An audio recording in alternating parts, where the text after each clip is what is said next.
All right, just like that. It says we're back live now. Just to set the stage for this, I have to. Oh, I haven't refreshed it up here. Hold on. Look at this. This is me not refreshing it, but we are live. You need a producer, Clint. If only I knew somebody that didn't have a job they could get and work for free for 24 hours. I'm not necessarily against that idea in a setting like this, like we were talking about last hour. This live rolling thing is fun, and I could see possibly working for you for free for a day for this kind of stuff. Maybe. So here's the deal. Maybe. And I'll say this right now. Next year, let me go back and tell everybody why I had to start it. The podcast platform I use only allows me to go 8 hours at a time. And so I have to restart it. That's the only reason we had to go away and come back. But we are back. But next year, and I'm trying to save all of this as I talk, next year I'm going to find 8 podcast hosts, and I'm going to give them an hour, and they can, every 3 hours or so, they can just have an hour and do their podcast just like it's theirs. They own the hour. It gives me a chance. Nobody wants to hear my pie hole this much. It's a long time to listen to you. Thank you. For sure. I don't like the fact that our guest giggled at that. There's the picture. It's a long time to listen. There's the picture I'm using of you. Is that the right picture? Is that a good picture? Oh, that's me. Good. Okay. It's a long time to listen to. It's a long time to listen to anybody, by the way. It is a long time to listen to me, and I will say that right now. So we are live. We are back. This will be the last time I have to restart this thing. I'm going to go share it to all the pages. While I'm doing that, I am going to let our guests introduce themselves. But next year, bigger plans. We're going to try to raise, because right now we're right at $8,000 with a goal of 10. A goal of 10. I just need a couple of folks to drop off the dimes here and there, get it rolling. You can text it to text YCAP to 71777. I got to do this, and I put them up all the time. I got to say thank you to our sponsors. My sponsors, because I am organized. Look at this. Right, color-coded cards. Thank you very much. Team Monteith, Keller Williams, Quality Tire, Dr. Jeremy Bruce, Whitfield Media Studios, First Lead You Podcast, Nutrition World. We have given out all kinds of giveaways from the Barn Nursery, the Chattanooga Carriage, Vascular Institute, Alchemy Med Spa, Levi Custom Cheesecakes. So they've been very helpful. And then a shout out to Terry Baker, who, of course, is the guy that works with Sean. He has his own company, but he came and set all these cameras up. This is the first time this camera system has been used like this in here, and it switches every time a voice has been on. So it's actually pretty cool. It goes from highly sophisticated to, I know what you're about to do. Clamped on Stop. on a coat rack. There's Work in progress. It's, you know what? I mean, it's working just fine. I got to be honest with you. I'm a little disappointed in you, Brian. You can do better, man. You were killing me. But I am glad. I'm in a mood, man. It's okay. I'm it's glad. A pretty good mood, too. You bring the energy. I love this. But I want to make sure we do this. I want to make sure our guest for this this time slot gets in something before we just ramble on. I'll walk away. No. It's how you doing, Brittany? I'm good, Clint. You walked in. Get up on that mic a little bit closer. You walked into a room full of energy, did you not? I didn't know what I was walking into. I'm glad it's energy, though, since it's almost 9 o'clock. Yes. It's a little late. Yeah. Thanks for doing this. No problem. I'm going to share while you talk. Okay. If you'll do me a huge favor, tell everybody who you are and what you do, and then we'll just jump into the conversation. Okay. I'm Brittany. I'm the new home matchmaker with Pratt Home Builders. Been with the company 8 years. I'm a 3rd-generation real estate broker.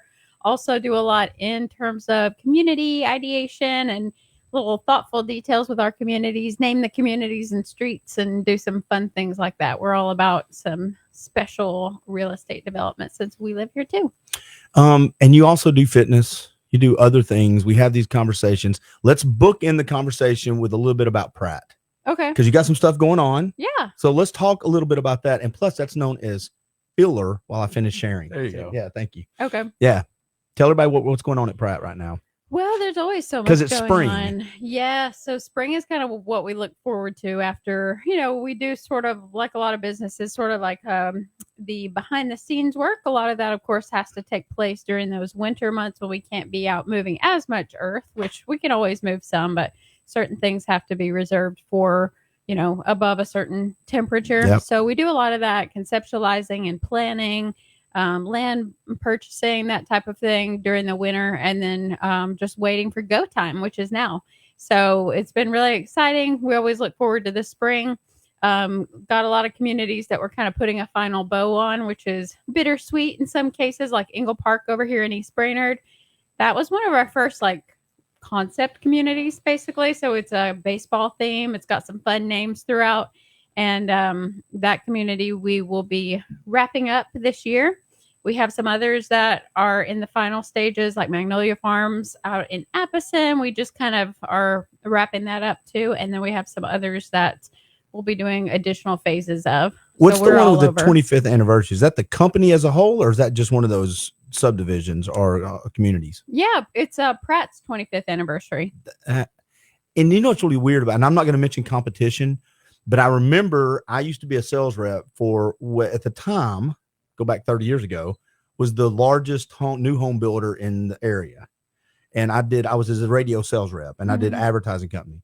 And then I remember the name Pratt started coming up as far as building homes. That's awesome. And then I got out of radio and all that stuff. And then all of a sudden they just kind of became the new home builder. They just kind of took it over. Yeah. And a lot of people don't realize it's a family owned company, a local company. So here in Chattanooga, we'll build in Cleveland, North Georgia, and greater Chattanooga area, but that's it. Community builder. We build over 200 homes a year.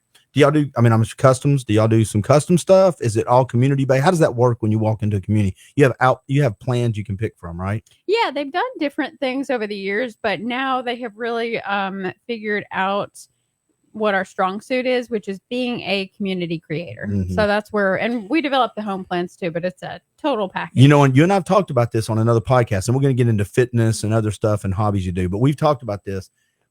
I love the fact you call it community. And it used to be neighborhoods. We just grew up in neighborhoods. And then I don't know what happened. The neighborhoods, the families, and I don't know how it happened, but how many times have you heard somebody my age? We used to ride the bikes everywhere and walk everywhere. And now people don't do that. And now the places like Pratt are building these communities where it's safe. Your kids can ride the bikes. Yeah. They got sidewalks you can go walking on. It's the old neighborhood feel. I know y'all like the word community, but it's a neighborhood feel. Yeah. I love that. I think neighborhood, the word, same difference in a way, but I think that's coming back. Yeah. Cause I had neighborhood friends. I didn't have community friends. I had neighborhood friends. I went and threw rocks at trees and got in a little trouble at, the old lady's house down the street, and they ran me out for a while, but they still brought cake on Christmas and stuff. That kind of stuff I miss. And that's what I like to think is happening in our communities or neighborhoods, whatever you want to call them. They're your company. You call it. Yeah. Same concepts. But, that's what I think I've shared that before, that being really social, but I grew up on a farm really out in the middle of nowhere, and just did not have, I didn't have the neighborhood kids or anything. So I always thought, well, that would probably be really fun to have, some people around. And then finally moved to the suburbs in my mid-century house, and I'm outside more than any kid. So I love studying that and seeing, what draws people out. And so that's part of why with the team, we've had really cool think tanks and everything. So now we're doing pollinator gardens and the little libraries and things like that. If you've seen those, to kind of the little box thing where you take where the books are in the, what you mean by the little library? So we have one of those in every community now, where, kids, or I guess folks of any age, can go and grab a book, share it, read it on the park bench out there, all with that hope of drawing more people out. Yeah, it's a cool look. Let's do the opposite of communities and neighborhoods. Tiny homes. Talk to me about tiny homes. You guys do that? No, we don't do tiny homes. Smallest we do is about 1,600 square feet. Because this is not a bizarre concept. What, the tiny homes? You know what it is? I think they have a place now, and I think it's the downsizing of America in a lot of ways, especially as you're older. You want to downsize, or you're trying to find a place that you maybe want to move around. Because I know people that bought property and put some tiny homes on it. Now, here's my only issue, and I love the concept of tiny homes. Two things, if you're okay talking about this. First of all, I think you know how you get tired of a big home? It's too much. I think you're going to get real tired of a tiny home pretty quick. It seems like it. Pretty quick. And if you're with a couple, what door do you slam to go from here to over where Brian's at? You know what? I don't talk to you for a while.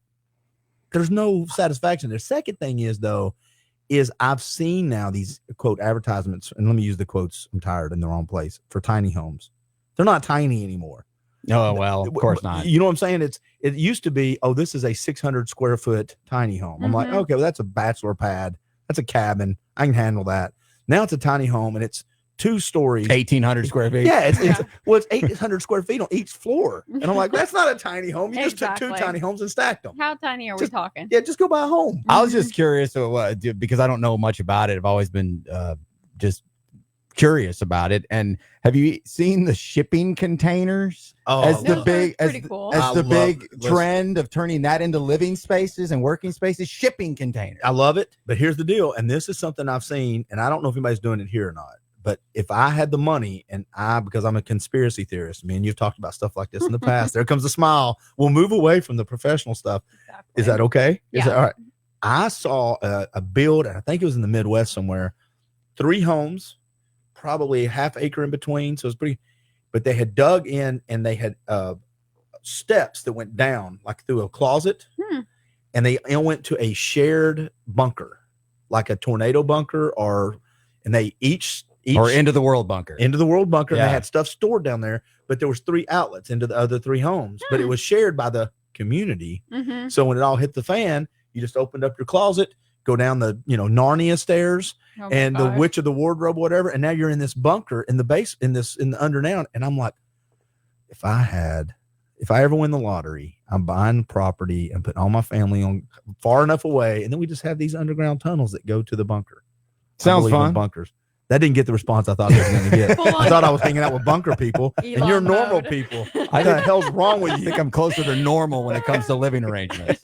No bunkers for you? I like foundations. Too many tornadoes. You lost me at tunnels, but before that. How about just a hallway, a nice lit hallway? Right, okay. I'm not army crawling. This is not army crawling. Yeah, more details on the tunnel. No, I'm just kidding. But I see a lot of cool things in terms of living concepts these days. The hidden closets, the hidden stairs. There's these stairs that go up against the wall. Have you seen those? You pull them off and they come down and they all have these legs that fall. Have you seen them? And so they're these stairs, but they save it and you put them up against the wall and you have a full room. And I'm like, I don't know about this one. It's a time saving thing, man.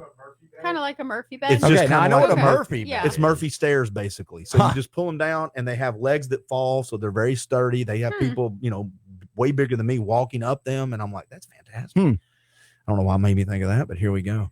How's the workouts going? How's your hobbies and all that stuff? I was slacking a little bit. I was working a lot. I was slacking, but guess who's training me now? Okay, I got the text, but go ahead and say it. Jim Pickett. So, do you want to tell everybody who Jim Pickett is? I don't know who Jim Pickett is. I do not know. You don't know? He's an old school bodybuilder. He is. He is an old school. He's an OG bodybuilder. Now, he was also, I know my buddy Chuck Carter was the original Mr. Chattanooga, if I'm not mistaken, but wasn't Jim? I got to look that up. I thought he was also Mr. Chattanooga, or he was in bodybuilding back in the day too. Honestly, I don't know. I think, it probably was Sean who had my friend Tiffany on and some of my other buddies in the fitness world, but they connected me to Jim. Do you like it? Great. Yeah. So are you doing muscle training and weightlifting? You doing cardio? What's your focus on? Are you doing power movements? Cardio, I don't like cardio. I mean, I'll do it on my bike, but I love the weight training. That's always kind of easy in my go-to. Even when I'm slacking, I'll do a couple days a week of weight training. He's with Agogi. Does he go to Agogi? Is that where you work out at? Yep. And maybe I've got the wrong guy in mind. No, I'm sure you're thinking of the right person. Oh, no, Jim Pickett. Yeah, but he's Stacy and Jeremy.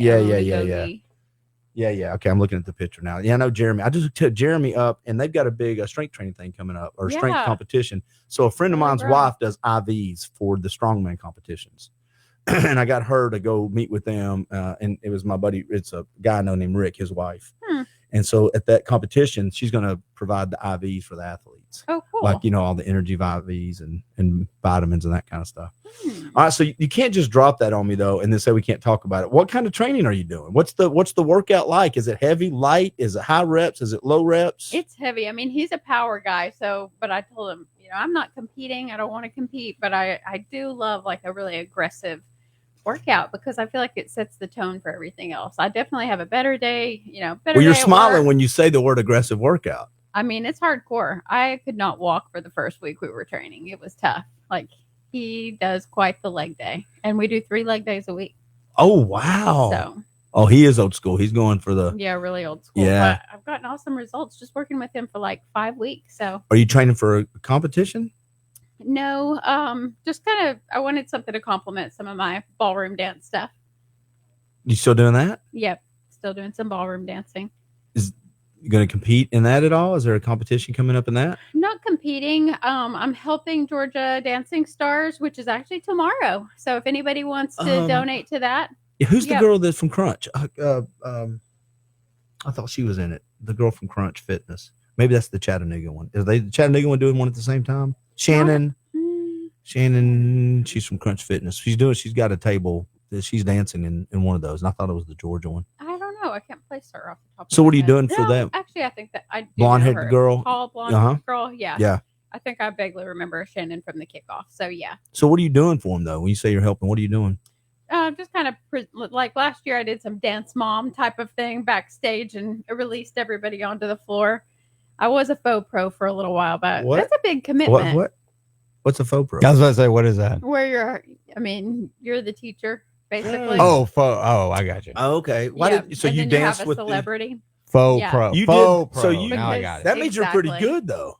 No. Well, you have to be good. They can't put me that sucks with somebody else that sucks too. I'm okay. There's just way better dancers, but I mean, it's a lot of fun. But is it really though? It is a lot of fun. But as a female, you really are you are at the leader's mercy. Yes, you really are. When you get out there, it's like, if they forget their moves, you just got to go with it. So do you find it difficult to train the men when it comes to dancing to lead? Is that a hard thing, or do you say you have to pull back and know how to lead? Well, so, I mean, really as a female, there are female instructors who can essentially back lead, but I'm not on that level. Okay. So that's where I say I'm just at their mercy. I can teach them the steps and that type of thing, but if they get out there and forget, it's like, uh-oh. Has that happened? It may have. I'm not telling on anybody, but. Have you ever forgot? Have you ever made a mistake? Oh yeah. I mean, definitely made mistakes, not necessarily during a performance, but wow, I felt the shade on that one. Oh, wow. Not when I'm performing. Not like some people I know. She looked at the camera and you know who you're talking about out there. That's crazy. What else are you doing? You're working out, you're doing the dancing. Are you doing anything else? Oh, I mean, I'm always doing a ton of stuff, reading and gardening. What are you reading? How do you have time in the day for anything? Yeah, my goodness. I haven't been doing it as much. I've been reading a lot of just work stuff, honestly, lately. Yeah, a lot of Atomic Habits. Well, I'm reading that multiple times. That's not as work stuff. Yeah, I thought work stuff. I thought you were reading floor plans or how to sell a home or something. Yeah. Atomic. I like Atomic Habits. Have you read it? Oh yeah, I read it. But I read the one book I read every year, 7 Habits of Highly Effective People. I know. Have you ever read that? It's really weird. It's such an old book. Didn't listen to it, but yeah, quite a few times. It is a good one though. Art of War for Business is a good book. First Break All the Rules is a great book. Golly, First Break All the Rules, and then he wrote another one, and I can't remember. So the guy Covey that wrote 7 Habits of Highly Effective People. Mm-hmm. There's another book out his son wrote. Mm-hmm. I can't remember the name of it. It came up on a podcast the other day, and he wrote the foreword for it. He said, this book is the missing piece that you should read before 7 Habits. In other words, and I can't remember, but it's basically a foundational thing before, it's something about trust. I cannot remember the full title, but it's I'm looking forward to reading that. I put it in my queue. Cool. Yeah, but I like to read too, but we've talked about this. My patience for reading, I just read all the time. I sit and for hours. I love to read. And now my ADHD stupid putty brain, all I do is listen for 15 to 30 minutes at a time. And that's it. I try to read. I had this habit for 30 minutes twice a week. I sat down towards the end of last year and I'm like, okay, all right, brain, lasso it up. We're reading. So what is that? Did I turn the oven off? Yeah. The groceries and I can't do it. It's interesting to hear that's developed late for you. Yes. Because you said you did enjoy reading for most of your life. I never enjoyed it.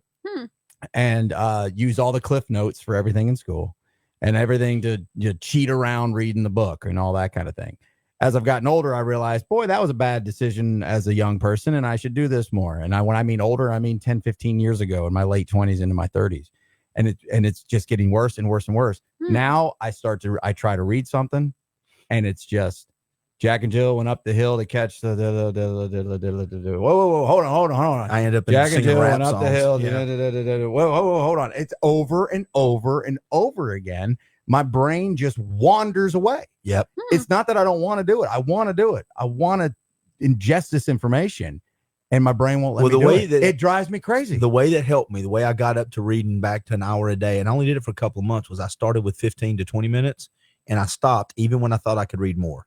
I was like, okay, I'm just going to read for 15 or 20 a couple of times a week, and then next week I'll do more, because I found I got frustrated. It was that inner negative voice. I would read and I would do the same thing. I'd read 20 pages and I remember 5. And then you drive yourself crazy. And I'm like, I just suck. I shouldn't read anymore. This is stupid. I'll just go back to listening. You don't have a problem with concentrating or focusing on reading. You're going to say no and move on, aren't you? No, sometimes I do. But that's where I kind of kept going back to it. And on that note, this is a complete, we always go on a complete We do. tangent. Yeah. Good. But anyway, acupuncture has really helped my squirreling off brain. This is so why I love talking better. with her, because she's so docile and quiet. And then she goes, it's interesting you talked about reading, because I too got acupuncture. I was going to say, did you dive into a cave too? I mean, the listeners last hour will get that. This is fantastic. No, I've been broadcasting since 4:00, and you're the one that goes, I can't focus either. And speaking of, have you had needles stuck in your body? What the hell? Okay. Have you? You ever swam with a shark? What is it? Airplane? You ever seen a grown man naked belly? What are we doing here? We're just doing quotes from movies now. Don't call me Shirley. Don't call me Shirley. What's the problem? It's a hospital. So my question is, I don't understand. Boy, we're off the rails here. But that was one of the funniest ever. And I know you're a professional. You're really good. You're going to make it make sense. So but I stopped it mid sentence because me and him both went. I knew it might have that effect. It's gonna come full I know. Anyway, this is acupuncture. This is us being jerks. You ignore us, please. Back to so anyway, have you had acupuncture? I don't know. That's not what you were asking. You were going to make it make sense. I honestly don't even know what acupuncture is. Yeah, you do. Like I know it from like a movie or like yeah. But I don't know what it is. Releases the muscle. I don't know what tension. it's doing. Yeah, right. I don't know what it's. You get it all the time. I just started. But that's what it's so weird, because I kept feeling like, man, like I used to love reading. And I do think part of it is like, you become boring a little bit as an adult. You're like, I need to read these certain kind of books that everybody else is reading. So maybe some of it is that, but I do think a lot of it's our like dopamine driven society that it's just genuinely become hard to pay attention. Right. But acupuncture really does, like, I think, calm your nervous system down. And so it's just been amazing. I feel like I can really like calm down and zone in again. That's one of the first things that I started noticing after getting it, which has just been like the last 2 months. I just felt like, okay, I really want to wind down and read at night, and I could pay attention. I was flying through books, so highly recommend. Did you feel in that last 30 seconds that when you were looking at me, you were trying not to laugh? Yeah, I'm trying to get it back together over here. Because I was because you would look at Nathan off, and I was like, she's about to lose it. She's about to go off again. She's about to start laughing. It felt like you were about to laugh a little bit. Yeah. So I maybe you need to try that, because all acupuncture does is just pinpoint stress release, right? It's so much more than that. So speaking of reading, I feel like I'm in trouble. I went down the rabbit hole. I went to McKay's and I actually got like a full stack of like TCM books, Chinese medicine. But that's kind of self-fulfilled. You can't read them because you don't have the patience. So you do after you get acupuncture. You can then read your chicken stack egg, of right? TCM books. Yeah. So you learned a lot about it, and is it beneficial the way you thought and read about it? Is it working so far like that? Well, so I've been lifting and stuff. So I was kind of like having a little thing in my neck. And also, to be honest, this sounds really, I don't know, probably silly, but I had just started to notice that I went on my first cruise, actually, went on vacation in January. Highly recommend everybody leave Tennessee in January and go somewhere else. I'd actually never done that before. Okay. And what a game changer. So first cruise, went there, actually met a couple people that were in like their 70s or 80s, but they look super young. Acupuncture. So actually I came back and just thought, you know what? I just feel like there's actually something to this. People who get it occasionally seem to just be more vibrant throughout their life. So I thought, I'm going to try it. I have no expectations. And I could not have foreseen how much better I would feel. Really? Like my stress levels had been like 20 out of 10 toward the end of last year. We just had so much going on. Wellness tree. No, I mean, where part? Is it neck? Is it you get in your shoulder? Because you can do it in different places where the stress is, right? They do it all over. Okay, yeah. Cool. And by the way, Carissa K said yes, she is when we were talking about good stuff for you. So thank you, Carissa. Do you know Carissa? She's probably maybe. Oh yeah, absolutely. Yeah. I love her. Okay, yeah. Just donate some money, Carissa. So real quick, here's my fear about people that look really good though. When you said that, right? about, oh, it's acupuncture. It could be people with just great genetics. And then every time they say something and they're like, oh, I want to look, and I could get it. And they'd be like, dude, how'd you age 20 years? Oh, you're getting acupuncture. You know what I'm saying? I don't know. But you're seeing a difference. Yeah. So I feel a calmness. That do you still do yoga? Before. Do you still do yoga? Mm-hmm. Hot yoga or regular yoga? Hot yoga. Okay, explain to everybody the difference. Isn't that yoga just in a hot room? Yeah, it's usually, there's so many different kinds of yoga. It's usually more of like a Barkin method or Bikram yoga. So it tends to be these specific postures that you might do. But I also do like a hot vinyasa, which is always sounds like a coffee. Do it. Sounds like a coffee. Hot vinyasa. I'd like a hot vinyasa, please, tall, if that's possible.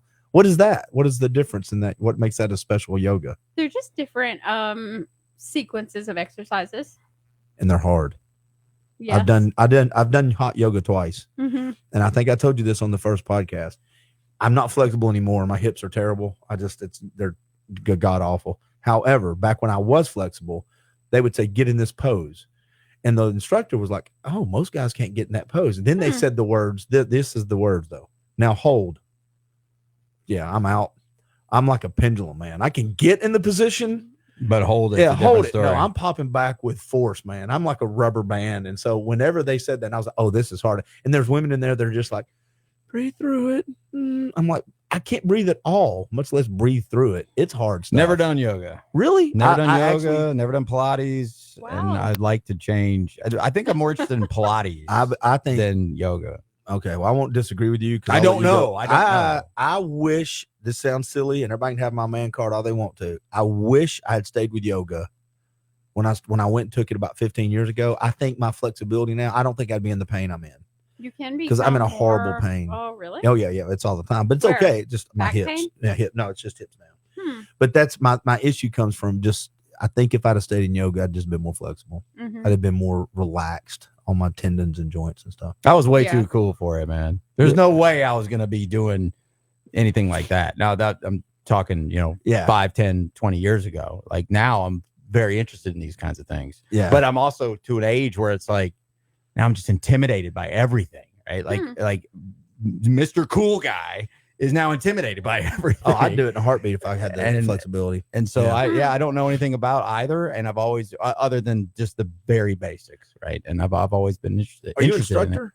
Do you teach it?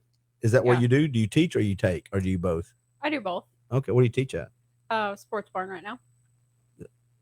You mean Fit Central? No, the actual. Is there an actual sports barn in Hickson? Yeah. I didn't know that. I didn't know. It's still under the Sports Barn name. Right across from the McDonald's there, right? That was isn't that sports that barn was me trying to be a or is that Y? That's the Y. That's the Y. I didn't know they were still around over there. That's okay. Yeah, they're behind right off 153. It's actually a nice location. Good. And they're really tucked away back in there. So yeah, I teach yoga and Pilates there. What do you do outside? What do you do for outdoor adventure?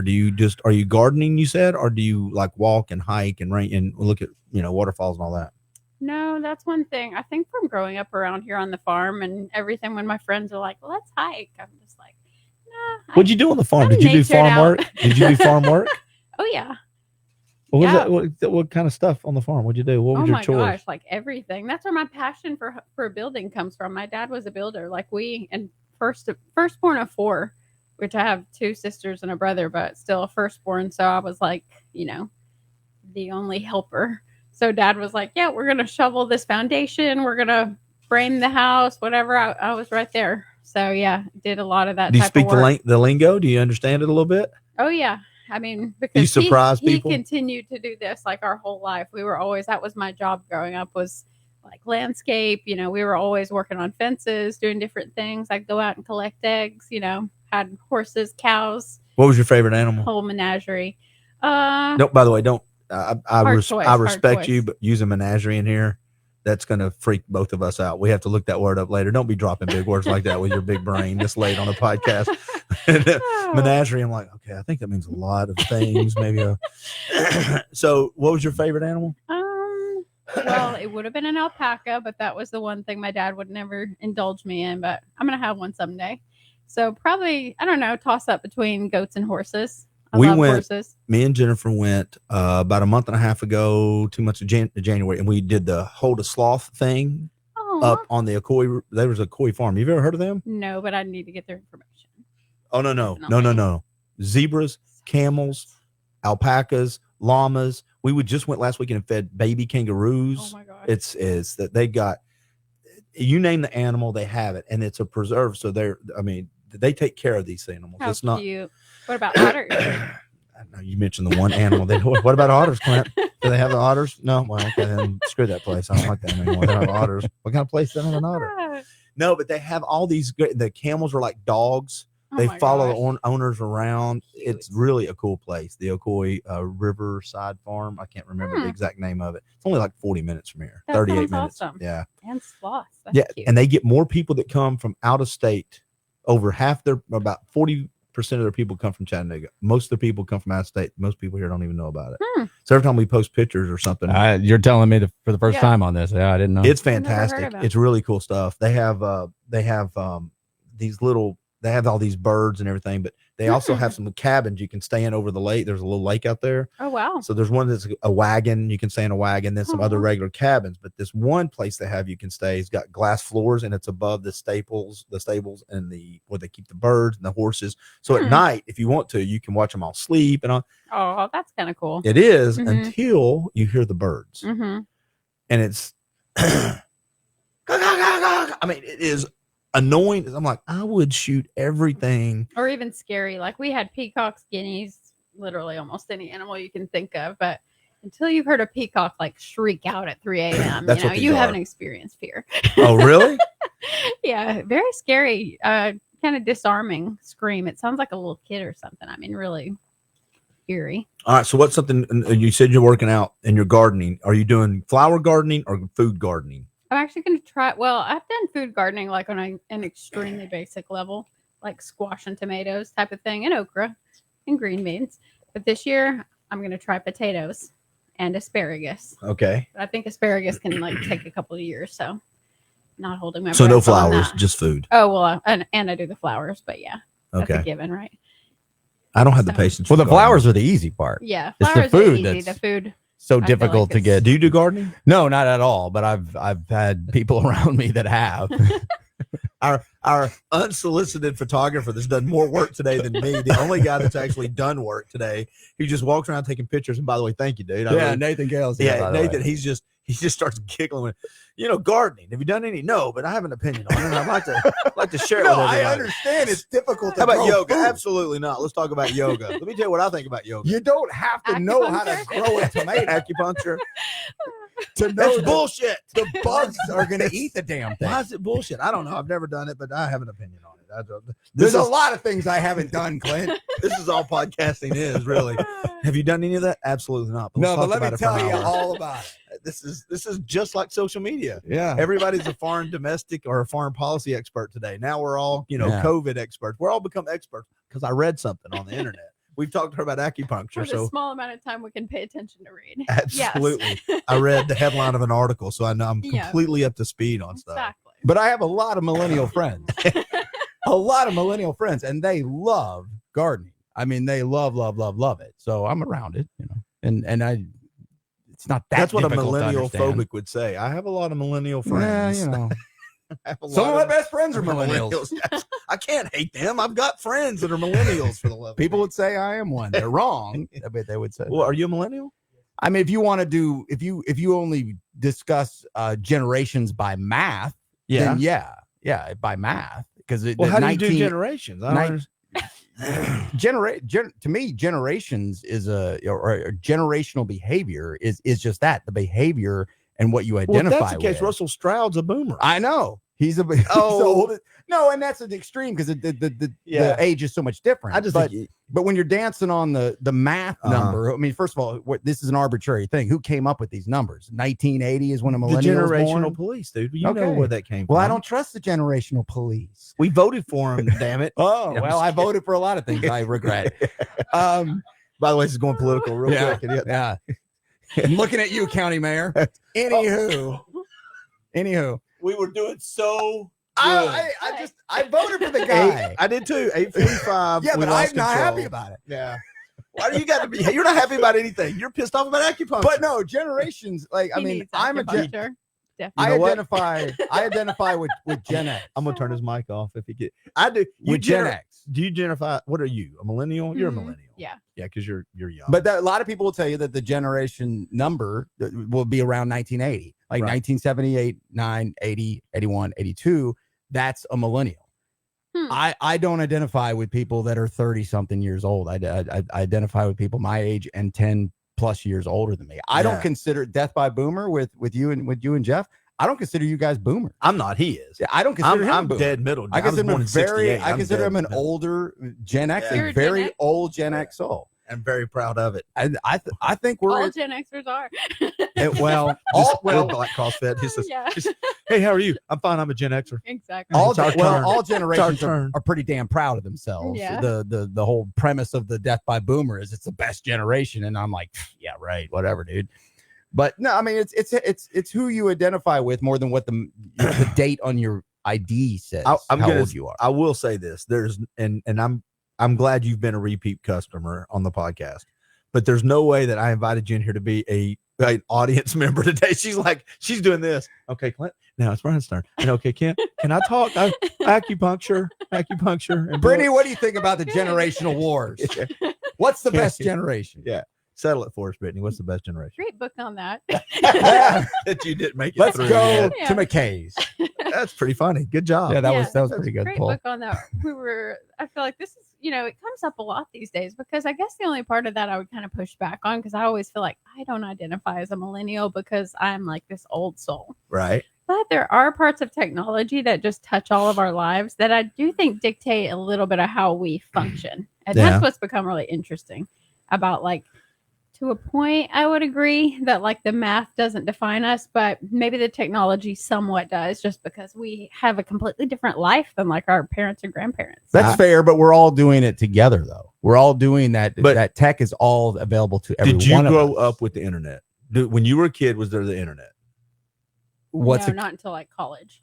So there was no WWWs until you were in college. Or maybe it has to be because that's when it came out for me, and I'm way older than you. Mm-hmm. I'm way older. Well, my answer to this puts me square into a millennial category. That's my point. You had internet the whole time. Well, I had a family that invested in all new tech at a very. So you're a 1%er and a millennial.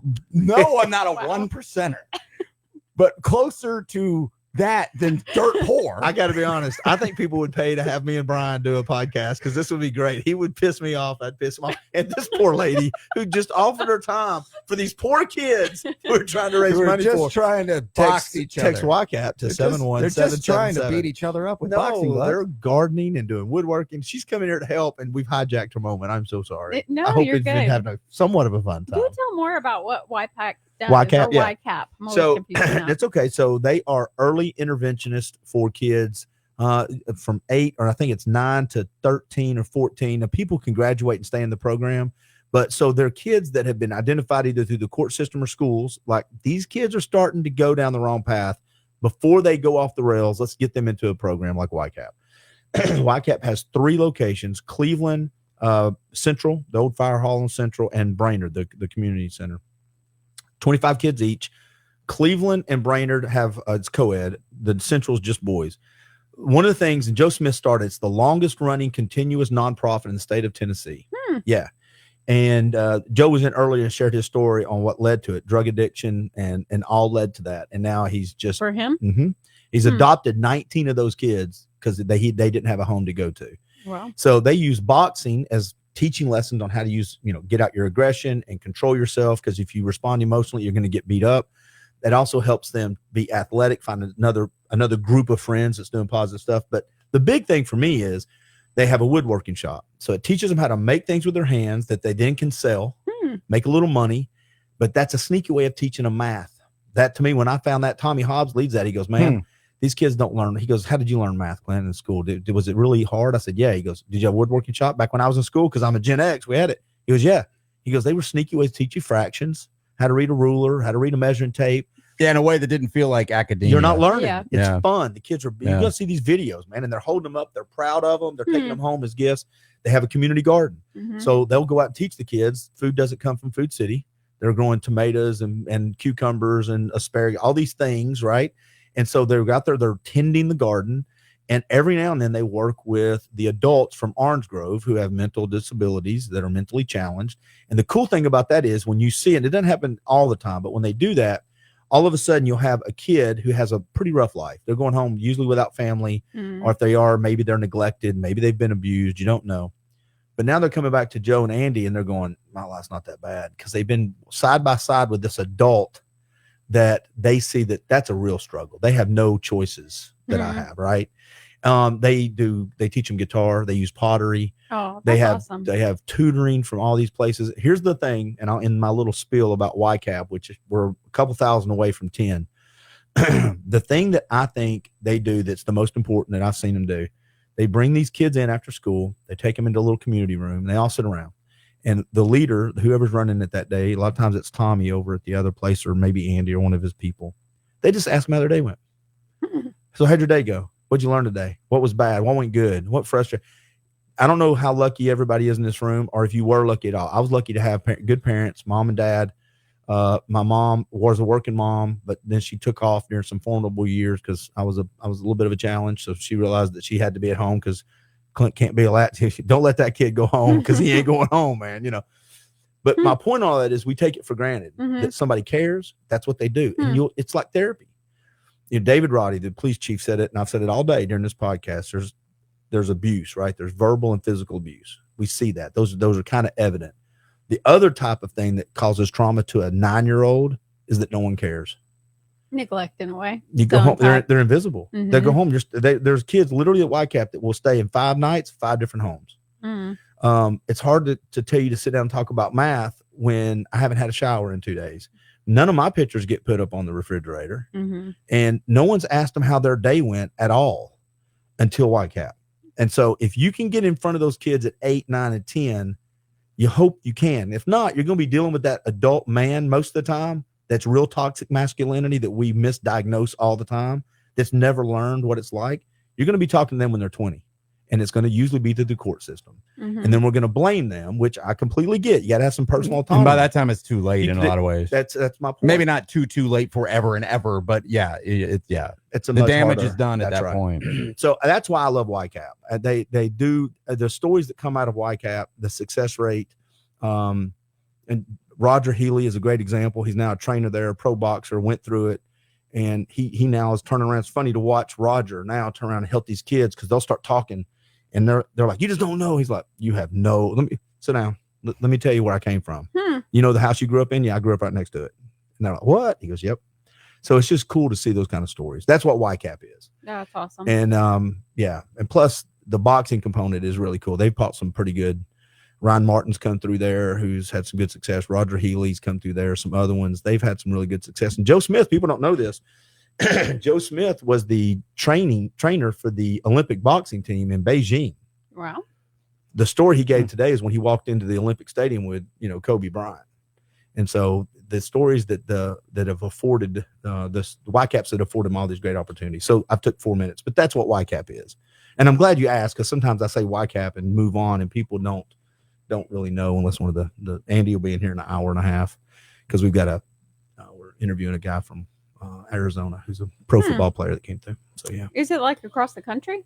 No, they use them across the country now, but when Joe started it, no, it was new here. Because is it affiliated with the Y? YMCA YCAP. Okay. Yeah, and they asked Joe to start it here, so that's why he was his story today was just such a good story about his struggle of how he was, he was hired on at Crossroads to help watch these. There was a juvenile place that people had to go for a detox or something, or they're in trouble. But his job was third shift. He made sure the kids didn't get out of the rooms and run away. And he goes, I'm watching these kids, and he goes, and it just hit me. After all I've been through, I can use that for this. And he goes, man, the next day I start getting phone calls. And he's a really good Christian. He found God through all this, and that's what he's done. But if you see his Christmas family photo albums with like 19 kids, that's so awesome. And it is the color of the rainbow. Those kids are every shade in the box. And it's a cool thing. And really he's walked the talk, which is really rare. It's really People rare. need a purpose. That's awesome. Well, they do, and those kids don't have opportunity. They don't know either. They don't know that there's they've had kids go to the beach for the first time, and we take it for granted, or go see a waterfall, and they're like, "You live this close to a waterfall," and there's kids that are like, "What is this?" And like, it's a waterfall, the one stuff you've seen on YouTube, but it's 20 minutes away from you. Yeah. So sorry, I went on a little rant there. No, that's But interesting. we're a live podcast. It is. That's why we're here. Have you ever been down there to YCAP? I have been to not to YCAP, but I've been to the downtown. What do they call it? Warner Park. Isn't that where they have it? No. So the YCAP program is at the old fire hall on Central in Maine. Okay. So it was given to them by the city, and I challenge anybody to go down there. Go on a Wednesday night when they're letting the kids spar, and it's an old school gym. There's only big giant heater in the corner. There's no air conditioner. It is as rocky of a gym as you can get. I train there 3 mornings a week. There's going to be sparring. It is unbelievable to watch these kids and watch these coaches talk to them on how to control their emotions. It's cool. Wow. I'm trying to visualize where it is on Central and Maine. Yeah. So if you take a left off of Central, like you're going away from Clyde's, and take a left, there's an old fire hall right there. There's a new bar right next to it. I can't remember the name of the bar. Yeah. Shy. Yeah, but there's a new bar right next to it. I can't remember where the bar is. 1600 Central. Yeah, it's right there in the middle of everything for sure. Yeah. I'm pretty sure It's close to Zarzars and all that stuff. Yeah. It's just the old fire hall. So one of the original fire halls, and the original lease was for $1 a year. Okay. And then eventually they gave it to them, but they said, we're not going to invest in rehabbing it because it was all flooded out and falling down. And they gave it to them. So you've done 2 things that I want to thank you for. 3, if you're okay with it. First of all, you were kind enough to give us your time. I really appreciate it. Second is you were also very patient to be a spectator on a lot of this and did not participate as much. And I apologize. I hope it was not a waste of your time. Not at all. No. The third thing we want to do before you leave is make sure people know where you work and what they can do, because I've got a sister in the real estate business. It's picking up. It's that time. The weather's better. The holidays are over. Elections are kind of over. Everybody's going to settle into a new normal, and people are going to start looking around. And I think that you should be for sure one of the places they go check out. So what do they need to do, and what do they need to look for? Yeah, we'd love that. Just visit us on prattliving.com. Like we were talking about, we build new homes in thoughtfully designed communities. We don't build outside of the communities or anything like that. These are communities with green spaces, sidewalks, the little libraries, pollinator gardens, pools in a lot of cases. We're doing pickleball courts. So with the healthy living, we're trying to bring more of that in. What I feel like, people move to Chattanooga because they want to have a certain sort of lifestyle experience. So we try to make our communities a snapshot of what downtown has to offer. So places that are really close to good paddleboarding and cycling and hiking and all that good stuff, eating, entertainment, all of that. So just, great places to live, anything from upper 300s townhomes to almost 700, which is absolutely crazy now. That would not be a tiny home. That would not be a tiny home. We don't do tiny homes. Nobody does. No. Yeah. We're about right sizing your lifestyle, but definitely, comfort should be key. I feel like this home, I could go on and on about the concept of home and how I do think tiny homes and all of this were a thing. But I think so many people now, especially millennials, maybe millennials were kind of leaning into that, just like the coziness of it. I feel like a lot of us, me included, my home's almost a tiny home, but Lord willing, I'll be moving into a Pratt home myself this year just because of, it's like, I don't know. I think there's something to be said for living conservatively, but when we have a home and a background for life that we really enjoy, it's just a great place to get family and friends together. And when you have a community. Exactly. See what I did? Or a neighborhood. Look. Oh, well played. Well played. Circle. I like that. Yeah. All right. Thank you for coming in. Thank you. I Clint. really Great do cause. appreciate it. Thanks for having us on. Brittany. Yep. And we'll be right back, everybody. I'm going to do what I normally do, give about 3 or 4 minutes of a little bit of a break as I go welcome new guests, and we'll just keep this bad boy rolling.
Bing.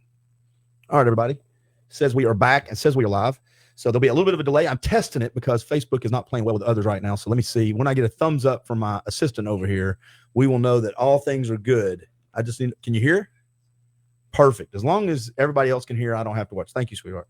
That's my lovely daughter that is in town from college, coming to be bored with her dad while he does a 24-hour podcast. So tonight we are podcasting for 24 straight hours. It's all to raise money for YCAP. The last I checked with my friend Andy Smith, we are right at $8,000 of a goal of 10, and it is for the YCAP organization. You can text YCAP to 71777. And the load of the list of guests that have come through today, I have been super impressed with and very grateful. And we're just going to continue it right on. I think we've got a little spat now of fitness, because right after these guests, I have Chastity Snowden, who is a World CrossFit Games competitor, coming on. And then after that, I got an NFL player coming on. And then after that, I've got the first female professional boxing referee coming on from California. And then we're down the home stretch. All right. How you doing, Christy? I'm doing good. Christy Chapman, the owner. Oh, let me take that off the screen real quick. Look at this. It'll be a lot better. There we go. Check. There we go.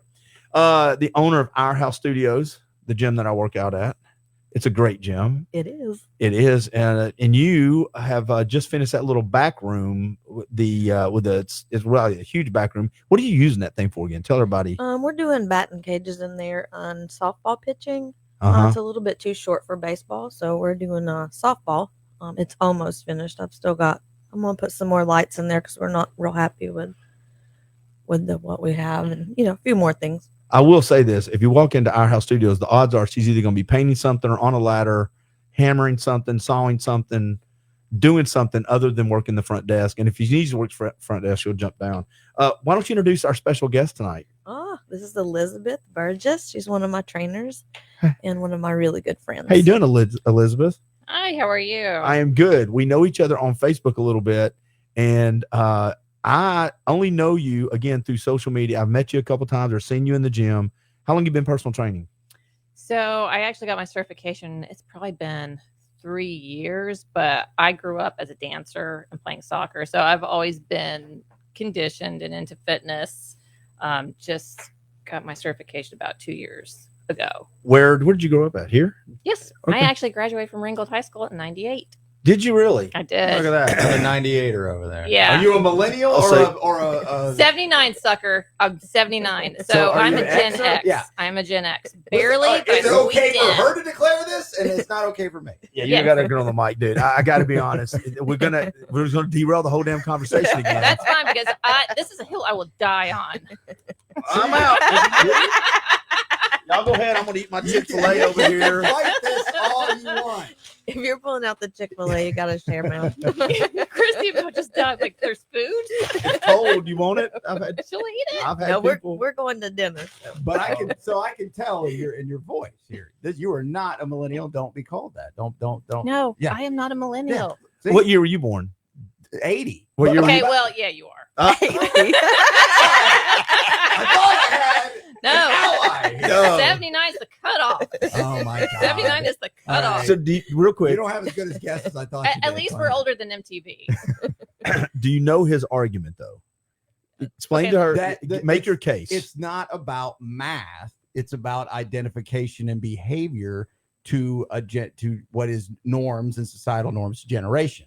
So especially if you're dancing on a line of an arbitrary number, first of all, who decided 79 or 80? Was it you or was it Clint or was it me? Decades did. No, but the person who said that's Fair enough. the time Yes. frame for I think technically like the generational. Gen X cutoff is actually like 81. I've heard 83. I've heard because- 80, Because it's based on like what the foundational years of your life that typically would cement your personality. Sure. So it's like we are before social media and we grew up like really in the late 80s and early 90s and that kind of set our personalities. So yeah, that's Gen X. exactly Yeah. my upbringing as well. So But I just like arguing with people born in the 80s. that was my birthday's in 2 weeks, so I'm barely in the 80s. But you're still Barely in in the the 80s. 80s. Yeah, it's still the 80s. I got to be honest. This is what I really needed because between him and you, I get to take a break. I've been talking. I just want y'all to have this conversation. At the very end, we're going to go, what's your favorite exercise? That's what we're talking. So I am a fountain of useless knowledge. That's wow. That's then you're perfect for a podcast. You should be a podcast host. Me and him both looked at each other immediately like, well, shit. I guess There could be another podcast in Chattanooga that very few people listen to. This is just the start. It's all uphill from here. I have never met a guy that is just craps on the very thing he does all the time.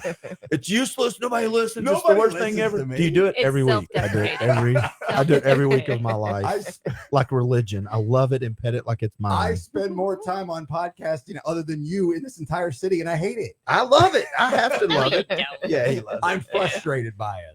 Fair enough. But what frustrates him is the same thing that frustrates Styles. And we're going to talk about y'all, but this is what it's been all day. People just joining conversations. But it frustrates Styles too, is that it's you just don't have that immediate reach, the immediate feedback.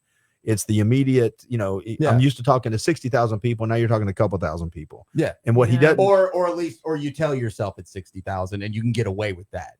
Because of the archaic way of the ratings. We're not going to go down that road. Ratings. I sold radio for this. Yeah. I sold radio for 15 years. It's made up. Total horseshit. Yeah, It's I can make the numbers say anything I want. Exactly. So I've always been frustrated by that too in another industry discussion. But yeah, but it is that immediateness to it, right? You know what's not? You know what the numbers that aren't full of crap? Numbers you get from the gym, training and getting better shape. Yeah. Exactly. Yeah.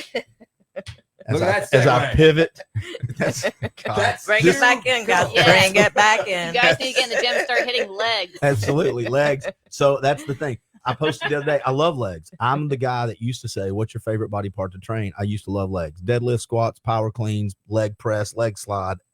Now I've got an artificial hip and a bad hip that's got some nerve damage on, and I can't. All I can do is like leg extensions and leg curls and a leg slide if I've used enough Flexol, which burning your skin. Yeah. But I miss doing legs. Especially with weight. Thrust. Well, yeah, I can, and it stretches because my hip pain is all here and it goes down the leg. But I guess my point on that is your favorite exercises leg exercises? Yes. Yeah. I would do legs sometimes I have gone into the gym and like I need to hit bis and tris.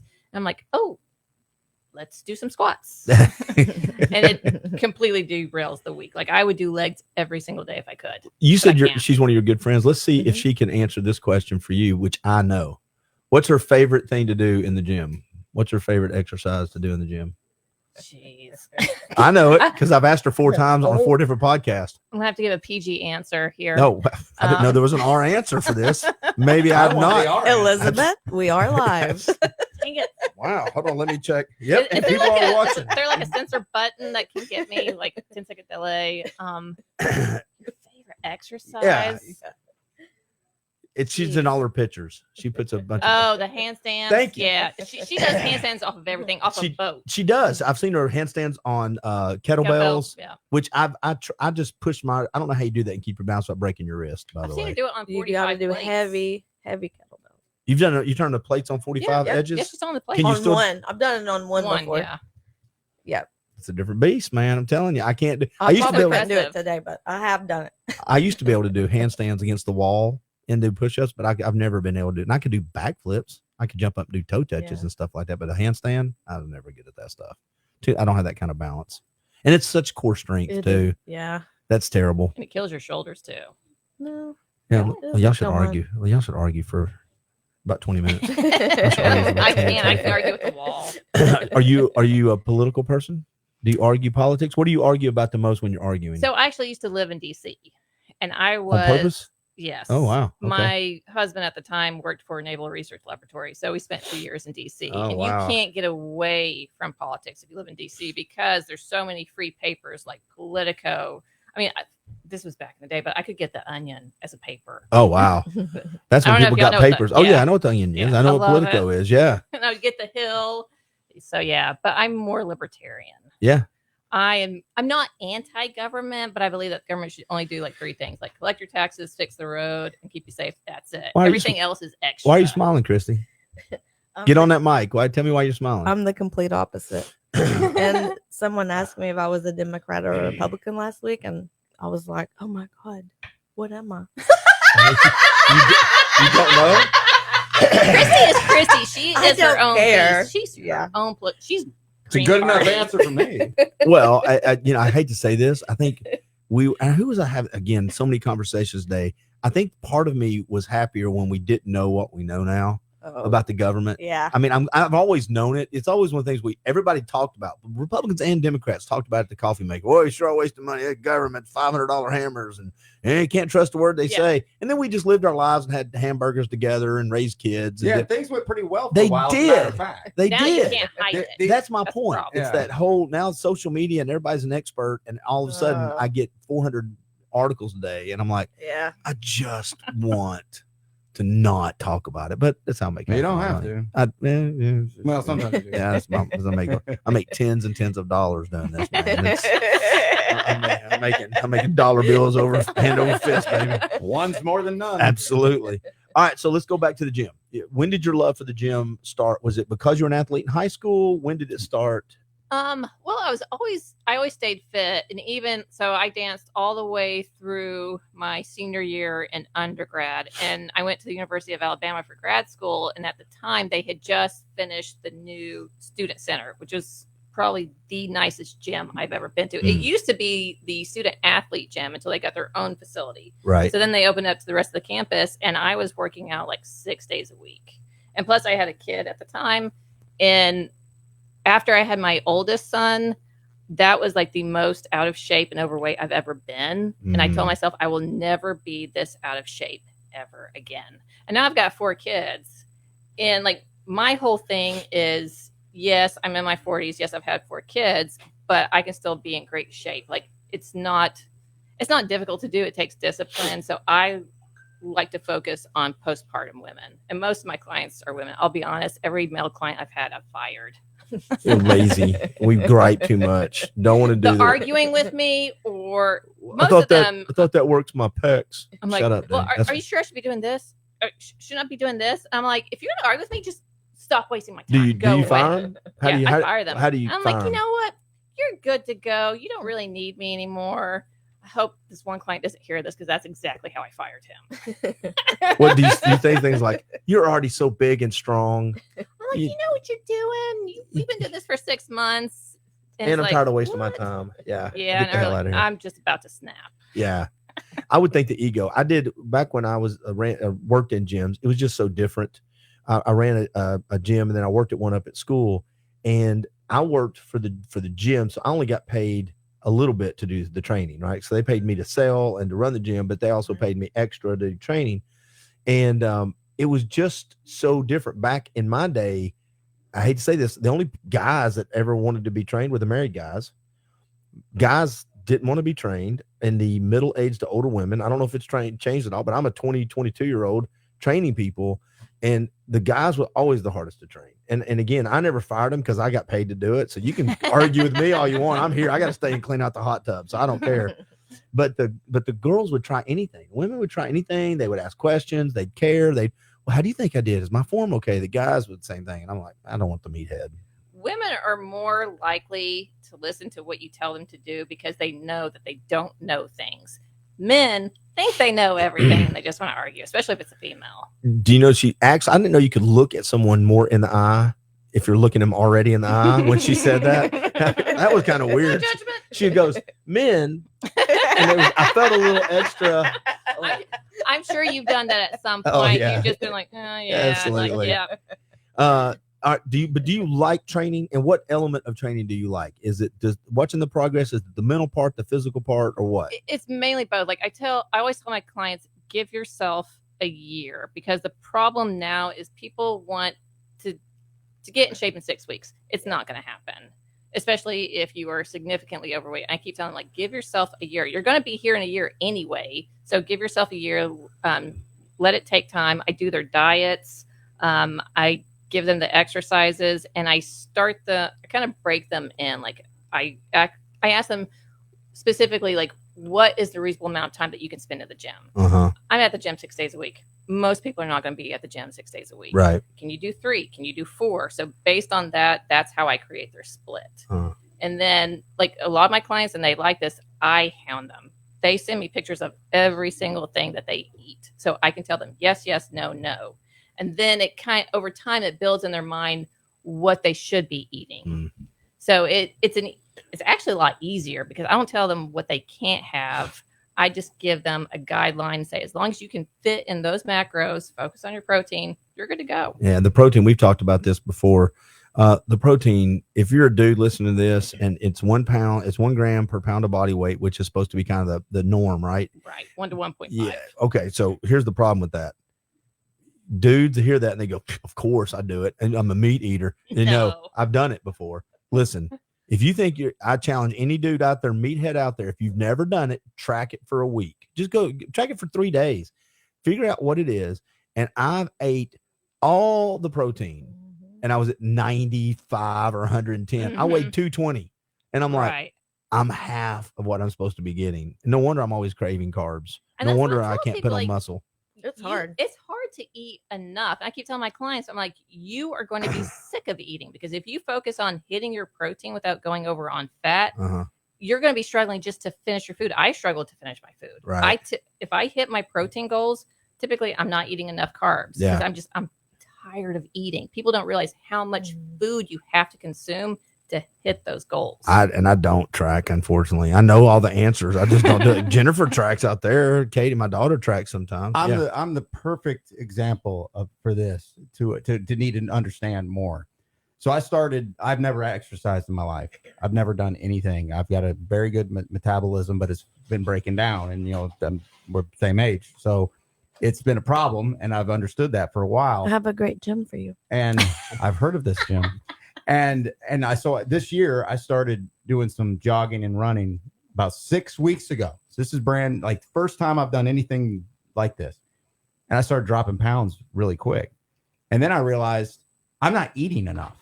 I'm dropping too many pounds. I'm doing the math on my calories, just a little math I know to do, which is not, I'm just kind of guessing. Not even getting anywhere close to where I need to be. So I started talking to a few people who know about these things, not to the level that you guys do, but similar. And they're like, yeah, you need protein and this and this and this. I'm like, what the hell? I eat all the time. All I'm doing is eating. It seems like it does seem like I'm not though. Yeah. And I thought that I was. I was like, oh, I eat plenty. I eat lots of red meat and chicken and pork and all that and whatever. And no, dude, you don't have any idea. And I'm so malnourished. And I'm dropping too much weight, and I'm losing muscle too. And I'm losing muscle, and I'm getting a little lightheaded. I'm actually not feeling that great.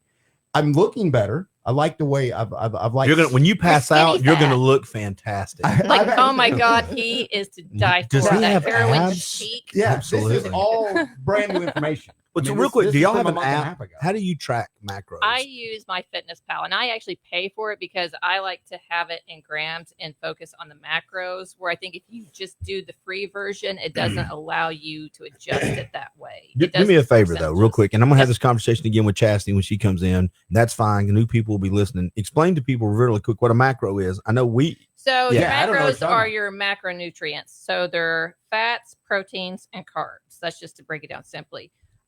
If you want to build lean muscle mass, your protein has to be high, at least 1 pound or 1 gram per pound.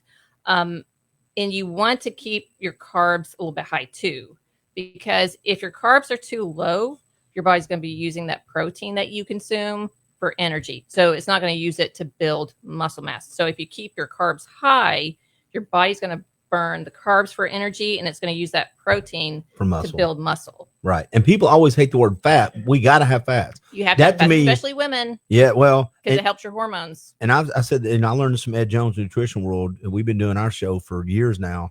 And one of the biggest tricks the devil ever pulled in the 60s and 70s was to convince everybody fat was bad and sugar was good. Yep. Yeah. Well, the word fat too, right? I mean, you just think to the average when you hear fat, you think fat. Bad, not bad at all. I actually did know. That's the one thing I did know. Right.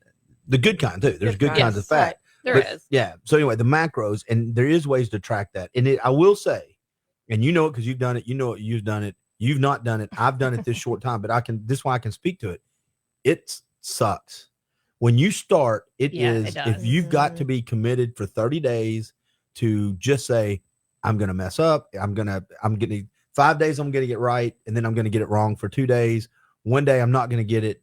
I don't know what this food is. I'm going to guess, and it's just clumsy, like everything else you have to learn. Yeah, it is difficult, but once you get used to it, it makes it easier because then you can just start eyeballing things. Because for a long time after I got used to it, I was not weighing anything. I wasn't really tracking it. That's what I they do. stopped using the app entirely. But then because I'm preparing for a bodybuilding competition, it's like I've got to be more specific. Which one? Oh God, Are you doing Sean's? Is that Fit Expo? Yeah, that's the one. We're in the Yeah. studio right now. That's the one. So I've signed up for 2. Congratulations. You doing Don't battle congratulate me yet. Battle at the River? I'm doing the battle. So that's a few weeks later, right? That's a few weeks before. Yeah, Yeah, a few weeks so that's before. June Yeah. 14th, and then I'm doing Fit Expo. It's July 19th. Yeah. You're gonna do great. You're gonna do fine. You're gonna do fabulous. You're gonna do good. Nothing is more humbling than putting on a bodybuilding bikini competition suit. Have you done it before? No. Oh yeah, It's this their will be. first time. This will Yes. be. I'm a big believer on when you hit a certain age, doing things that scare you. And I when I went through my stuff in my late 40s, and when I did the boxing thing, I said I'm gonna get back into it, and went to Kansas City and fought that world tournament. I'm terrified because I don't know all these guys. Dude, me just taking a run around the track was terrifying. But that's my point. I'm being serious. But anytime, like, what am I doing? I don't even know what I'm doing. I'm just trying to run. But if you get to a certain age, though, we've done all. I don't mean this in a bad way. It's not trying to be a negative Nancy, but we've done so many firsts. We've had kids. We've been married. We had the job. We bought the big house. We've had the car. We took the trip. Well, what's next? You get settled into routine. That's it. Yeah. And then I think that's how you die. That's well. So I think that's how you get to be an old mind. The Yes. next thing is I can't only live through my kids vicariously so long before they got their own shit to do. What's the next thing? What's the next big thing on my bucket list? Death. I want to put some shit between this and that. Here we go. You got to create excitement. That's it. Create Yes, something So I new. applaud that. I think it's important to keep yourself nervous. Yeah, I always have to have a goal. I have to have something that keeps me focused because otherwise I get burnout. I'll get burnout in the gym. I'll get burnout in other things. So, and I always said I would never do one of these. But then I thought, and this is so egotistical and catty, but I saw somebody who won bikini competition last year. My first thought was, I could beat her. I'm right better now. than her. Yes, I thought that. I was like, I could put on her bikini right now and go on, and I could beat her because I have more muscle definition, I have better glutes, and all this stuff. And again, that's I don't think ego. there's anything wrong with using that as a barometer, though. Yeah. I use that as a measuring stick all the time. If that dummy can do it, so can I. You do that at bikini contest. You go. Yeah. You know what? If that girl Yeah. can do it, my God. You know what? I've been Blue running. would look great on you. I mean, I've been running. I'm down 20 pounds. I can do anything. We can wash clothes on My this bad boy. hamstring tie-in is on point right now. Your what is? Hamstring tie-in. I was making fun of it. Oh. And I heard the doorbell ring. We may have some people getting here early. Real quick, let's talk about this. Because we may run out of time. Sure. I don't want to. You got a kickball tournament coming up. Yes, we do. Who is? And my brain is. I've got the podcast brain. The lady that does the. Kristen. She was on Yes. the podcast. Yes, she was. This kickball tournament is to support that program, correct? Yes, us Absolutely. coaches. Oh, really? Yeah. Mhm. Okay. Run me through that whole thing. Okay, so Rock Steady Boxing is our Parkinson's program, and we offer it 3 days a week. At the gym, we had 38 people in class on Wednesday. Wednesday, yeah. Yep, it was a big class, but we just with a doctor's order, we just help people fight through the Parkinson's disease. I've got 4 trainers. And this fundraiser is to help raise funds for them to get more schooling. They go once a year and just get the latest technologies, the latest advancements, the latest ideas on how to train and just get ahead of this disease for these people. It's Coach Con in Yeah. Indianapolis. And you're going to? Do you? Yes. Okay. So do you already help with the program? I do. I didn't know that. I'm sorry. Yes. Okay. I did not have a clue. I'm like, why the hell is she talking about it? Why is she See, jumping in here? everywhere. Have you done that for a long time, or is this going to be just now No, starting? I've been doing Rock Steady for about a year now. Because the classes, what it does is they've done studies where if you take Parkinson's patients and you put them through boxing classes or high intensity interval training, Mhm. it slows the progression of the disease. Mhm. So there's no cure right now. It's going to get worse, but this keeps them more mobile. It helps with injury prevention. It helps with cognitive function because part of it is they start to develop dementia, they get depression because their body's not producing dopamine. Mm-hmm. And it's a great support group for the spouses, because typically for a Parkinson's patient, they're older, their caregiver is their spouse. Mm-hmm. Yeah. And it's exhausting. It's a 24/7 job. So they come to the gym for an hour and a half, 3 days a week. And it's kind of funny because you'll see the wives of the patients in one room, like in the dancing room, they've got their own little support group. And then you see the husbands sitting in a row in the chairs in the back. And at first, I gotta say, there was one really cute woman named Frida. She's one of my favorites. When she started, she could not get herself up off the ground. Really? Yeah, could not. If she got on the ground, we were pulling her up. After 2 months, she can get up off the ground on her own. She can dress herself. She can wipe sweat off her face on her own. For the first 2 months, her husband was doing that. Right. He was by her side the entire time. Now he sits in a chair doing watches this and talks to his little buddies. Yeah. Well, and I think I said, oh, thanks, Eric. Eric's watching and said we're going strong. Eric came in was a guest earlier today. He was on a couple hours. But so I walked in one day, and I don't know if you were there, but somebody I know pretty well is in one of the classes. And so I walked in, and I realized that what I was told is he just kind of comes to play. Do y'all have ping pong? Yes. You know who I'm talking? Yeah. So he comes, he might work out, but mostly he leaves after. He does. I wasn't going to mention the name. Yeah. So I was his ad rep. He's one of my favorite people.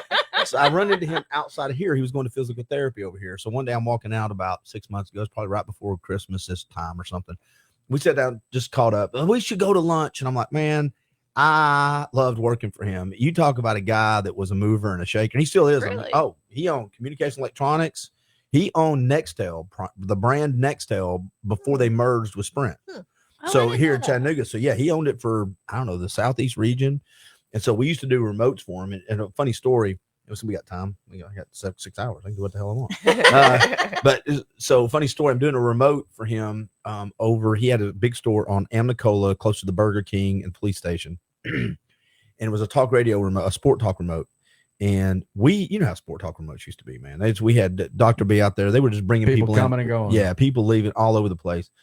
And so I walk up to him and I'm like, man, how's it going, dude? There's tons of people. Nobody's buying anything. They're not buying anything. You know, it's just, there's blood. I'm like, so I back up. I'm like, why are we not buying anything? We're just bringing in. Dr. B was just rolling. I stepped back and I walked up to Glenn. I said, hey, you have 4 people that you've hired to come in today. He goes, I said, they're all standing behind the counter. Well, all the customers out here in the showroom. He turned to look, walked off.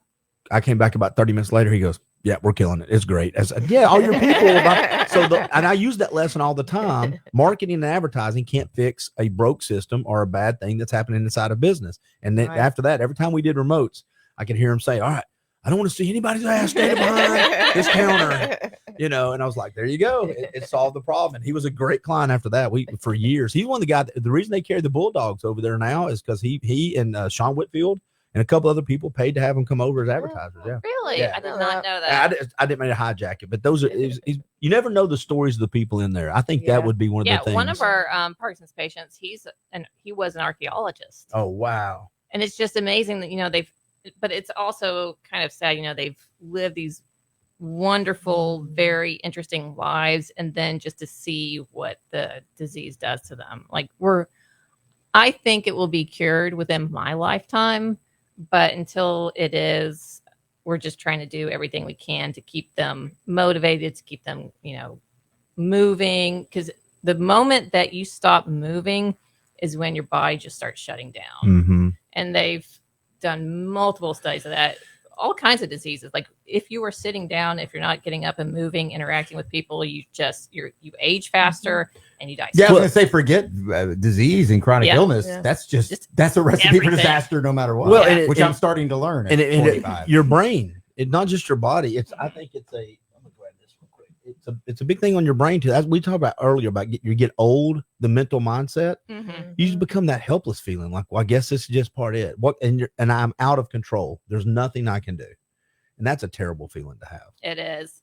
Yeah, Glenn likes to come in before class starts and play ping pong. Like he'll bring his gloves and everything, and when class actually starts, gone. He's walking out the door. Out. Yep. He's like, "Yep, just came for ping pong." You know what though? He's there. Yeah, he is. And they are serious about that they love ping it. pong. Yeah, like for a second there, we didn't have the ping pong tables, and I thought there was going to be a mutiny. Oh my goodness! There was a mutiny. There was a mutiny over the ping pong tables because Paul, I thought they were going to hang me.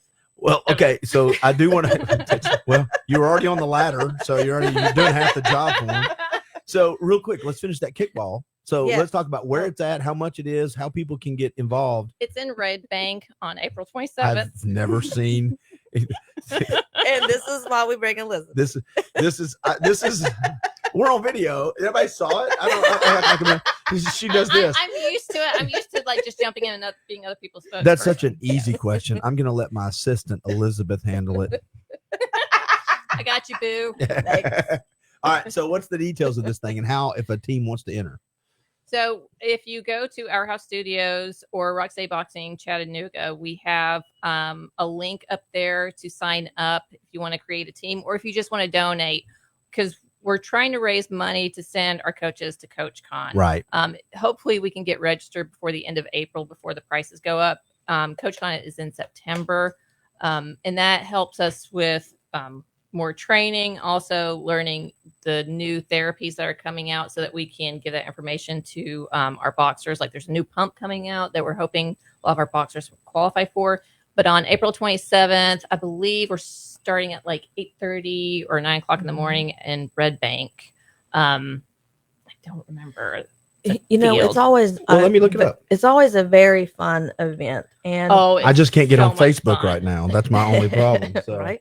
And we do raise quite a bit of funds each year, but it also they can go real quick. They can also go to Our House Studios Facebook page. Let's just make sure they all know Our that. House Studios, Rock State Boxing Chattanooga. We're gonna have food trucks there. I didn't mean to interrupt you. I want to make sure people know where to go. But keep going. So you were saying something else, Christy. I interrupted you. Do you remember? That's great. Do you need a food truck? Because Vinny, if you need a coffee truck, he was the sponsor of it's called Grindhead Coffee. They're new in Chattanooga. He brought me all the coffee. I saw your post on that. Is he free April 27th? Because I am so on that. If Vinny, that's a coffee truck? Yeah, it's a coffee truck here in Chattanooga. It's called Grindhead, and this is their mug. It's Let's Get Cracking, because it's a pirate thing. And the little trucks are pirate. Yeah, it's good stuff. It's very good stuff. You better have pirate jokes. So when he sends an email, he goes, "Aye," when he responds to email. I love He does. That's hilarious. Yeah. That's a good one. So this event, it will be just a lot of fun. A lot of people are involved. We always have a lot of high school boys come out and play with us and make it more interesting and more challenging. They're competitive too. Yes. And this also funds throughout the year. Like Kristen pays for them to go out to lunch once a month, and they build the community, and she pays for everyone. And our Christmas dinners and community events together. And it pays for their equipment. It pays for a lot of things that keep these guys going. You know, Joe Smith at YCAP, Joe and Andy, they say this all the time. Ministry takes money. And I know the gym's not a ministry per se, but I know you have a passion for stuff. But when you come to stuff like the Rock Steady, that is a ministry. That is a that's something that takes money. And I don't. There's a difference between you asking me to pay money for a widget and me and you talking about the value of the widget. Than it is when you ask for something like this. It's like, hey, we're not asking you. We're not trying to get rich off this. Right. You're not paying my salary. That's my thing. I'm trying not to go broke helping other people. If you could help me do that. And that's when you sent me out this, Joe Smith earlier talked about his Jabbing for Jesus in Hickson. This thing's plenty big enough. And if I want people to give to the YCAP program, they can donate right now. They got the text number running through. But here's the deal. If you go, I don't know anything about YCAP. I don't want to donate to YCAP, but I like watching the podcast. Great. Maybe this is more up your alley. Maybe you have a family member that suffers from this and you want to go give. Then go give to that. The world's plenty big enough for this stuff. I mean, on YCAP, it is an amazing organization. I've had, dealing with the kids. I was in and out of there for a while, training there for a little bit. Yeah. And the programs that they have there are phenomenal. And I'm really excited to see you support this. Oh, I appreciate that. I don't know.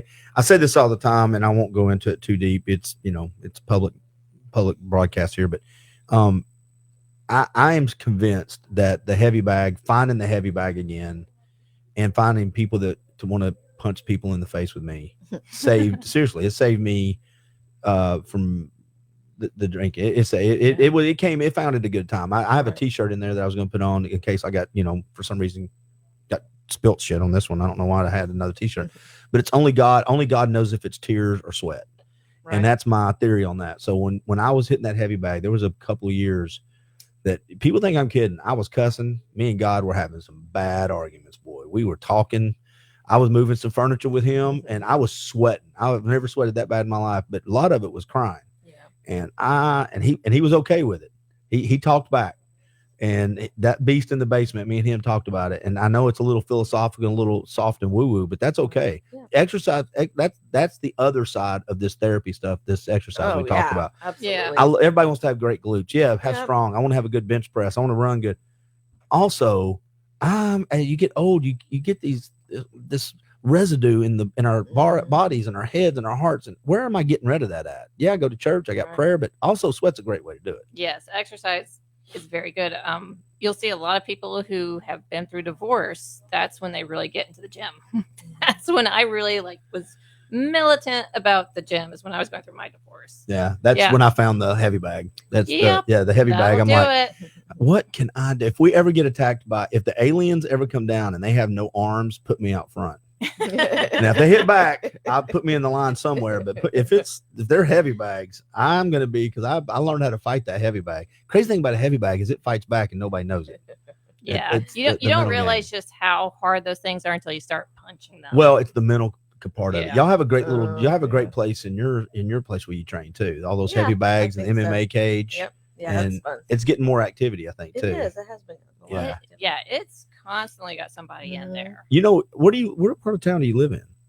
I'm an East Ridge guy. Oh, so you should. You're right down. You're close. I live a mile from her place. I got a lot of excuses. They're not good ones. Yeah, maybe. Don't sell him short. That dude's got tons of excuses. Plenty of it. You kidding me? Forget cardio. Yeah, you start doing that weightlifting. I mean, my heart. I was concerned about my heart, so I started with the only thing I understood. But you started, and I like was that. cardio. Yeah. And so I mean, this is brand brand new. And it's funny you just talked about it with kind of a spiritual nature. Yeah, is that I watch a ton of the old modern Marvels history channel from like the 90s, like old school stuff. And I caught one recently on the history of exercise, and I was blown away with how fascinating it was and how spiritual in nature it was. 10,000 years ago, it was because it was some kind of God related, some kind of spirituality related to it. Yeah. YMCA is the Young Men's Christians Association. A lot of things I didn't know. And while I'm not a spiritual religious person, I certainly understand the importance of powerful things. Well, we can pull that, and I think I can make that relate to people who aren't spiritual. I think if you really, and I'm challenging you at all, I think if you look back on even running the short amount of time you've had, mentally you probably feel better on days you go running, because I think that is where every step you take, you're dropping part of that day off. That's my theory. It's wild because that was such a foreign concept to me that this is going to make you feel better. Not physically. Not, because what do you mean? I'm just going to feel better all of a sudden? Like it's hard to just to hear that and be like, people don't get it. Yeah. You do it. And people talk about runner's highs or these kinds of things. I don't know what that is, but I do know that, yes, there are the days that I have, because I've just like you, I've got to have a goal. Mm-hmm. If I don't set a goal, it's not going to happen. Right. And so I set a very modest, but still specific goal. And as I got 2/3 through it, I started to feel the difference on the days that I didn't do whatever that small goal oriented thing was. Yeah. And the days that I did, it was a significant difference. It might've been, if I wasn't paying attention, I could have missed it. It wasn't so profound that my whole life had changed, but it was enough to me to be like, wow. You do it long enough, I'm getting it now. Yeah. I'm starting to understand. And if you did it long enough, it would be a big deal. That little moment, just hour every couple of days, you would miss it. I want to ask you, are you both very disciplined people? I am. Maybe. Just in general. Should I ask you at a different time of day? Do you want different? You want to come on another podcast? I get up at 4:30 every morning. I think that's pretty disciplined. Don't sleep. Well, still. Well, that could be wow. one like of a the win's a examples win. of your disciplinary life. Yeah, I feel like I've just pissed off a friend. Are you disciplined? Why are you Kind of question is that? Are we on a podcast? What the hell are we doing here, Clint? What are we? You want to fight? Yeah, absolutely. She starts doing this. Yeah, hold on. This is a good answer for Elizabeth. Yeah. Well, Elizabeth didn't have to say yes to that answer Well, for me I to know don't- the answer to that. Well, when I say are you disciplined, what does that look like? Are you up at a certain time? Are you eating at a certain Yes. time? Okay. So, I'm it's very easy for me to be disciplined. She is Yeah, very, very disciplined. So I'm a biologist, so that's my background is science. And I'm very OCD, as you can tell. I can't stop messing with things. But for my personality, it's easy for me to be disciplined. Like, I don't think it's hard. Everybody thinks, oh my God, how can you do that? That's so difficult. It really isn't. It's easy to do. It's easy to go in the gym. It's easy to lift weights. It doesn't take that long. But for everybody, it seems like it's the discipline part that's difficult. And that's never been. So what is the difficult part? Is there a difficult? Let's take the discipline out of it. Where do you find your difficulties and your challenges? Getting people's mindset out of quick fixes. And I've actually seen this kind of shift in the last probably 5 years in the fitness industry. I think we're finally, thank God, getting away from bad diets. Yeah. There's a couple little stragglers like that dummy that does V-Shred. But for the most part, yeah. I like the word dummy. I don't know why. Well, That sounds like I a call Brian people Stone. dummies Yeah, all you the do. time. Yeah. Listen to Normally- those dummies. Yeah, I would call him a jackass because he is. But yeah, that's my one little thing. I will go off on the V-Shred guy. But anywho, But you're seeing less of that. yes, because used to, you had the Dukan diet, you had the Mediterranean diet, you had the blood type diet, and people are getting away from that. And it's You know why? And this is my humble take from somebody that works out in the industry, but not near as deep as you or other people I know. It's not sustainable. Exactly. People, listen. I can follow any of those diets, and I will have results. Mhm. And I will fall off that crap in about 60 to 90 days because it's not a change of lifestyle. It's me trying to just do a thing. Well, you can't do a thing for 50 years. That's correct. hard. So but that's you my know take. what's replaced that though? Oh. Drugs. Ozempic. Ozempic. Oh, yeah. Semaglutide, tirzepatide, which Yeah. is Mounjaro. And another thing I noticed or I learned on that Modern Marvels thing on exercise was, excuse me, sorry, is that people have had the quick fix thing and the shyster attitude since the beginning of time. Yes. Oh yeah. Like that's it will always be they there. gave a lot of examples of people from 200 Well, years the ago. only reason or it works 150 is because years we ago. want it. I mean, Yes. I don't want the sweat. Yeah, and all that stuff, it does work. I've had clients who are on Mounjaro. I had a client who was on Ozempic, and it does work. Right. But I think if people understood the mechanism by which it worked, they would not choose to do it. Because unless you are diabetic, you really shouldn't be on it because you're going to mess up your pancreas. You're going to lose muscle mass. And yeah, you'll lose weight. The whole concept of it weirds me out a little bit.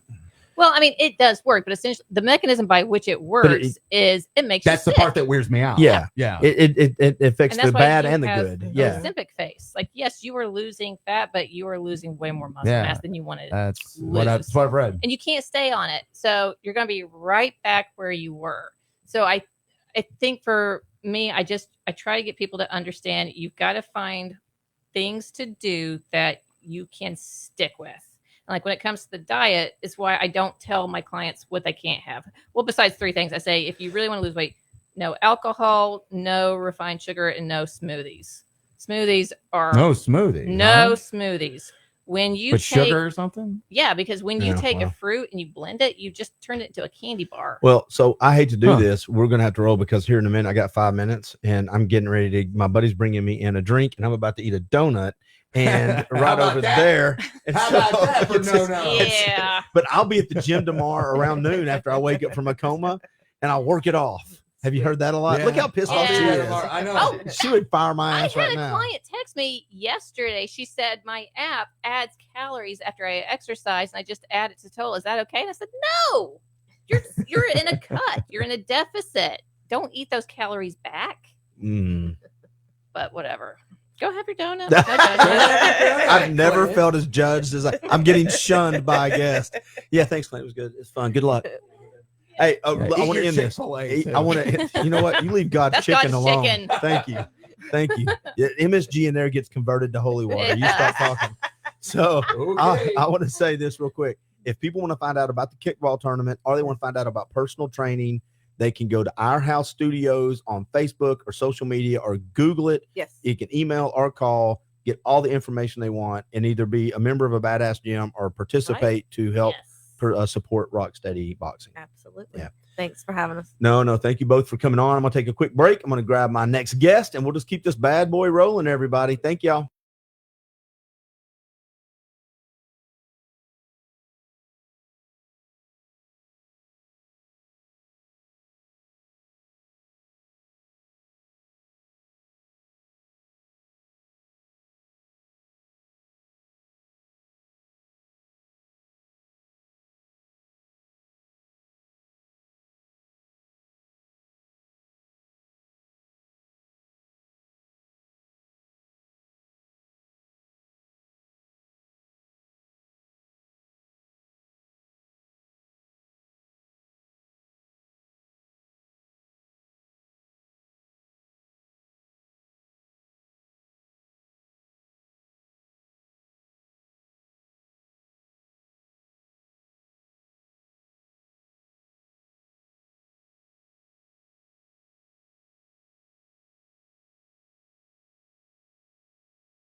generation I am?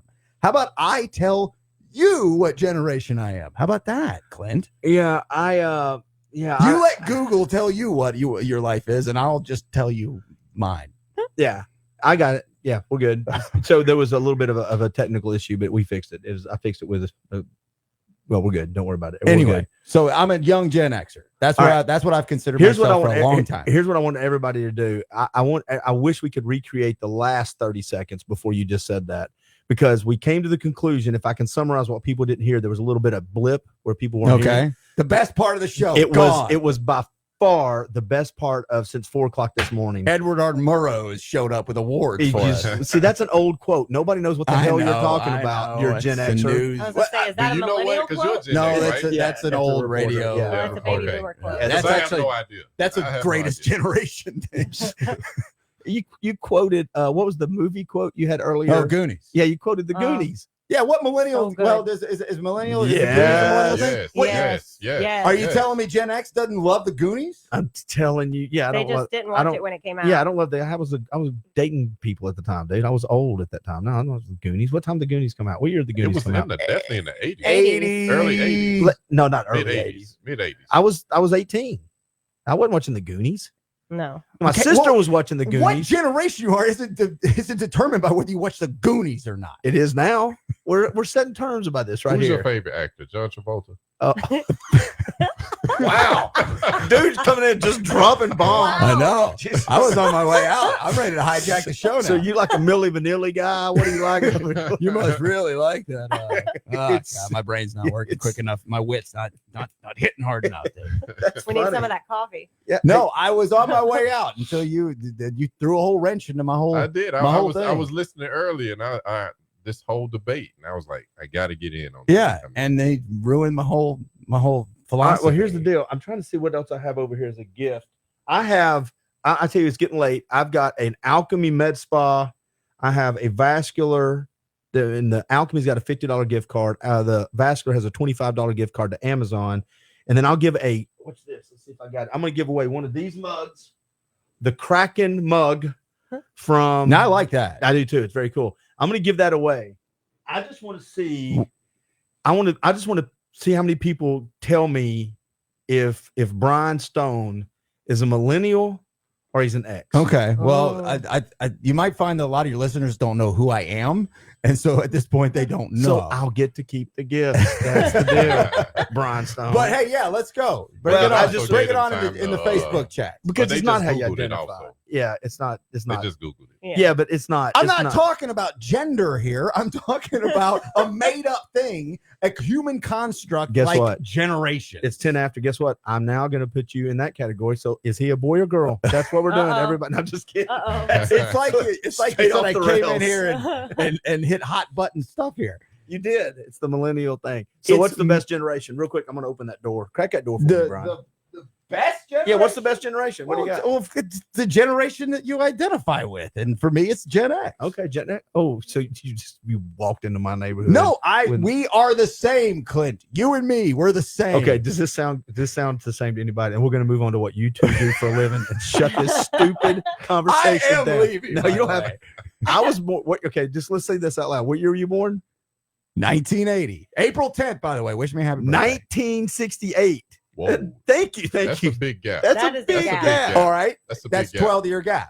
Okay. Yeah. So you're telling me if it was a 10-year gap, that changes the entire conversation. The formula is different. Still big gap. But the math says that the formula has to change. The math says that because what it was at 12. So let's say it's 11. 11 changes everything. I'm your elder.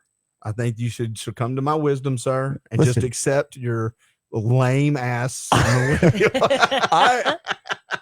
Listen, you want to make fun of me for being a millennial? That's fine. I'm making fun of you dropping Goonie quotes. I'm not one. Chester Copperpot, that was a good pull. All right, we were talking about pirates being buried in caves. That was a good pull off the top of my head. Yes, it was. Yes, you know, That goes back 3 yes, it was. That goes back 3 hours. Somebody stroked that man's hair. Yes, and you're pretty too. 3 hours. That was good. You did a great job. Yeah, I didn't have notes. I was about to drop Breakfast Club quotes and nobody. Oh, you would have got those? Yeah. Okay. Because Maybe. Well, I don't know. I just like the movie. It was a long time ago. Is though. it good? Well, you're not old enough to watch that movie. That's true. You can't like it either. Oh, watch this as we take a deep breath. This is known as a pivot in podcasting.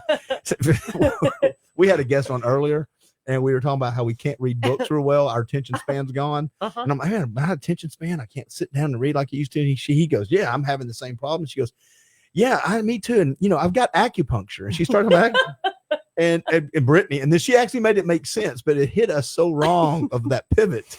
And that's what I'm about to try to do is another hard pivot to what you both do for a living. Okay. And Brian, you don't have to leave. You can stay if you want to. I'll this hang is out on for a minute. We'll see where it goes. Maybe I get another Goonies quote coming up. You go ahead and Google that and throw them out there. I do want to do this because I referred to it a minute ago about the CrossFit Games, and I don't want you to take as much time because I want to run through it, but I think it's important for people to know your story at the CrossFit Games. Are you okay sharing that just real quick? Because I think it transfers into what you do now. And we're going to talk about what you do now, but you went to the World CrossFit Games. And how'd that go? It was good, actually. Yeah. Yeah, except for the first part. Well, and so isn't that where you had a mind shift? Yeah. Can we talk about that part? Yeah. So I worked for 6 years to get to the CrossFit Games and made it. Was very excited. Ended up 16th at the end of the weekend, which is great for me. I was just excited to be there. And what we always want at the CrossFit Games is the trophy of wearing the clothes.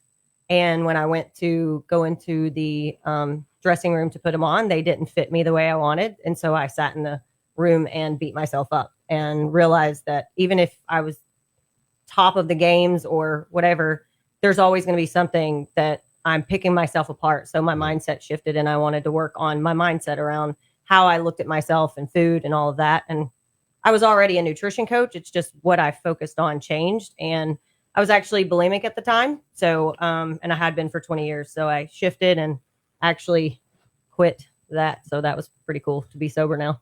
But you say you quit that's not just cold turkey, or was it just cold turkey? I actually went to an event after that, and there was a guy that said the most powerful person in the room is the one that has nothing to hide. And I realized that's what I was always hiding. Is that why you name it Fearlessly Authentic? Yeah. Yeah. Can I ask what time frame are we talking about? 2018. Okay. Yeah. Sorry, I missed the time frame. So yeah, and so you're sitting there and you're having this moment like we've talked about. You're supposed to be in your best spot. You've worked so hard and you're miserable, and you leave there and then you say, okay, I'm going to go on a different journey. Where did that take you personally? And then how did that develop into your coaching program now?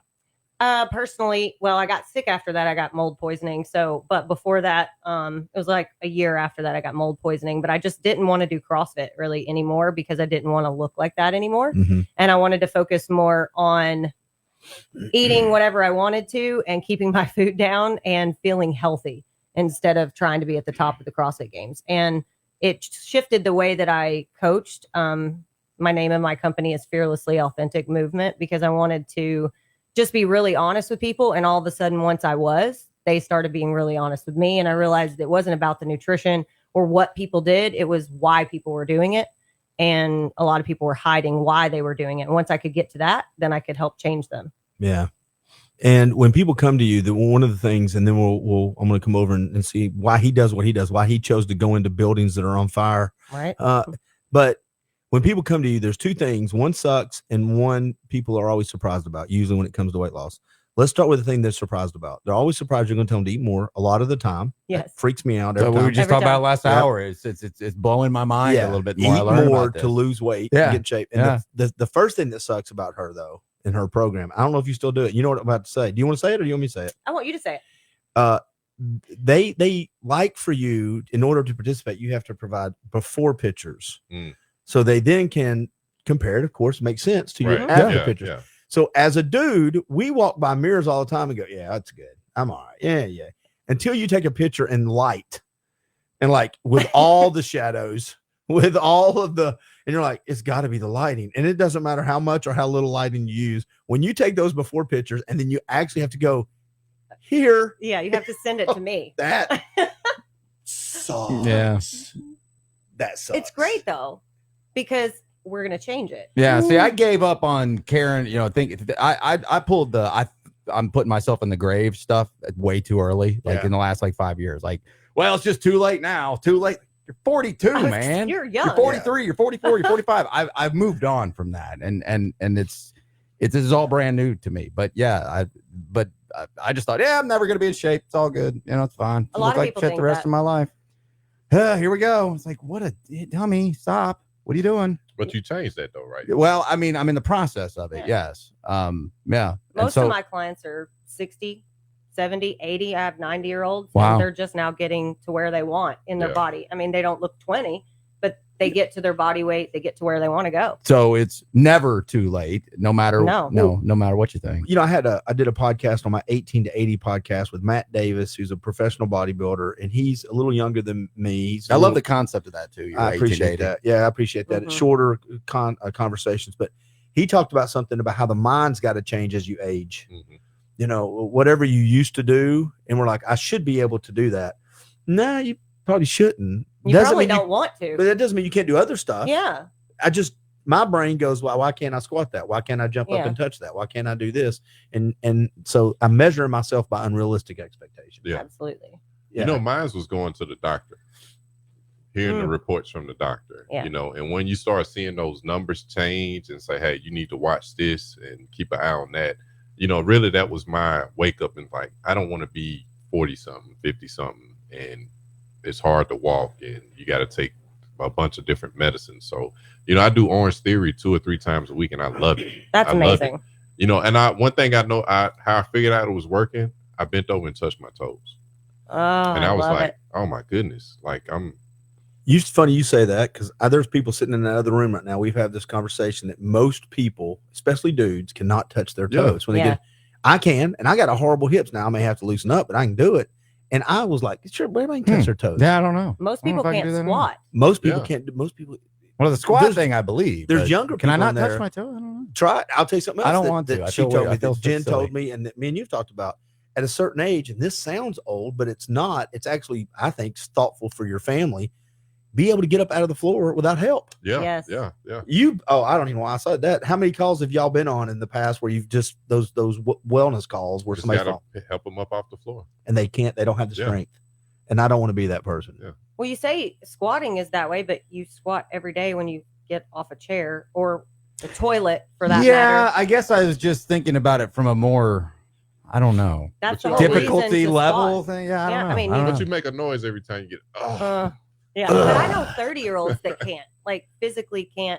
They have to use the wall to get off the toilet or use the side of the chairs to get off. Yeah, and they come to me, and it's not even a weight thing. It's just I didn't physically take care of myself thing yet.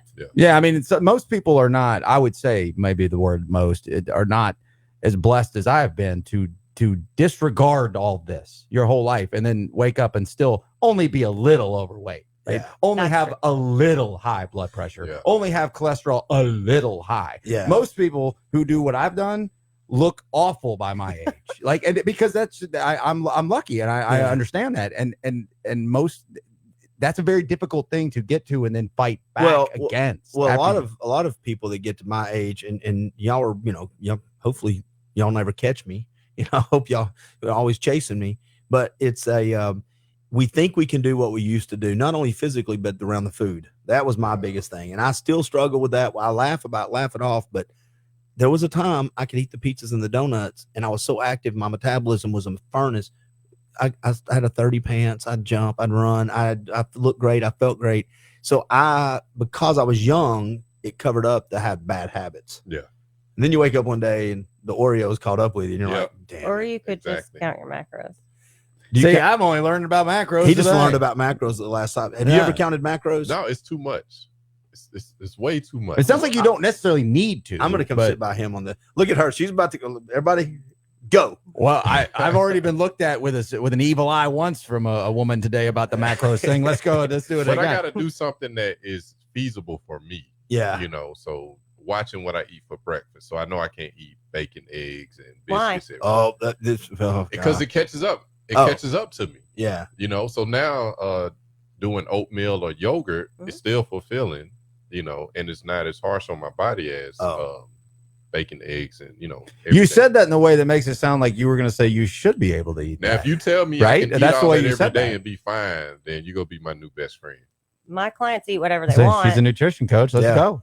Well, I was with her for a while, and it was like I wasn't eating enough bacon and well, not the bacon, but the eggs. Yeah. Well, isn't that the steaks. protein that we were just talking about? That's it. I wasn't eating enough protein, man. Most people aren't, and what you just mentioned wouldn't have enough protein. I don't get close to enough For your protein. size. I measured my Gotcha, protein. gotcha. I measured my protein a couple of times with her, and I was like, okay, I was 220 pounds at the time, and I'm supposed to be eating 220 grams of protein. And I'm eating a lot of meat, a lot of eggs. I'm like 120. Yeah. I'm like, I have to eat 74 eggs.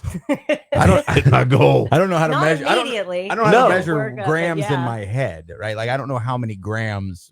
You said 1 It's the gram size per of a newt. one you gram know, or per it's- yeah, pound, right? yeah. So if It I'm doesn't 100, have to but be right, that, but yeah. but so And 150 grams roughly would be what. But and I don't know, is that 4 this much? ounces Is that is this about- much? Is that this 4 much? ounces of meat's about 30 grams. 30 grams. And I guess So, that's like, what we 4 don't minutes. do. Gotcha. We don't go talk to a nutritionist to Yeah. give us, exactly what it is. We try to do it on our own. We what think it's too hard. Yeah. Well, I and do. it's not For me, hard. if it's like counting, it's like, Well, and you'll let Google scare the hell out of you if you're not careful. While you're Yeah. trying to That's figure true, out yeah, get these yeah. questions But answered. the thing is, Yeah. everything's hard until you do it. I mean, brushing your teeth was hard when you were 2, but you do it now every day and don't think about it. My clients eventually log food and don't think about it. Or eventually we just build their metabolism to where they don't log and they don't think about Yeah. it. Well, That's so, the goal. So Jen out there, my daughter got into that. Now they still can measure if they have to, Yeah. but most of the time, You don't because they've done it for muscle memory, 2 or 3 months, they're like, I know if I'm eating this, I eat this much. So it's basically they don't measure anymore. No. They just know. Yeah, I say if you're doing it enough, it feels like you would be able to just Yeah. know. but my Just like biggest the gym. problem is sugar, sweets. That's That's because like you my don't log and you don't biggest. have enough protein, probably. yes. Once you eat more of that, the sweets are not a problem. Really? Speaking from being a bulimic Okay. and eating everything under the sun all day long. Matt Davis said that. He goes, listen, if you give it 30 days of eating enough protein, watch your carb cravings go away. Don't go away. Okay. Or you just eat sugar every day and you don't need as much because you're not depriving yourself. Everybody thinks no sugar. Yeah, because Just eat some. there's some health people you're going to see, and this is like trend explosion, target advertising kind of things, that it's like number one enemy sugar, number one enemy sugar. I'm not a big sugar guy. Salt is my problem. Yeah. So I salt is sugar. Might as well be sugar to Right. me. So I don't. It doesn't resonate with me, but most people it does. And so you hear that no sugar, no sugar, no sugar. I'm like, oh well, I guess it's no sugar then.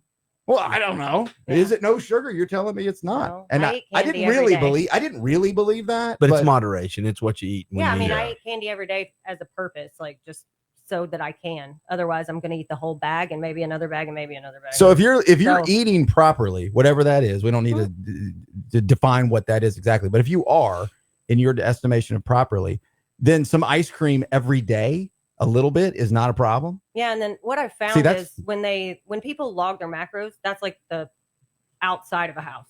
You do that first, you change your structure, you start to feel better. All of a sudden, you're thinner. You just have more energy because you have the right nutrients to build the house. Then Yeah. you work on what everything is in the house, and you can decide what you want. And then you work on micronutrients and like the food. And you all of a sudden you're going to the gym and you feel good and you're eating your macros. You actually just pick healthier You're food. motivated. Your ice cream becomes protein ice cream because you just are enjoying it and having fun and making new stuff. That makes a ton of sense. And a bunch of my health friends that I've reached out to as I've tried to make some change. We talked about earlier that this last couple months, the common theme I would get was if once you make these decisions and you understand why you're making them, you'll start making others based on that new information that'll fall within and you won't even realize you're doing it. Yep. And I thought, I mean, I guess I understand. That makes sense. Like, I'm not pushing back against that because that makes sense, but I still don't feel it, right? I don't know that yet.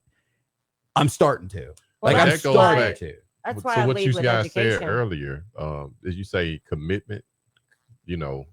That's where that comes in. That once you You're get making committed them, to it, You'll start.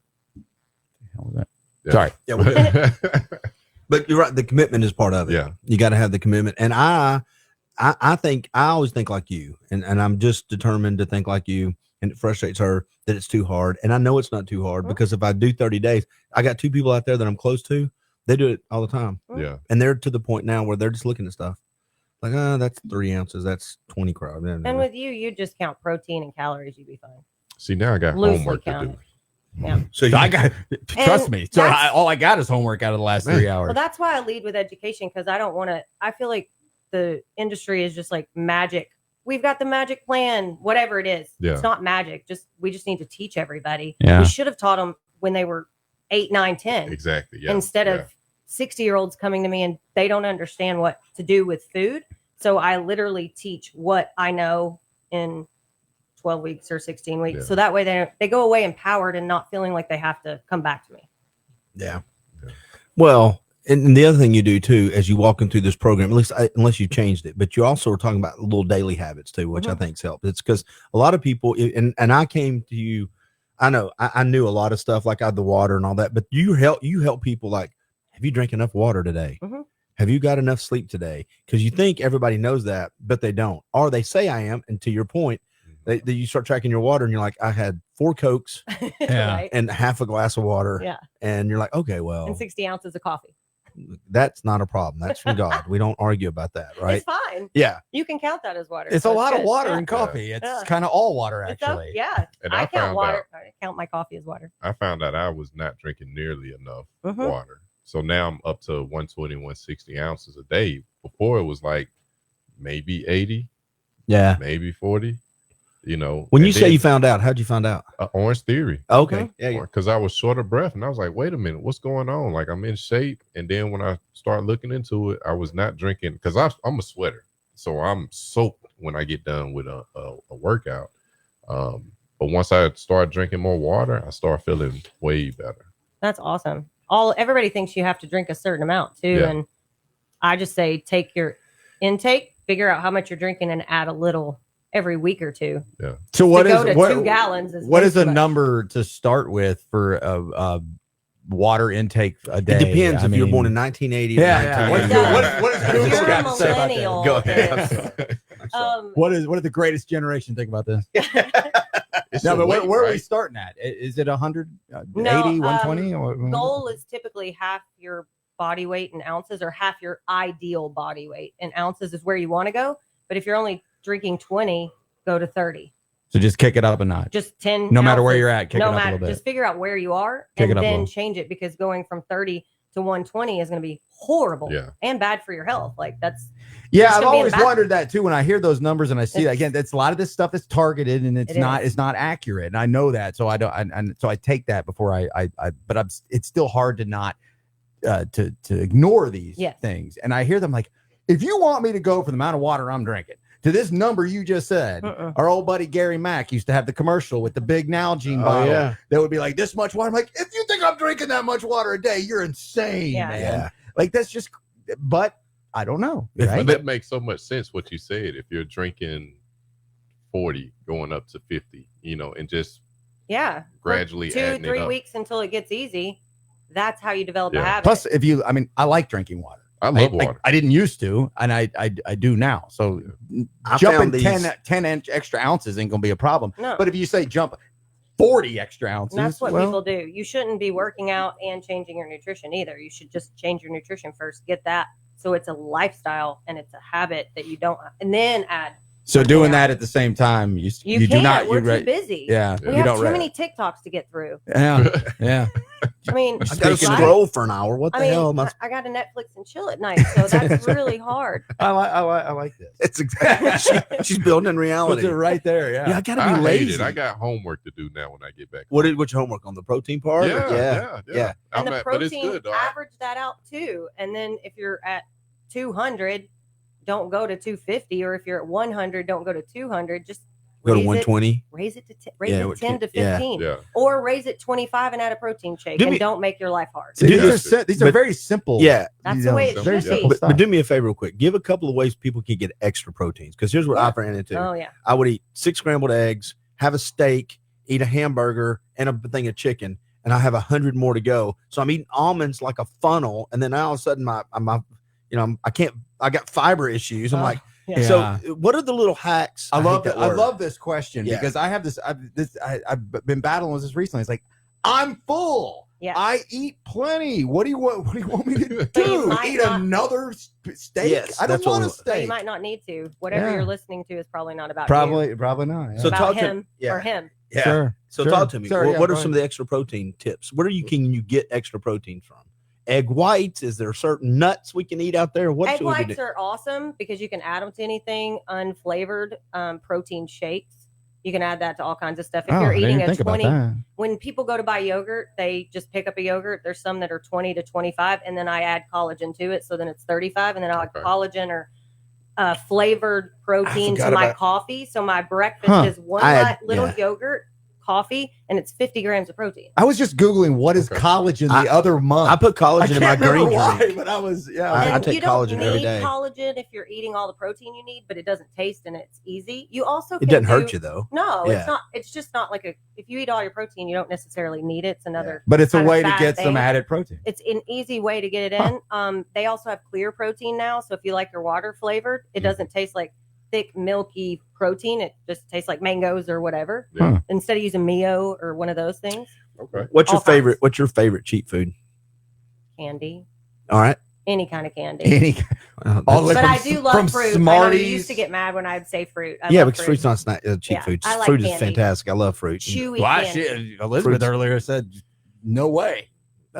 She's not here now, so she can't punch me. So tough shit. I was a fruitarian for a while. I did all smoothies. I love fruit. It was awesome. I love fruit. It's my favorite. I love fruit all the time. It processes different, but people get freaked out about fruit, but then they're eating, all this other stuff. So why do I care? I'm eating a Krispy Kreme donut in a minute. I put a donut through a banana through the Krispy Kreme donut and eat the stupid thing. That's the way it works. You're just not she said earlier fruit. not to do smoothies because of the sugar, the fruit. But most likely the people that are doing smoothies are doing it because they're changing from a candy bar to a smoothie. It's not exactly a candy bar, and they feel like they're doing something great. Yeah. And they're probably getting protein in where a candy bar they're not. See, it's not a one size fits all situation, and it's not extremes either. That's the thing I like. Drinks a smoothie every single morning, and she has for 20 years, and it's great for her because she doesn't eat. Like the people that don't eat, smoothies are awesome because they won't get the calories in. Like you might need smoothies. Well, see, I use a green drink every morning, Mm-hmm. and I put all my stuff in there. I put the collagen, I put the mushroom powders for immune, I put my green drink, I put the protein powders. You can pour egg whites in. I've got I put my little pack of zinc and vitamin C in there. I put everything in that bad boy. I put curcumin. I put everything. I literally put everything in that. I dump a little bit of apple cider vinegar. Just a little cap full. Oh, I like a shot of that. You put all that stuff in there, and it tastes fine. It's great, and it's a big old thing of water. And I start my day off like that. And I'm the opposite. I'll never drink a smoothie because I want to eat all my it's not. So it's not really a smoothie. It's not any fruit in there. It's a green drink. I won't drink anything with calories. Oh, see, I put that on there. All my food. Oh, see, I'm just trying to get mine in at some point in time. Yeah, but I'm small. If I was your size, I'd be doing that. But what about? I'm almost your size. That's like you, Clint. That's what I heard. We're talking. If I was chunky like you, big boy, I guess I'd be. I'm a muscular man. Yeah, man. We're talking macros. We're talking protein. What about calories? Calories are important. Yeah, I mean you need them, right? Yeah. But I mean, so like the target ads will be calories back, get the calories down, burn calories, and then I start doing math. I'm like, I ain't even getting like to 2,000 calories on a day. That's where everybody is. Yeah, and that's why I brought it up to begin with. Is there's a little switch in the brain here. If you go to her and try to lose weight, say I need to lose 30 pounds. She was great. Let's talk about your calories. Well, I've starved myself down to 1,100 calories, and she goes, okay, we're going to go to 3,000. Yeah. 5 billion calories for you. Yeah. So walk everybody through that in the next 10 minutes or so we can understand why you put people on more calories. Well, and you don't go up that fast, but it's basically your body is going to burn whatever you give it. If you've only given it 1,200 calories for a long period of time, your metabolism is going to slow down to that because it's smart and it wants to survive. Yeah, that would be my reality until a couple months ago. And it's not much different now, but people aren't hungry because your body's not going to give you a hunger signal if you don't feed it. That would be a waste. Okay. All right. So when you start adding food in the right way, in the right structure, slowly you start to get hungry and people are like, oh, it's bad. I'm hungry. I'm like, hunger's good. You're supposed to feel hunger. That's a natural thing. And it's actually an indication that you need to eat food. So let's keep putting food on the fire because your metabolism is a fire. If you let the fire go down, I know, and I'm losing that fire, man. I'm losing it. Oh, I've been doing this. That fire was burning. I've been doing this all wrong. Most people are. That's why they come to me and they're like, huh? But they get stuck. I got to get them to eat more food, and then we build their metabolism up. So when they start, they're eating 1,200 calories. When they start dieting, they're at 1,600 to 1,800 calories. So is there a cutoff of when you should not be eating? Like I always like a time frame. Like no. There isn't. See, I've had that debunked for me recently. No, intermittent fasting. Don't eat. Don't eat midnight stuff. And right? if you don't sleep, you need to have carbs before bed. It's not fats. No, it's carbs. You have to spike your insulin so that your cortisol goes down, so that you get, kids, give them a bunch of sugar. What happens? They just get really tired. Yeah. Afterwards, you spike your insulin. So my habit of eating Cheerios at night is fine. Is putting you to sleep. Wow. Good. Man. And you might not need the Cheerios if you sleep Honey Nut great. Cheerios. You might need some protein with it, like because of your macronutrients, or if you sleep good, you don't because you're need deficient. I feel like what made me wonder. Thanks for that. My life what made me want to ask about the calories was you said you don't drink any calories. I don't drink any calories ever, other than my coffee, but it's barely. Coffee is like protein. Barely. I'll drink protein, but that's it. Yeah, so I the only calories I get are food. That's it. Mm-hmm. And I'm like, man, I'm just nowhere near. Yeah, if you need more, it'd be easier to just drink some. Just take his shake in the morning. Well, that concoction he just laid out, I was like, I don't know about that. You It's might not for the agree. week, but it sounds like a lot of trips to the bathroom.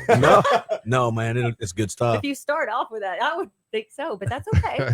I just feel judged by all of you people. Listen, when you get to be my age, the bathroom stuff's important. Hey, and Well, it's Brian always is your important. age, apparently. Absolutely. He identifies. That is true. I identify as a 58-year-old man. You just added 7 months, but thanks a lot. I just guessed. I didn't know how to work. Yeah, pretty close. You and me, Clint, we're the same. We're the same person. Oh, good. You smell like Flexol and disappointment all the time too. Really? No, patchouli and THC stink. Oh my gosh, I love patchouli and THC. That's perfect. See, that's he's a We need to go millennial. hang out with him. That's a I was millennial. gonna say he sounds like a millennial. It sounds like a millennial. I'm whatever y'all want to call me. You know, You just keep making millennial references. I've given this fight up. Well, you keep wanting to be the X, and then you're like, but that Goonies movie and Sandlot. There you go. Oh, Sandlot. We both just did You know why I love Sandlot? Because my kids watched it. You know what? I've got a 36-year-old Fine. son. How's that? Okay. I'm gonna pull the audio from this on next week's my pod. I'll be spending a lot of time on this. You want to know some more about the Stone on Air podcast? Please tell everybody. I'll deep dive into this next week. I'm gonna get I think verbal I'm shit up. kicked out of me next week on his podcast. I think I'm giving up. Hey, do you have a podcast too? I do. Man, everybody's Sip got a and Chat. podcast. This It's has got a because good of you. podcast. You need one. So tell everybody about your podcast, man. It's a good shirt. I don't even have good shirts like that. What That Sip is a and good Chat shirt. podcast. 2 P's, 2 T's. Something me and some of my friends, Carlos Hampton and Randy started, and we started not too long ago. We're on our second official episode. Yeah, good. So is that logo supposed to be a beer? Yeah, it's good. Sipping and chatting. I like So it. just talk about life. Just talking about life, hearing it from men's standpoint. Yeah. We have some guests lined up. We're having a good time right now. That sounds Having a fantastic, awesome man. time right now. He's got a good podcast. If nobody's ever heard Stone on Air, Stone Stone on Air, man. I'm telling you, he rants. Just rambling on from a crazy person, a former wannabe Gen Xer, Absolutely. currently identifying as a millennial. He's going through detox right now for that whole program. And then I've told her she needs to have a podcast. And here's why. It sounds like You're the only one left in town that doesn't have one. I know, right? I just need to hang out with some people. Hold on and a I'll second. have one. Another reason Hold why on. I don't like podcasts. Hey, do me, that I'm going much. to pass this over. Stop being an asshole. Would you pass that? No, I'm just kidding. The guests come in and he's like, so what do you do? This happened when he first started. What do you do? I do this. I do. Do you like it? Oh, I like it. Everybody's, it's a podcast. We're raising money for YCAP. Donate now to, text YCAP to 71777. I like it. I like it. I hate podcasting, but you do it every week. Yes. Wow. We're not in therapy. I bullied one of your listeners into maybe donating some money too. So. And I'm going to start a podcast. He told me I have Listen, to. look at this. It's reverse psychology. You're like the jujitsu man of the verbal game. I do a lot of things every single day that I don't like, and I do a lot of them pretty well. Absolutely. Absolutely. You're a great podcast. A lot of them I do terrible too. So, by the way, but we don't put those out for public consumption. no, well, they do. I do, unfortunately, sometimes. If somebody wants to talk to you about coaching, let's say they hear this and they kind of agree, like maybe I'm doing it wrong, and They just want to have that discovery conversation. Like, So let's want me say to this. just give Let's my say phone this number out? guy. Yeah. Let's say this guy thinks he's a Gen Xer, but he's actually a millennial, and he's That's a worried about problem. his is there a nutrition. better? Should they go to a website? I don't want you to give your phone number out. I want to tell people how to get a hold of you in case they want to give you money in business. Instagram's fine. Okay. FLA period movement. FLA period movement. You Google Chastity Snowden, you'll find her. And if you're a creeper, call me up. I'll vet you to see if you're worth passing on. Yeah, that's you get creepers. Oh, you do. Oh, you get listen. Yeah, the feet people love me. The feet. The Don't feet even people. start there. We talked about this. Yeah. Me and her talked about it. Starting a foot thing. Yeah, You're why sending not? pictures of. I've had guys What be kind like, of foot fetish thing is going on? Oh, here? it's all. it's Don't it's even go all get them out of that room. crazy.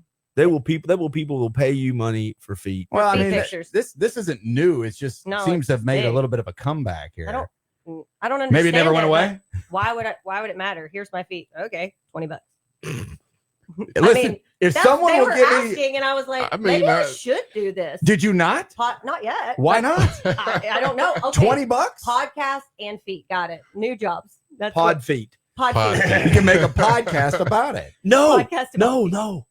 Okay, you do the podcast. It's Pod feet. All they see is you're doing the Hashtag pod podcast feet. barefooted, and you're talking, but you're just moving your feet while you're talking. You're just sitting here talking, but you're just like wiggling your toes and stuff, doing your feet. Sold. You would make a killing. All right. Pod feet. Then Nobody you can have steal it. guests on, and all of them have to it's just sit. feet. Yeah, and your follower And you're all and your followers list will need to be like checked with a database somewhere. Make They sure. can't So get is to the me. camera just on your feet the Yes. whole time? It's We're just just You're just talking, wiggling your but feet. it's just yeah. So you got all those weirdos out there listening to your podcast and looking at your little piggies. I mean, I'd rather look at that. That than sounded like, creepy to say little that- piggies, that by the was way. weird. That was weird. That's I don't like know. little This kids. whole Yeah. thing's getting a little weird all the way Yeah. around.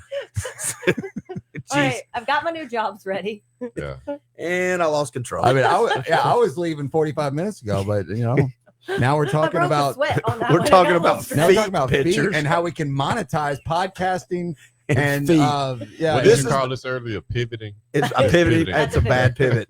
We should have taken another pivot. yeah. I will Softcore say pornography. this is that's what I say. This is the cleanest version of people trying to find a way to make money in a not so inappropriate way. Yeah. This is a bunch of people that either have gone to church or just good folks are like, what can we do that's not morally wrong but easy to make money? That's exactly what Listen, this is. somebody will give you $20 to look at your feet. You should take the $20. That's what I'm saying.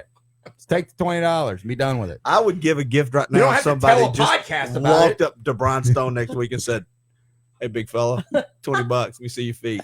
Don't, construction I don't worker. think I'd turn it down. I gotta check I got his some podcast gnarly out. looking. I know, feet right? now. I gotta check his It's podcast coming out. soon. Absolutely. So you're gonna talk about millennials and you gotta talk about feet.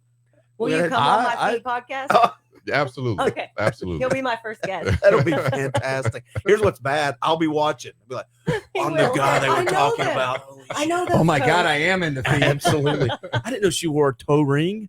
What is that? Oh, you can Those change flip-flops. toe You could take toe rings, paint your toenails different, put Oh, little messages those on little, them. Those little string things. Put little there, message on the them. little Oh, beads yeah. and stuff. Oh, this is getting fun. Yeah. Is it though? What? Is it You really? have- We went Multiple from podcasts. counting macros to feet. To feet. I'll have Just a like that. nutrition one too.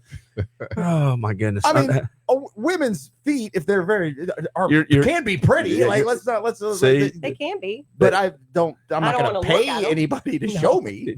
Just go to the beach. But somebody Yeah. will. Dude, you Apparently ruin your somebody business will. model. Stop oh, it. my bad. Don't go to the beach. No. There's no beach near here. Wait till the Pod Feet podcast comes out. Pod feet. Pod Feet. Pod That Feet. sounds- It does. Sounds like a bad recipe. What'd you make? Pod Feet? Ugh, I had that back once. All right, let's do this. Let's wrap this bad boy up. It's been fun. This is exact. I got to be honest though. These are the exact kind of conversations I expected to have towards the end of a Friday night on a 24-hour podcast marathon. Yes. Dude, I can't thank you enough for coming in. I really appreciate it. No, I appreciate you, man. Just the opportunities and the times I've been on, and I definitely wanted to be a part of it when you Yeah. told me about it. Well, Yeah, thanks. and And- I have some friends that do that orange theory you're talking about. Yeah. That's no freaking joke from what I've been told. No, it's not. No joke. Tell everybody So one more good on time you. the name of the podcast. Sip and Chat, 2 P's, 2 T's. Is it on Apple and Spotify yet? Spotify, yes. Perfect. Get it out there and watch it. And tell everybody one more time. You're on Instagram. How? FLA period movement. Stone on Air podcast. Yeah, you can Stone find on it Air on and here. everything. I'm carrying it and when you send it to me. But other than that, You just go to Stone on Air and you can find it. Yeah, it was weekly for years. It's not every single week, but it's just commentary. I'm just talking into a microphone instead of you three sitting here. Just me. It's great though, man. It's very well produced. Everybody, we're going to go get our next load of guests, and we are 5 hours late. Do me a huge favor. You. I'm on my way out. Yeah. Thank you so much. No, man, this was fun. I appreciate it. Do me a favor, everybody, as we wind this down. We are right at $8,000. Please give us a little bit of a donation. Text YCAP to 71777, and we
And we're back just like that. I got a new room full of guests. We're about to bring somebody up who I see him down here in the green room. I've got his mic muted right now, but we're going to bring him up, and I'm going to let one of my guests make sure we introduce him.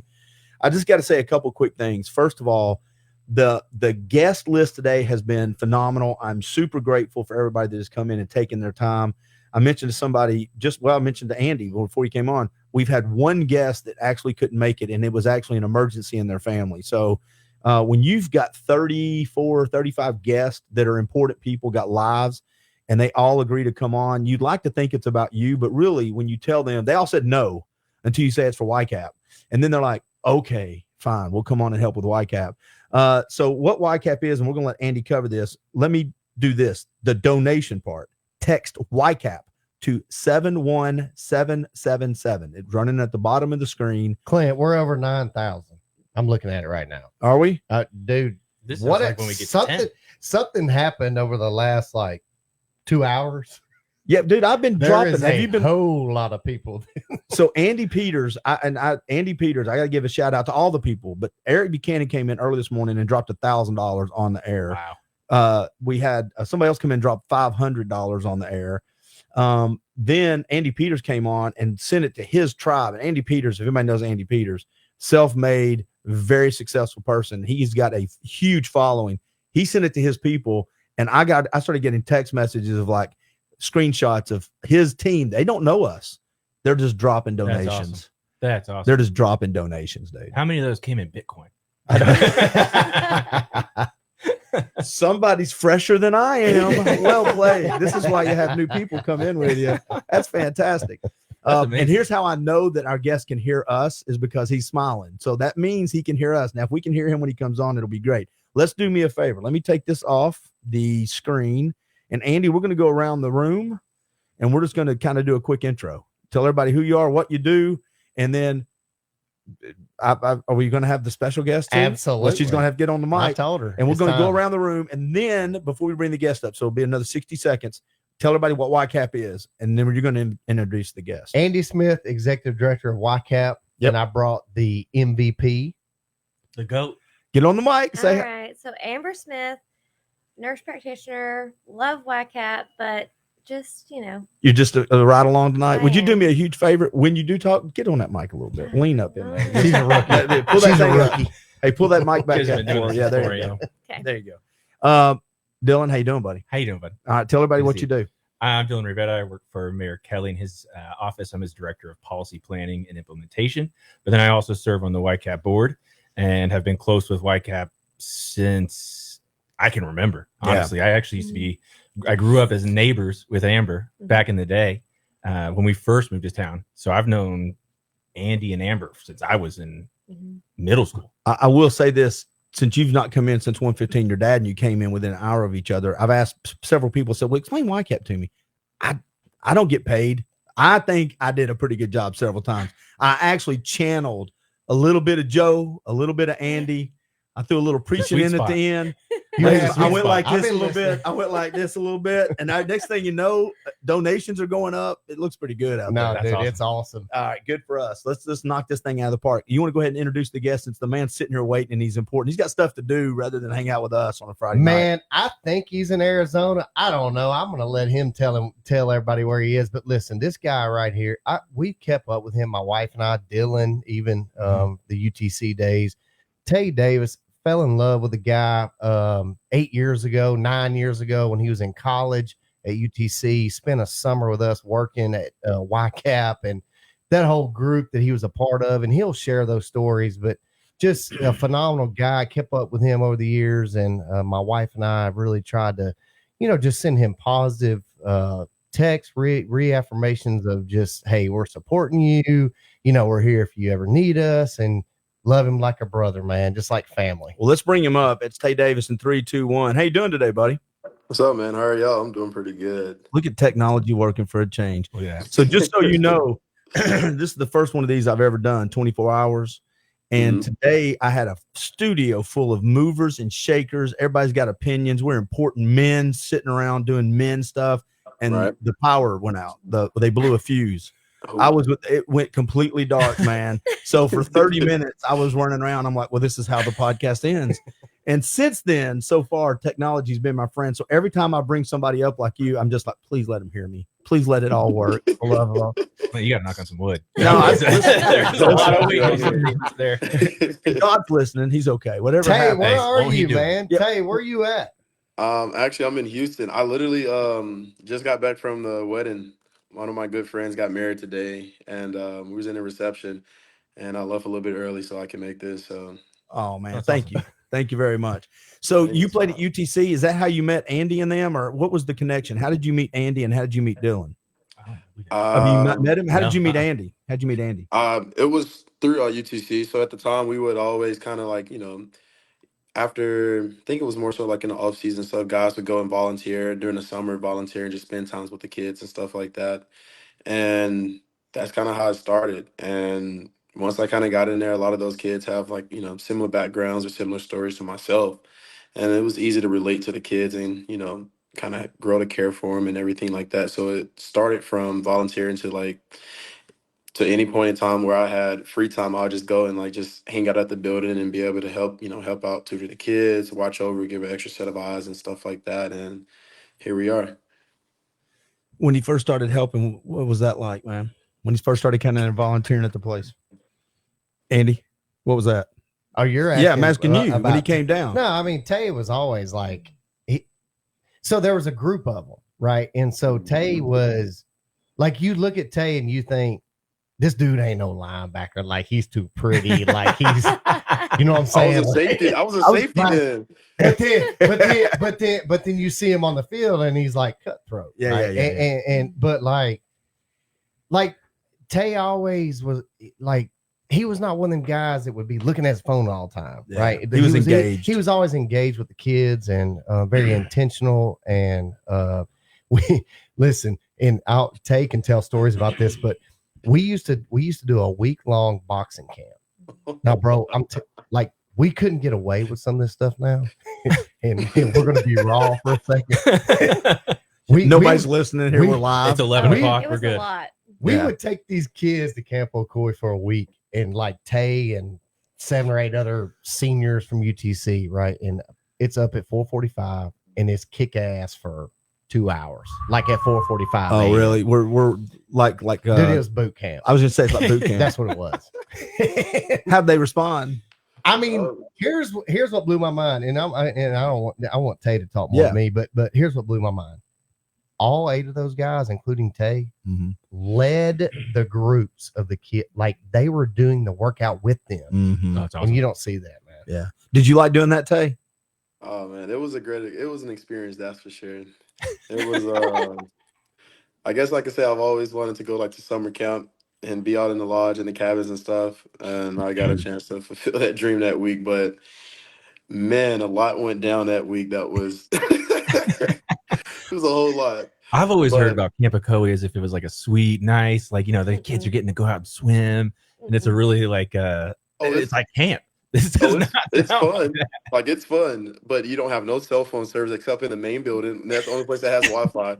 So any break, we would like every one of the guys would try to like go in there and like try to like see what kind of messages they got or try to catch up on everything. Find that one spot in the building where everybody's standing close to you were each other. truly unplugged. You were truly unplugged from the world. And looking back on it, man, it was such a pure time, like, because you was able to kind of build just a genuine connection and just enjoy each other. I mean, especially with today's time, with just so much of how, with technology is just, it's in everything we do nowadays. You don't have those moments like that. So it was a lot of fun. Now, I don't know you that well, so I'm going to ask you some questions. And if you don't feel like answering them, that's fine. We'll move on to the next question. I have thick skin. So since I don't know your background, you had mentioned that you kind of can relate to the YCAP kids. Mm-hmm. How so? Like, where were you raised at? Where'd you go to school at? All of that stuff. And what elements are you comfortable sharing on what you saw in those kids that reminded you of you? So for myself, I originally was born in Lynette, Alabama, and grew up in the Anniston, Oxford area. So I went to Anniston High School. I stayed in the projects up until middle school. My mom she moved us out after like her best friend got killed. Not too far from like in front of our house. During those times, just living there, I mean, you see everything from drug dealing to, gun violence, just an assortment of things. My mom was a single parent of 4, so I didn't have my dad in my life. So it was just a lot of things where, you know, a lot of kids could look at and just say that they have a reason to kind of, you know, act a certain way or feel like, you know, they don't, that life is all they know. And being, you know, knowing that I've came from those same backgrounds and made it out and, you know, was able to go to school and, you know, make something with my life. Like I'll you know, want to be that shining light to let those kids know that there is hope and everything like that. So it was a no-brainer to kind of just stick around with Wildcat because of that. What brought you to play at UTC? What was the walk through this journey to pro football for a minute, if you're okay? Because what plays better than the Mocs, baby? That's paid advertisement, I guess. That's good. I like that though. Yeah. Oh man, my odds are set, and Andy gonna hate this, but like my dream school was Alabama. You know. Whoa! Hey, you just became the best guest all day. Whoa, now. Yeah, baby. Y'all, me and Tay got to be alone for a minute. If y'all go ahead, that's good. You keep going, sir. So far, you're dead on right about your life. Go ahead. No, it's funny because my whole family's Auburn fans. I had an uncle that played football at Auburn, and I ended up an Alabama fan growing up. So that was my dream school. So growing up, you couldn't tell me I wasn't gonna go to Alabama. Ended up getting hurt my junior year in school, my junior year of high school, and missed majority of that season pretty much. And that kind of just put a damper on recruiting. So that my senior year, I was just like, you know, either I'm gonna get an academic scholarship or I'm gonna get a football scholarship. So I got to go make it happen. And ironically enough, I didn't get my first offer until after my senior year. We just lost to Bob Jones at the time, the second round of the playoffs. And that's when I got my first offer. And it was funny because my best friend, he was committed to Auburn and he was trying to get me to go there with him. And I still remember to this day, we were walking out the room from talking with Auburn and my coach was like, "Hey, Chattanooga wants to talk to you." And I was like, "Chattanooga?" I was like, "What is that?" And and then like this huge guy walks out, Marcus West. He walks out and he was like, who is Chattanooga? He's like, "Well, how about you just step into the office and just let me talk to you for a little bit?" So we're sitting there talking and I didn't even know they had a football team. This is like how oblivious I was. And he's like, "Yeah, like Terrell Owens went there." And I was like, "T.O.? Like, really?" And then he's like, "Well, who did you just got done talking to?" And I was like, "Auburn." And he's like, "Okay, well, if Auburn offers you, you go to Auburn. But if there's anybody else, it better be Chattanooga." He's like, "Just give us a chance." And we talked a little bit more and everything. And I ended up taking my official visit up there. And they came down, and, you know, through communication, like they went ahead and offered. I took my official visit and ended up committing on the spot there on my official visit, canceled all my other visits and everything. And yeah, man, it really didn't look back. It was on pretty much like looking back, it was definitely God that led me to Chattanooga. There's a lot of, you know, bonds and connections and people I've met that to this day that I still cherish, and we talk and we, you know, stay in touch and, you know, hold each other accountable. And I'm forever grateful for that. So, and Chat's not a bad place to be either, especially for fishing. You're blinded by the big Finley lights, baby. Wow. Dude, I feel like we're recording like a sneak recording you're making right now for the promotion of UTC. You can't find another one. Well, I was going to ask this though. When you went to UTC, were you safety or linebacker? So I was a safety. So I played safety my first 3 years at Chat. Backup safety, only did special teams, and I was just a large safety. Like I would come in and just like lay big hits. You see him in person, you like he ain't no safety. I'm actually not that big. He's just trying to gas me up right now. But no, it was just that. And then we had the coaching change, and at the time we had some guys that were injured, and they called me in and was like, you know, "How do you feel about moving to linebacker?" And at first I wasn't for it. I was like, "I'm a safety. I don't want to play linebacker." And then I just started thinking about it, and I was like, well, you know, you've been a team player this long, like you might as well just kind of just take the role and just see where it goes and embrace it. And I still remember my first spring practice. I didn't even really line up in the linebacker stance. I'm pretty sure I lined up like I had my safety stance in the box as a linebacker.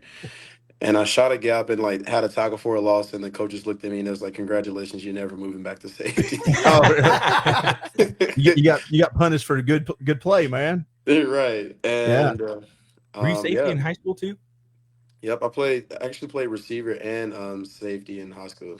Okay. So, did you like the switch once you got used to it? And did you have to put on weight? Because I don't know how big you were. So was there a weight gain, or so were you just same size? well, at the time I was 215. So like I really didn't put on much weight after. I just was playing linebacker at 215, and that comes with its own struggles and bruises because I've never played anything like that before. So I just remember at the time Matt Feeney, he was my linebacker coach.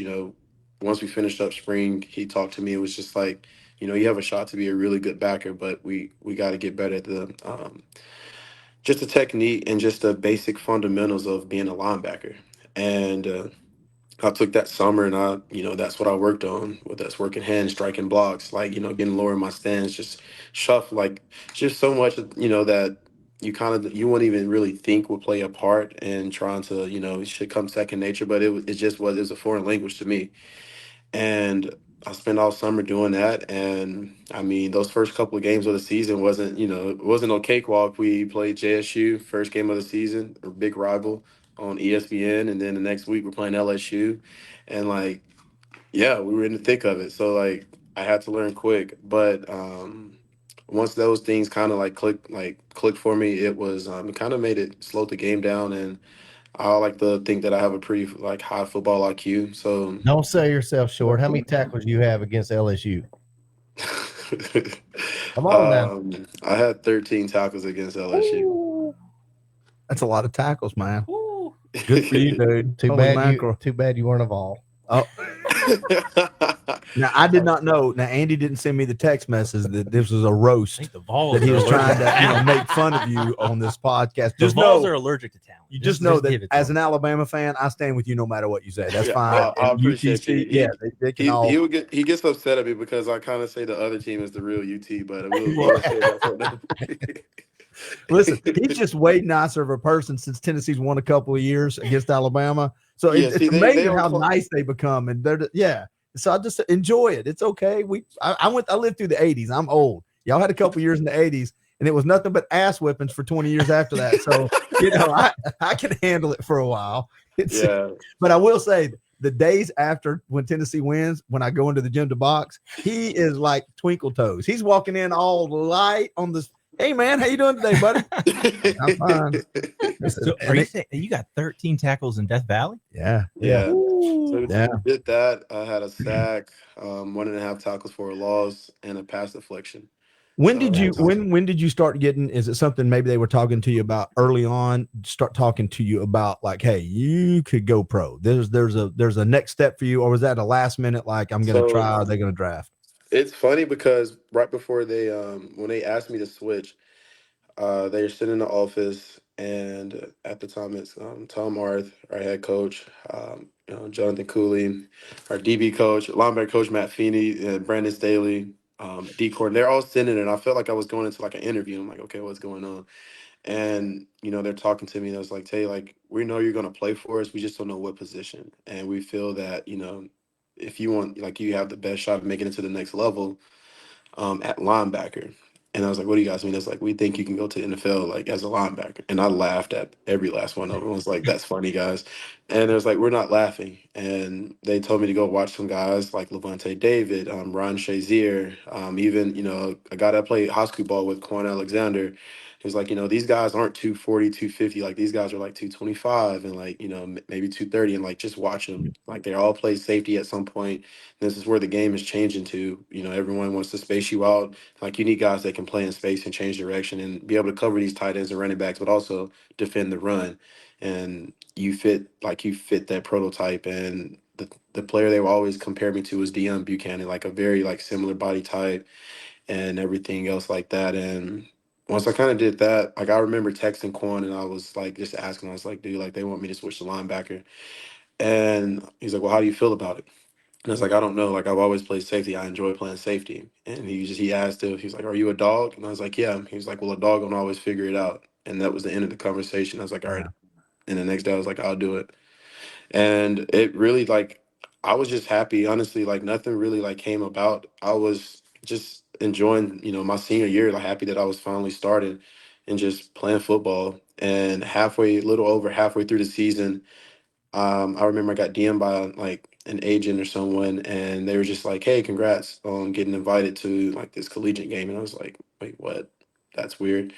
And didn't reply to it or anything like that. And I showed my, my coach at the time. He was like, "Yeah, we need to talk." And that's when there was like, we were trying to hold off until you got your official like invitation. But yes, you got invited to the NFLPA Collegiate Bowl game in LA, and you have a legit chance to make it to the next level.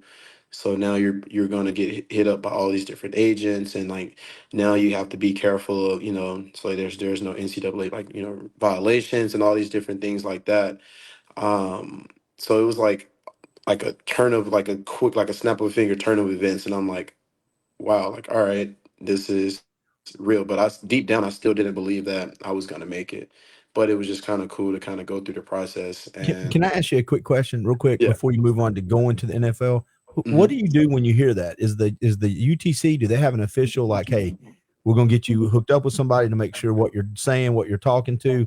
Or was there people in your life that you turned to and said, all right, I need to put the good people around me? How did you process? That's a big decision. And you're still, I hate to say this, you're still just a young guy. Yeah. You don't have a lot of world experience when it comes to this kind of, everybody's going to start saying really good things about you like that. Right. So actually, at the coach that talked to me was Scott Aligo, and he kind of turned to someone of like my mentor. Like he helped me, and I was just honest. I was like, hey, like I have no idea what, none of this is. Mm-hmm. You've been at that level. You've kind of, you've been a scout. You've been in those departments. You've been in those conversations. You've been in those rooms. You know, could you help me out? So once the season ended, there were some agents that hit me up, and I was like, hey, would you mind like helping me, make out like a little questionnaire form of questions and different things I should ask, and would you like sit in on those conversations just to like listen? And we did that, and he helped me out, like he talked with my mom and everything, and we ended up like figuring out the best option for me. So he played a huge role in in being able to kind of just help me get ready and everything. And honestly, that the defense that we played my senior year was a very pro style defense. We ran a multitude of different things and coverages, and at the time it felt like a lot, but once I got to the league, it was the same stuff. So like all these coverages and different like things. I'm like, wait. Tay, was that Arth your senior year? Yeah, that was Arth my senior year. Who was the D coordinator? It was Brett. It was Staley for like 2 months, and then he got the NFL job to Chicago, and then we had Kaufman come in. Okay. Kaufman, yeah. But but was Russ the head when you were in high school? Yeah, he was. And where's Marcus Satterfield now? No, it wasn't Satterfield. It was West. Marcus West. Yeah, where's he at now? I think the Buffalo Bills coaching. Wow. Yeah. So you put these people around you. You got this mentor. You're getting ready to make the move. What you take me through the transition? Because I don't, again, knowing your story. Yeah. Take me through the transition into the NFL. It was just that. I mean, like once I signed, they wanted me to obviously a lot of guys leave school early and go train at all these like places, and right. And the agent was saying, we can see you down by Miami, like we can. I've never done this before. How do you pick an agent? Just like you I mean, is it interview? Is it just? I mean, it's honestly, my biggest deal. What I wanted is someone that I feel comfortable with. Okay. Like someone that like, when it's time to have those hard conversations or those good conversations, like, it doesn't change. You don't want someone that to kind of forget about you. You want someone that goes to, to go to bat for you. Okay. And I'm very big on personal relationships. So yeah. Are they calling you? You calling them? Because you're just going to start getting hit up and realize you're talking to people who've never had anybody ask them to do this. I've never had an agent go, man, I really think you've got some talent. So how is that, were they just reaching out to you left and right at this point? Yeah, quite a few did hit me up, and it was really overwhelming at that time. But all I did, like what my grandma would always tell me is, Tay, just pray and, give it up to God and just ask him to guide your steps and guide your decisions. And you're going to be exactly where you need to be. So that's exactly what I did. All right. So then you signed. Talk to me about you're going to the NFL. And where did you sign? Who did you sign with, and how did that happen? At the time I signed with Harold Lewis. He at that point it was like, okay, it was right before it was like Christmas break. I was at home and, end up signing and, all is well. And, we're talking about where I should train and do all these different things. And I told him, I was like, well, I made a promise to my mom and grandmother that before I do anything else, as long as my education was free, I would finish school and graduate college.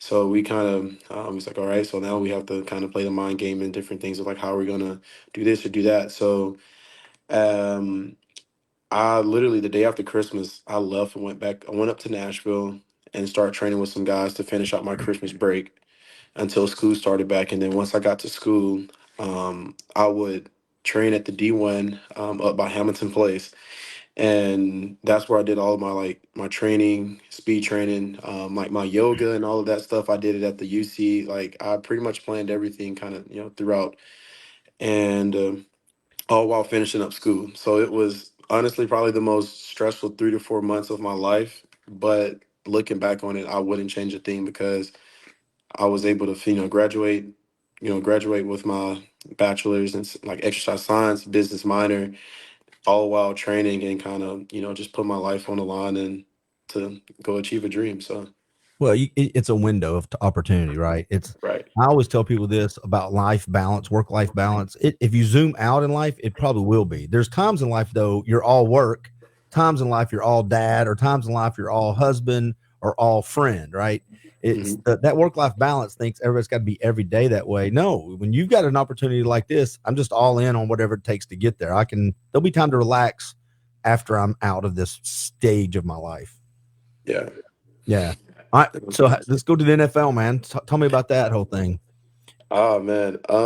So I ended up signing with the New York Giants, undrafted, and I still crack up laughing to this day. My signing bonus was $5,000. And Uncle Sam took just about all of that $5,000. You got $230. Gotcha. Congratulations. That's what your first big purchase was. But that's a low pay to get an ass whipping, man. You start getting to the NFL like, hey, shouldn't I get more early? Because I don't know how this is going to go. But go ahead. No, it was fun. It went straight to Chili's after that. But no, I got extra guac. But no, it was fun. I mean, I always said I never would live in New York, and I ended up in New York, which is funny enough. But I always say it's pretty cool that the first person I met in the building was Eli Manning. Oh, my player. So I'm in there in the equipment room. I'm getting like my helmet and stuff fitted and all of that. And he walks in, and I'm just like looking at him like, okay, like that's Eli Manning. And like I look at him, he's like, oh, like this is one of our rookies, the equipment guys. Jackie was introducing me. He's like, oh, Tay Davis. He's like, you teach Chattanooga linebacker. And I'm like he knows who I am. Like this is pretty dope. Yeah. And yeah, man, like it was everything you can think of, and then more. Like to this day, like I still don't really believe that. Like I'm like, wow, like this is like my job, this is my profession, and just being like a young kid in that moment, I was just like star-studded, seeing all the guys like Odell, and I mean, we were in the same rookie class, but Saquon, I'm like, bro, like it was just crazy, and just being around those guys and stuff. Like I really didn't think I belonged. I was kind of just feeling my way through, just because. So he goes through rookie year, right? And we're keeping in touch with it and all this. And I'm gonna let my wife chime in on this one because I give him hell. If you do, lean up to the mic, please. But so he goes through his rookie year, and Amber's like, "Babe, I've got this continuing ed class in New York City. We can go up and spend a week and watch Tay play." And I'm like, "Oh my God, this is great. I'm going to get a week vacation and I'm going to get to see Tay play." We booked the trip. We head to New York. Yes. You don't sound like your wife right now. Well, let me back up. Year 2, you played in how many games? 15? It was something crazy. Year 2, I mean, I played in, I missed 2 games my second year because I had the concussion. But I think you got hurt like literally 2 weeks before we went. Yeah. Oh, that's what happened. Literally. Yeah. So y'all go and y'all just hang out with him, and he's not getting to play because he's injured. Yeah, he got hurt. Yeah. So the running joke is, man, we planned this big vacation and we didn't get to see you play, dog. Did you get to see him though? Did you get to hang out with him? No. Yeah. Yeah, I don't think they plan another trip after that either. No, but I don't even think he was in New York when we were there because he was hurt. Oh, okay, I got you. Yeah. I got a friend of mine a long time ago that played third base for the Cleveland Indians, and we were driving. We took some guy trips. We'd go up and hang out for 3 or 4 days, and he'd get us great tickets. So this third year, we're leaving on a Wednesday. We're driving up. You'll appreciate this. You're a pro athlete, right? We're driving up. We're almost there. We get a call because it was a guy's trip. Quake off Sport Talk and some other friends. We get a call, and it's like, hey, man. Hey, listen, when y'all get here tonight, we're going to do dinner here. I got your tickets. And just so you know, I've been traded to the Angels. And we're like, oh, man, I hate that. He goes, man, we'll hang out this weekend. And he goes, nope. That's just good heads up. They're putting a suitcase right now on a plane, but my apartment's sure. But it was all set. We had a great weekend. We hung out and we were in the dugout with the Cleveland Indians. We got to hang out with him that one night. They put his stuff on the plane. He didn't leave till the next morning. We got to hang out with him one night. But I'm like, well, I ain't going to California now. It's just your ass have to come back on this side of the world, Bubba. But to your point, as a pro athlete, things happen, man. You plan on playing, you get hurt, you get traded. Your job's to show up and play the game. But what's cool though, Clint, and I know people can't see this on screen, but Tay's second year, the NFL does a thing called My Cleats, My Calls, and they can develop their own cleats. And they put their logo of their favorite nonprofit charity of choice. Yeah, wow. Yeah. And Tay called me and he goes, hey, man, I want to do this. And here's what's really cool. So at the end of the game, they take his cleats and they auction them off. The NFL auctions the cleats off. And then the money comes back to the program. So we get this check from the NFL. And it's like, dude, how cool is that? That's awesome. You know? And well, I'm gonna let me talk for just 1 second. The only reason is because the camera switches over to me. I just want to show people, see if they can see that right there. Oh, your camera went dark, buddy. There we go. Let's try that now. There we go. Andy's over here praying. Yeah, but when you talk, I can't say. There we go. All right, let me see. There we go, right there. That's a pretty cool thing, man. That's very cool. Yeah. All right, cool. Yeah. Thank you very much. Hey, I want to ask you a quick question. It looks like one of your welcome to the NFL moments because we got about another 15 minutes. You're welcome to the NFL moments. You saw Eli Manning, right? But on the field, whether it's practice, I've got friends that played pro, and I ask them this question all the time. On the field, either practice or a game time, you're already laughing. Everybody has an NFL moment, right? There's a moment where you think you're fast, and all of a sudden you're not fast. You think do you have an NFL like, okay, I'm here? Yeah. So I do. Trying to think which one I'll share this one. We got time for two stories. We were playing Washington. So we were playing Washington. It's the Redskins at the time. So I know I'm kind of getting old now. That just makes me sad. Adrian Peterson, he's at running back. And we all know Hall of Famer back. And I run up and it was the hardest I've ever tried to tackle someone. And like I tackle him, he goes down, and like I get up, and it hurt me more than it hurt him. And I'm just like, ooh, I'm like kind of like I wouldn't say stomach, but I'm like like that kind of hurt me. And then he just comes up. He was like, good hit, Rook. He's like, but you got to come stronger than that. And I was like, I just like went back to the huddle like a sad little kid, and I was just like. It makes a lot of sense. Well, and two, I've asked people this before, but so I'm going to ask you and see if your answers kind of fall in line. The difference between high school and college, I've heard, then you go from college to pro, it's almost like the same difference. It's like you play with some good athletes in college, but when you get to pro, everything is at a different speed. Is that correct? Just as a fan, it looked all the same to me. I think that for one, we all know that's the top 1% of the 1% that's playing. And everyone's good. Everyone's athletic. Everyone's big, strong, fast. You know, if you weren't, you wouldn't be there.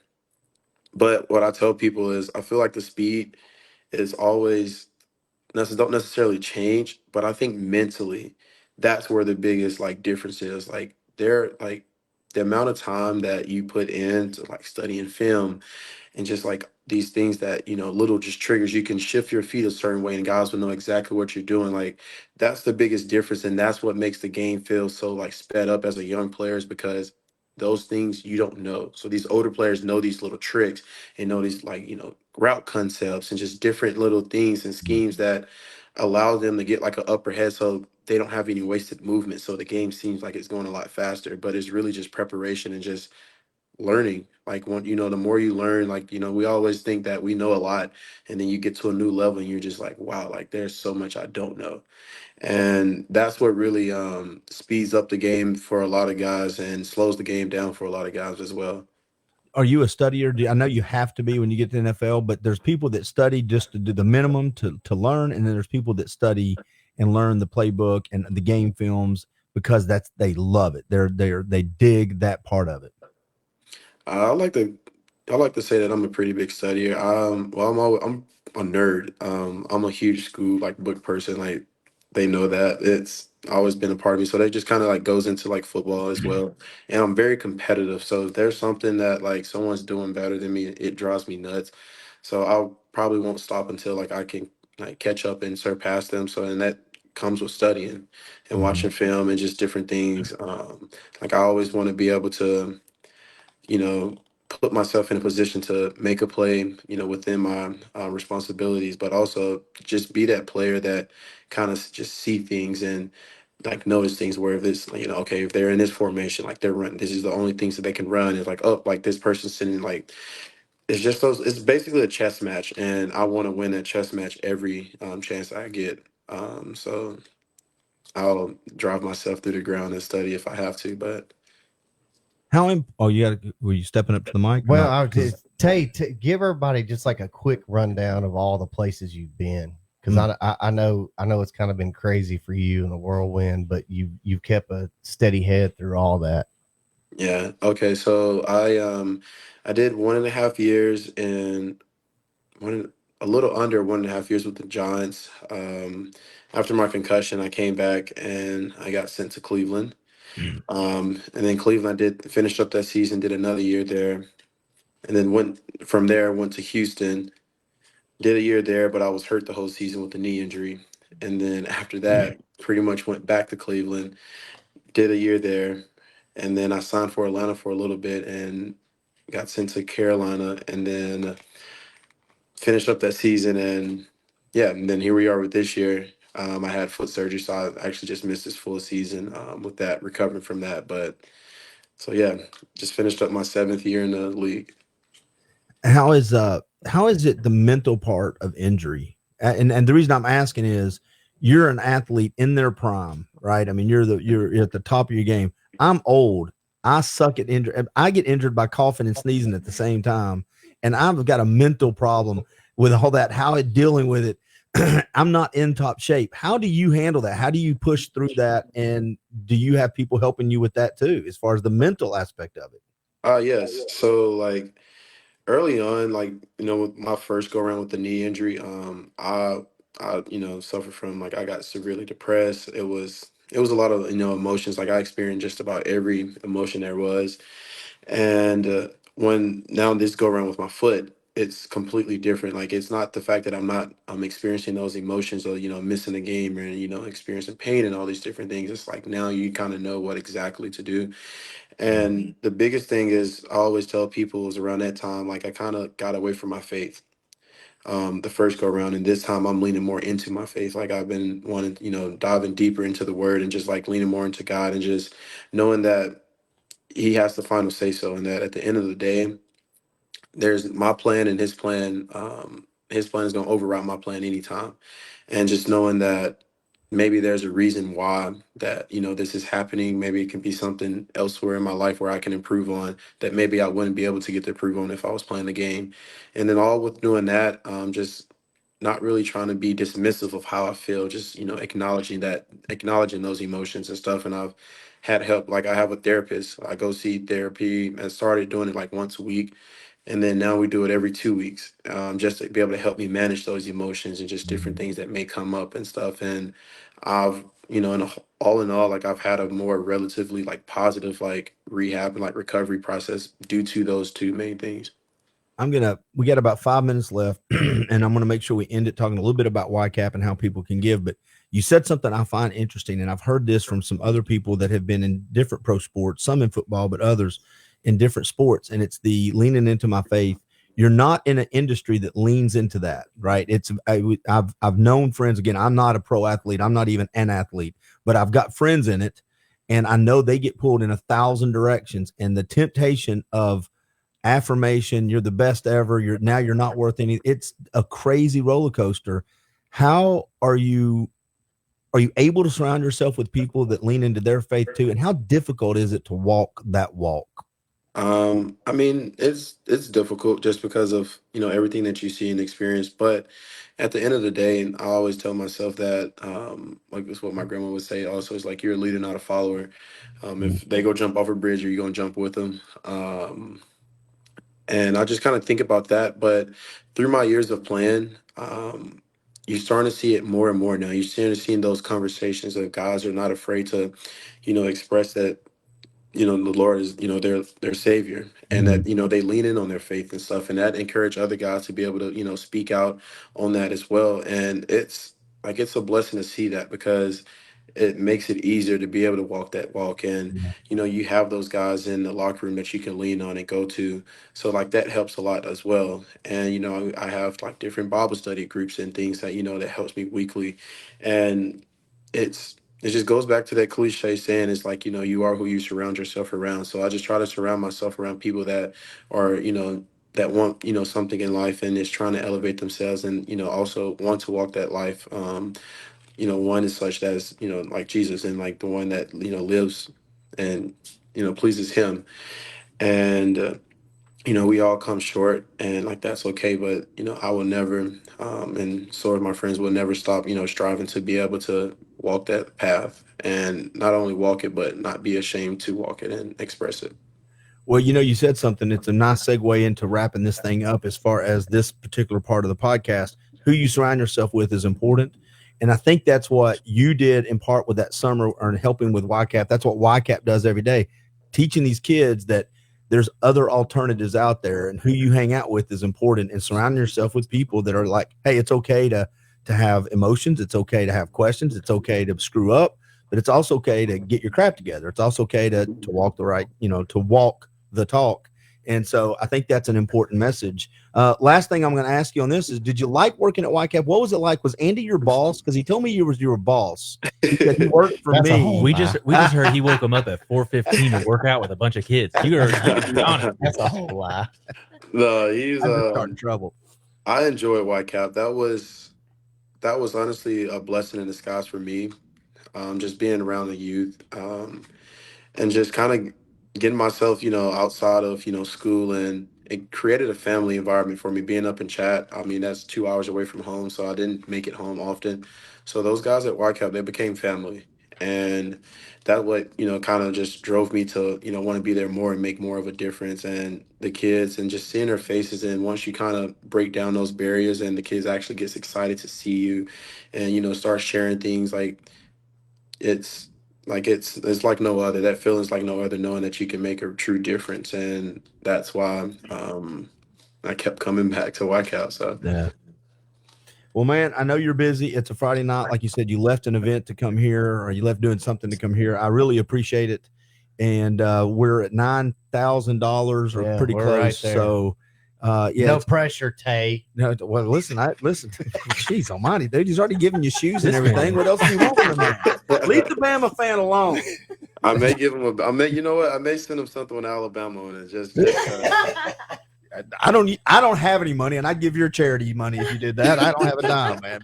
But Tay, I gotta tell us. He's got a couple. I know you got like 2 minutes. Yeah. So he calls me and Amber this summer. He goes, "Hey man, I'm coming in town, and I'm doing this camp. I'm going to this camp at East Hamilton High School." And he's like, but I've got to bring my dog with me. I'm like, okay, that's cool. What kind of dog is? Well, it's a golden doodle. Well, the Smiths we have 2 golden doodles. He said, man, do you mind if I bring the dog by and y'all kind of house sit the dog while I go to this camp? Sure, no problem. He brings the dog by, right? He takes off. He goes and does his thing. Well, he comes back. And it's always been a thing, like, since I've known Tay, with whatever team he's with, when he comes in town, he shows me his helmet, right? Whatever team it is. When he comes in, he's got his Carolina Panthers helmet. I'm embarrassed to tell this, but I'm gonna tell you. Okay. He walks in the house. He's got his helmet. Okay. And he hands it to me, and I'm like, damn, dude, that's awesome. You're bringing me a helmet. This is tight. He's like, no, I just let you see. I just said, giving you. You can hold it. You can hold it for me. Put it on and play around like you're my kid or something. That's that was awesome. That's funny. He's looking around the house. Where can I put this up at? There's the deer head and there's the helmet right there. That's perfect. Hey, Tay, we're going to let you roll because we got another guest rolling on, but on the 24-hour podcast marathon to raise money for YCAP. And I just want to once again say how much I appreciate your time.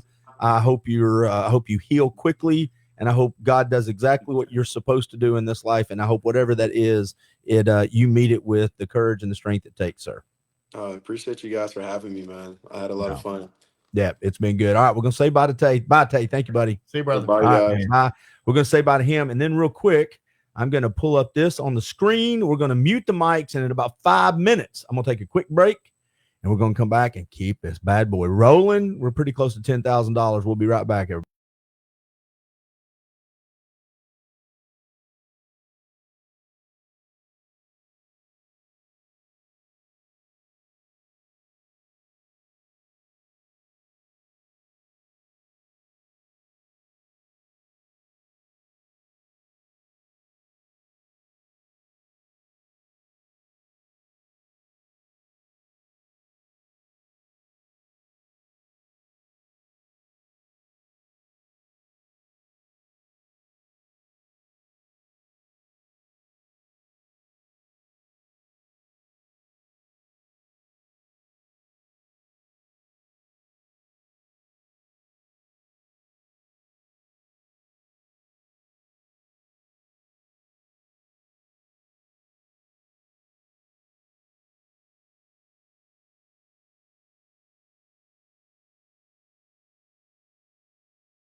There we go. We say we're live.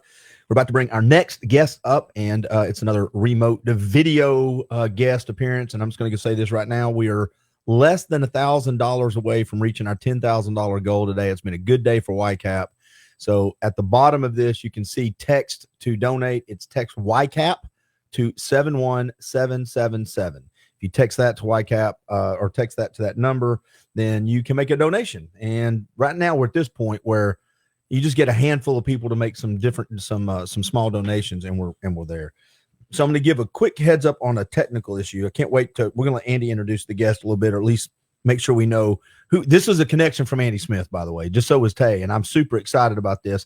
If there's any problems, I'm letting our guest know because I think she can hear us. If there's any problems, just log out and log back in, because sometimes cameras will tweak on and off.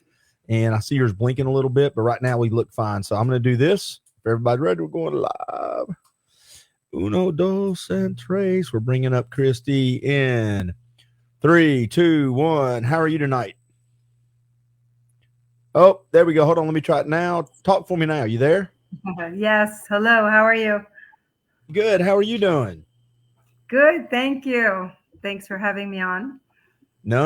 I'm very happy you're here. I appreciate you taking the time to help us raise some money. We are in the 20th. We're at 20th. We are in the 20th hour.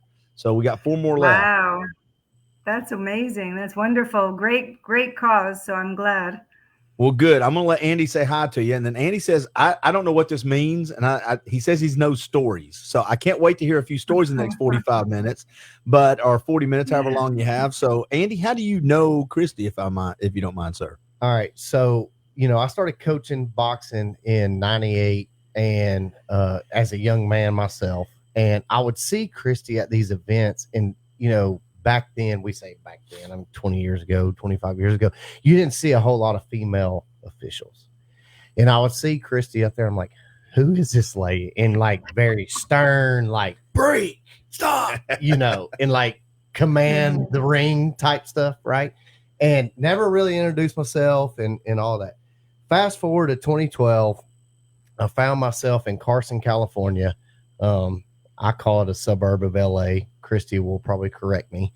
And I was working with the Olympic team, and what they would do in Olympic camps is they'll bring, like, you do sparring sessions, and they'll bring officials in, like kind of local officials or whatever, and to help those Olympic athletes as they prepare for the games. And Christy was the head official, or whatever you want to call it, official in charge, kind of in that LA vicinity area. And they brought Christy in. And when I saw her, I was like, I've got to introduce myself to this lady, because she's like kind of that intimidating, like she's in charge person. And met Christy, and just, we just hit it off, and just really respect the things that she's done with our sport. And now I understand. If I'm honest, I haven't followed a whole lot of her professional career, but I do know that she's officiated quite a few professional events. And so when you were talking about doing this real quick, and Christy, Clint's been doing this going on 28. I'm not going to say he started at 4 a.m. Eastern this morning, which would have been at 1 year time.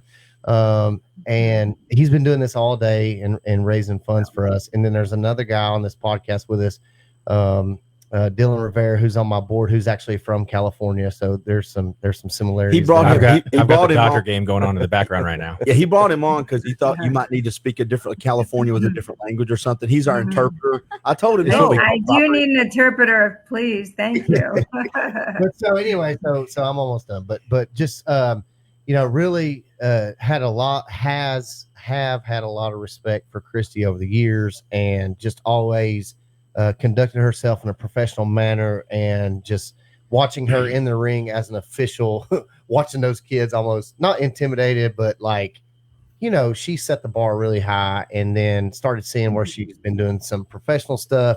And I thought, hey, West Coast, it makes sense. 9-something your time tonight. So hopefully this lines up, but I appreciate you coming on. Let me ask you a quick question before we jump into what you're currently doing. How did you get into boxing, period? Before we even get to how you got to be a referee, how did this genesis of boxing start? So I was always athletic. I used to run track and field, and I loved it.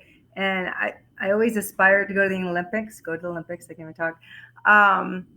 And I just wasn't fast enough. So I started doing martial arts. I started doing ninjutsu, and then I started competing in kickboxing, and it felt really natural. It was really fun.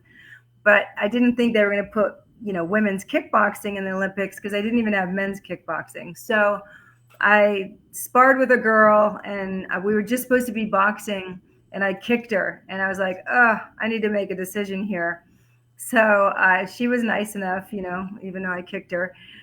So I stopped kickboxing, and then I found coaches for boxing, and I thought, what, let's try boxing. And again, it felt really natural, and I loved it, and I excelled. And but they didn't put women's boxing in the Olympics until do you know when they put women's boxing in the Olympics, by the way? Yeah, that's a question for Andy. I'm going to guess 2008. No, I don't have a clue. 2012. That's pretty close, though. Andy might not have even known. No, that was the year. Yeah, that was the year we were in California. That was the year. They had 3 weight classes. I just want to go on record that I guessed 2008. Andy didn't say anything until afterwards, and then he goes, "Yeah, I know. Yeah, it was 2012." No, I don't. No, I wouldn't have guessed 12, but I do remember there was 3 weight classes. Yeah, so that was way after I stopped. Well, no, pretty much. Yeah, pretty way after I stopped. But and so then I started officiating, and it felt natural as well, and I loved it. It was the closest thing I could get to competing, and then here I am today. So tell me the refereeing process when you first started. How does that whole process work? Is it you've got to get trained, but how do you go through the ranks? I've never done this. So how do you go through the ranks? You start at amateur, do you get to pro? How do you do that? How do you navigate that world? Well, it's funny because I do both, but the pros aren't really keen on the amateurs, at least in California. So all my accolades and all the things I've done as far as amateur boxing, it doesn't really matter to them. But as far as amateur boxing, yeah, you need to go to the shows locally. Usually you start timekeeping, shadowing for judging. And then if you want to referee, then you can start getting in the, hopefully you'll go to the gym and you'll work on it and you'll get in with the boxers. And then you can get in when they're competing and then work your way up. You can take tests like the, level 1, 2, 3, and so forth. And, well, we had AIBA, which was the, the international body for boxing. And I got all the way up to, I actually took myself to Dubai and tested for 3-star. USA Boxing wouldn't send us, so we paid our own way.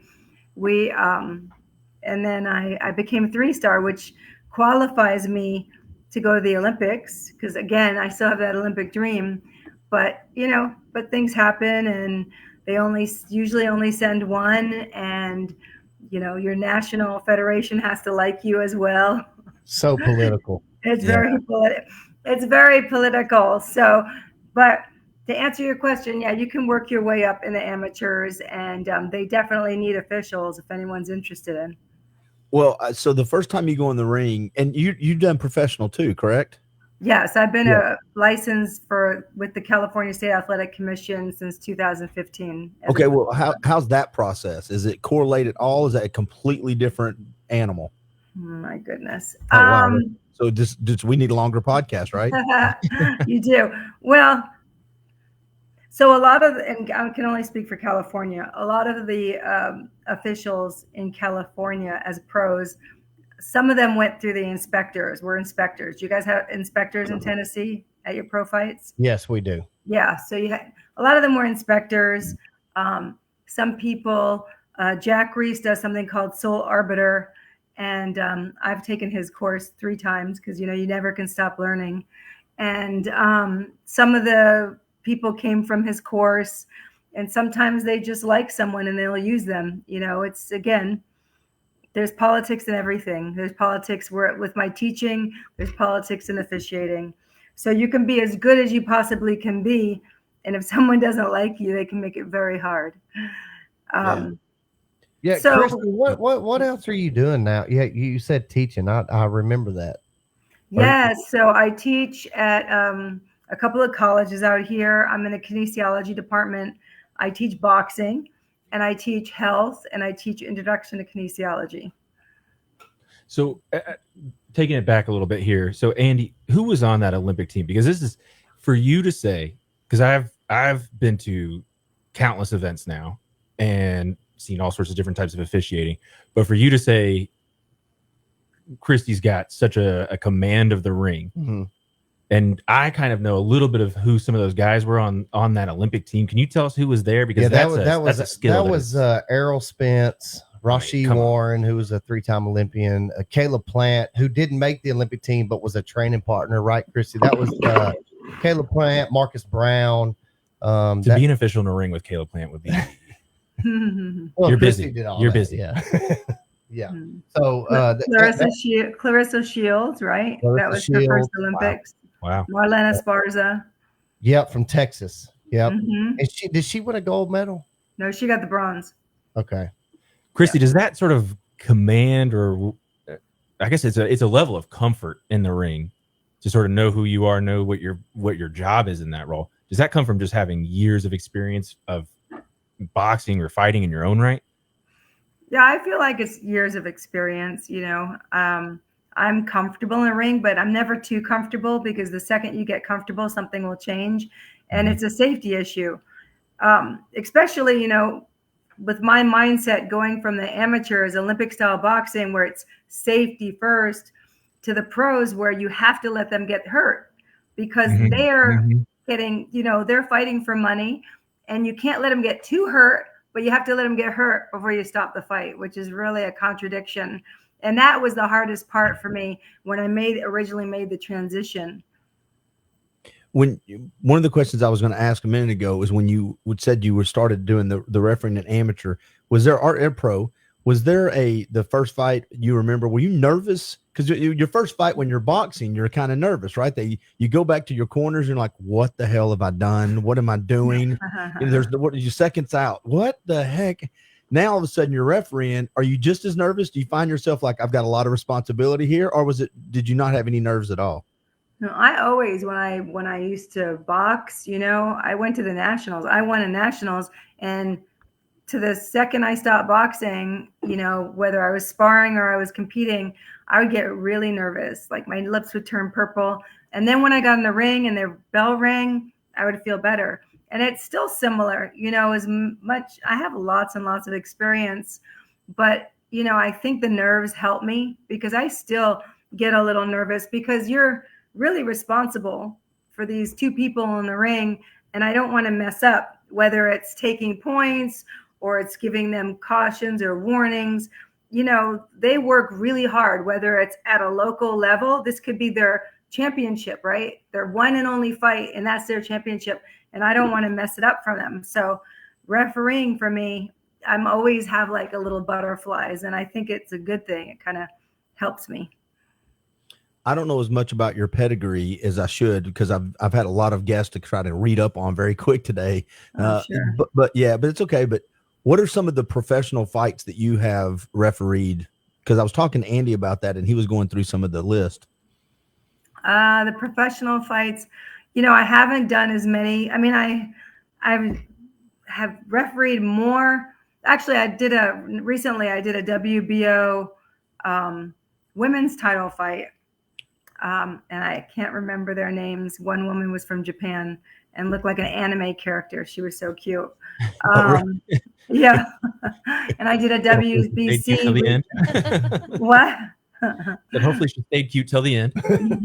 No, she was really cute in her costume and everything. But I did a WBO fight recently. But I was judging it. I wasn't refereeing. And then also I was in Mexicali, and I did another, I think it was a Latin American title fight for the WBO. So with the sanctioning bodies, just in case you want to know, a lot of times we have to pick who we want to be with to get championship fights. So if I went to the WBC and the WBO, they may not like that too much. So I kind of picked the WBO because I am half Puerto Rican and they are a Puerto Rican based company and they treat everyone like family. So I enjoy them. So that's why I'm mostly doing WBO fights unless they pop me on a WBC or a WBA fight. But, mostly in the amateurs, I did a lot of the big guys, John Molina, of course, Ryan Garcia. I've known him forever. Who else? I think there's many. Devin Alexander. I just don't always remember everybody because a lot of them had headgear on, and I'd rather not know much about them before they get in the ring. Who's the other one? The one that's going to fight soon. Anyways. Were you around, Christy? Were you refereeing like 08, 07? Yeah, I've been refereeing since. That would have been Terrence Crawford. Most likely, yeah, all those guys. Because I've been refereeing since I became an official in 2000. I think I started refereeing in 2001. Yeah. Okay.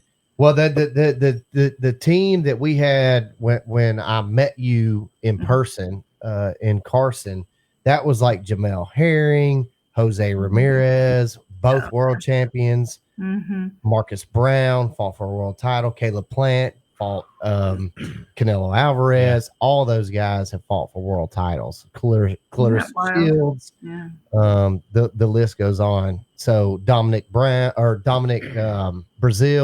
who fought. Oh yeah, he trained out here. Wilder. Deontay So we had Wilder. that whole team in Carson, California. Guys. Christy, are you studying up on some of these people as an official? So once you hit the professional level, or even you kind of start to, are you studying what some of their moves might be? That okay, I got to watch out for this. This guy may like lean game in. film. Yeah, like this guy might lean in a little bit. And I got to watch for a headbutt potentially, or some of them may be more like dirty tricks that someone can pull. They're maybe be a little bit more notorious for. Are you studying that beforehand? Well, I do go to the ring. I mean, I go and jump in the ring at the gym, and I get with pro fighters, and then you're supposed to just kind of like think of different scenarios. And I also talk to Pat Russell a lot, who, if you know him, he did some amazing fights, Provodnikov, Bradley, and all those fights. And he's a great mentor. And like, we talk about these things, about different scenarios that can happen, because in a second, like I said, you can get all sorts of things happening. And really the way in the pros that you take control is in the dressing room when you do your instructions. And people don't usually know that, but you have to like have that command presence. You have to give a very clear instructions of what you will accept and what you will not accept in that ring. And that's a lot of times will curb, like you said, the dirty stuff they could do if they know that they're not going to get away with that stuff with you. Well, that's amazing. Yeah. Now this question comes from a place of being naive. Is there a difference when you're refereeing between refereeing the stuff you look for different when guys are fighting versus girls? Do you have to approach it differently? Are there things you're looking for differently, or is it the same thing because it's boxing? They're just boxers. I don't think of them as male or female, just boxers. Same thing. They do different things. A lot of the fouls, the real dangerous fouls are the rabbit punches behind the head. You have your whole brain stem and everything going down to your spine. That's probably one of the most dangerous fouls. So you just make sure, like in the dressing room, I'll tell them, if this is the one and only time I'll warn you about a foul. If you do it, I'll either disqualify you if it's intentional, or I'll take points. It could be holding, low blows, anything. And so, I'm sorry to answer your question. Boxer is just a boxer to me. That's not, do you still train? Do you still do? I teach boxing, so I try and they're some of the most well-fit athletes. So I try and work out with my the boxers that I'm training. You teach them at school, at the university? I teach them. I'm also I'm one of the high performance coaches for USA Boxing. So I do clinics. I'm one of the clinicians, and I also do officials clinics as well. I'm a clinician for them as well, for USA Boxing. So so we go around and we teach. Christy, I have an officiating question here for you. let's say hypothetically, you're refereeing a fight, and one of the boxers happens to get something in his eye. Decides, I'm gonna take a knee real quick. What does that look like for you? Is this an amateur or a pro? Oh, this is pro. It's very well televised. It's in front of millions of people. Hair grease gets in their eye. Let's say that. A hair gets in their eye? Is that what you said? Tank basically took the I guess knee it depends. to go to the corner. If nothing happened and they just take a knee, I probably would say down and start counting them. The amount of validation you just gave me will live on. Why would happen? Well, Tank Davis taking the knee in one of the late rounds because he had like hair grease getting in his eye, and then he claims it was no problem, nothing happened. Listen, we've heard it all here from an official. She's the highest ranking level of officiating you can reach. Deduct a point. I feel like somebody lost money. What are you doing, man? This is what the heck? There was no money. It was all pride. It was all pride. I need the validation here because it's not deducting a point. If in California, if you have a down boxer and you do an 8 count, then it's going to be a 10-8 round. So that's taking a point without taking a point. It's not because he did a foul. It's because it was technically a knockdown. Mm-hmm. Let me Did get he your get hit right before that? Yeah. Oh no. Oh, okay. It was a gust of wind. Oh, okay. But that's a good question though. That's stuff. Those are kind of scenarios that you want to really go over and read the rules and really all the time. Again, I never stop learning because these guys are getting paid. You don't want to take it lightly, and you want to stay in shape too. I've asked Andy this before, and I've never asked Dylan. You're welcome to jump in on this too, but I kind of know his opinion. The exhibition fights they do, the Mike Tysons and the Roy Jones Juniors, and it's these. And I'm 57 years old, so it's bringing back a lot of the people. I'm like, yes, back in the day, those were the battle of the umps. Yeah, absolutely. So, what do you think about that as a boxer, as someone that's part of a big part of your life? Do you like them? Do you not like them? Are you accept them for the entertainment value? And then we can go around the table on this one if you want, but I'm interested in what you think. I don't have a big, okay. So when Tyson fought, what was it? Jake Paul, right? So I was curious because I was thinking, okay, if Tyson lands one of those punches, he probably could lay him out.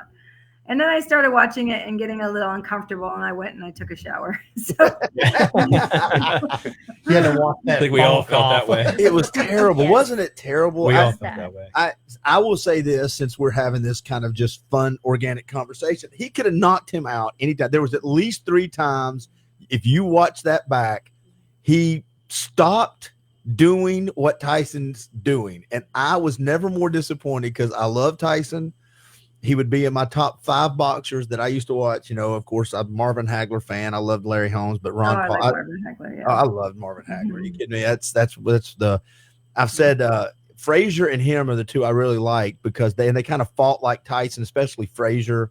They just had that gritty fight about him. But when I watched Tyson do that with Jake Paul, I just in my brain was like, oh, Mike, no, man, take him out. What are we doing? I know you got the money, but there had to be something in that contract. There had to be something. If you knock me out in the first round, you don't get paid because that guy could have knocked that guy out in 30 seconds. That's my take on it. Andy, what do you think about it? Because I've heard your take on this. Do you like the exhibition fights or no? At all. It's a podcast. Can I get more than a no? That's Christy, a firm it's ruining our sport, right? She doesn't have Come on now. Pulling her in. Right. Help me out.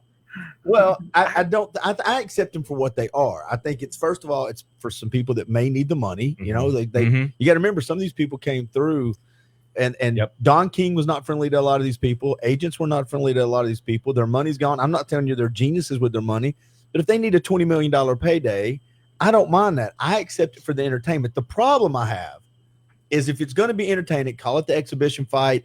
Try to say you're going to throw punches, use bigger gloves, use those big blow up gloves I used to box with my dad with. I don't give a damn, but don't tell me don't do these promotional videos where Mike Tyson is eating the trainers alive in the ring and sparring. And then he gets in there and he literally, Yeah, I'm seeing. I get passionate about this. This is the most awake I've been in 2 hours. Listen, I'll be a little differing here, boys. I am a fan of anyone that is bringing that level of eyeballs to boxing. Jake Paul gets into the boxing game, and then all of a sudden we start seeing millions of kids who have never gotten into boxing before. They may never get in a ring, but they'll watch. He's bringing a different set of eyeballs that these fighters need. Especially some of these up. Guys. I was getting sleepy. Some of these guys. All right, here we go. If we start talking about some of the ex-UFC fighters that he's been fighting, UFC notoriously underpays their fighters. Notorious for it for years and years. I heard that. He's bringing people in that for the first time they're seeing paychecks that are in millions of dollars. I get it. Yeah, they may have retired years ago. But they never made that money in their entire life. I get that. My issue comes from what is that when they're coming to boxing, are they bringing that attitude? Because I don't like Jake Paul's attitude. Matter of fact, I may. No, I'm just kidding. Oh, listen. I'm not a fan of the kid, but at the same time, if he's getting some of these guys money that they've never gotten in their career, some of those guys, they made more money in one exhibition boxing match than they ever made. This poor lady she's logged in to watch us argue. She's the and Amanda Serrano, right? He's helped her a lot get a big paycheck. Yeah, Jake Paul. I guess. Maybe I'm wrong on this one. Christy, what part of California are you in? I'm in Los Angeles. Okay. I'm near the airport, Los Angeles airport. Wow. Did you grow up there? We had fun when you came out here, Andy. That was fun. Yeah. We all got together. Christy took me and Guzman to a local. It was they had a smoker show, right? Yeah. In LA, and she was going to work the show, and me and Guzman. I mean, we were there for like almost a month. Right. Almost a month. Like, let me tell you how long you were gone. And so we were that's your wife. Yeah. And so we're looking for things to do. Hi. You didn't even introduce your wife, Andy. Sorry. Hey, Christy, this is Amber. Oh my gosh. And so Christy takes us to this event. And I'm like we host shows in Chattanooga, right? And it's great. And the level of competition, dude, it's like these kids are 10, 11 years old. And I'm like, how many fights he had? Oh, hell, he's had 50. 50? Yeah, Los Angeles, they have so many. Oh, my God. Well, so real quick, do me a favor, and I do this with people that are in the industry, and they use terminology that people that watch or listen later don't know. What's a smoker? I know what it is. Tell people what smoker is. Yeah, but smokers are illegal, Andy. Yeah, okay. You're snitching on her on this podcast. podcast. They were not smokers. They were real. They were real about. We have real shows here. It's a local show. It was not a smoker. You can't have them anymore. They're illegal. It was a real. We have a lot of boxing in Los Angeles. It was a real show, Andy. It was a sanctioned show. It was a sanctioned show. It wasn't a smoker. I don't know about Chattanooga, Tennessee, but in Los Angeles. Oh my God. So Andy brings the guest on and then pisses them off. Way to go, dude. How did we just lose donations? We're down to 7,000 with our $2,000. How you're anti-donations, Andy? You're killing. And you didn't even introduce your wife. I don't understand this, Andy. It's Friday night. It's late. That's what it is. We'll give him a pass on that. Okay. Yeah. So there's no smokers. It was just a fight. They have a lot of shows here. Yeah. I think it was it Silver Gloves, Gold? I don't remember. Yeah, that would be a tournament, Andy, not a smoker. But yeah. We go to this event, this sanctioned event. Yeah. And the level of competition was pretty legit. Really? Are you out there with kids or are you out there doing something else? I'm out there with the Olympic team. And I got you. I'm, while my wife's raising my children, I'm raising grown men. Great. Yeah. And hanging out with Christy and Joe Guzman. And I don't feel any bitterness in her at all. I don't feel Amber's upset about that. At least she's not remembering that at all. It was 34 days, 21 hours, 19 minutes. That's a long time. Yeah, so we're how old are the kids? Let's not talk to Andy right now. How old are the kids? The girls were 5. Avery was 3. Oh, wow. Yeah, little. Yeah, twins. So thank you for the sacrifice. Hang out with Christy for a month, and then the day before I'm supposed to come home. This is a true story. Day before I'm supposed to come home, the head Olympic coach comes in and says, "Hey man, I need you to go to Brazil." And I'm like, "Well, do I get to go home?" He's like, No, we're leaving tomorrow and we're going to Rio. It's time to load up. Do you just jump on the plane or do you call first? You call first. So, so. Have you been gone for a month already at this time? Oh, yeah. Oh my gosh. He was supposed to come home the next day. He calls me, babe, they want me to go to Rio. I'm like, I'm sorry, what? He's like, yeah, like 2 more weeks. I'm like, 2 more weeks? Like Rio? Like better pray that Brazil. giant Jesus rains all his just holiness on you with that I went call. to the foot of that cross. Well, you're only gonna have 2 kids. I don't know which one you're gonna make it. And I'm not. That's what. What a nice wife you have, Andy. My goodness. That's right. Oh So, my goodness. You said there's a bunch of shows out there. Is that? Do you still work that kind of stuff? I don't know where you're at in your career and what you do. Do you still go and do that kind I of mean, stuff? I still now and then I go to the local shows, and again, if USA Boxing calls me to do coaches clinic or officials, actually I have officials clinic coming up soon. So I still keep my foot over there as well.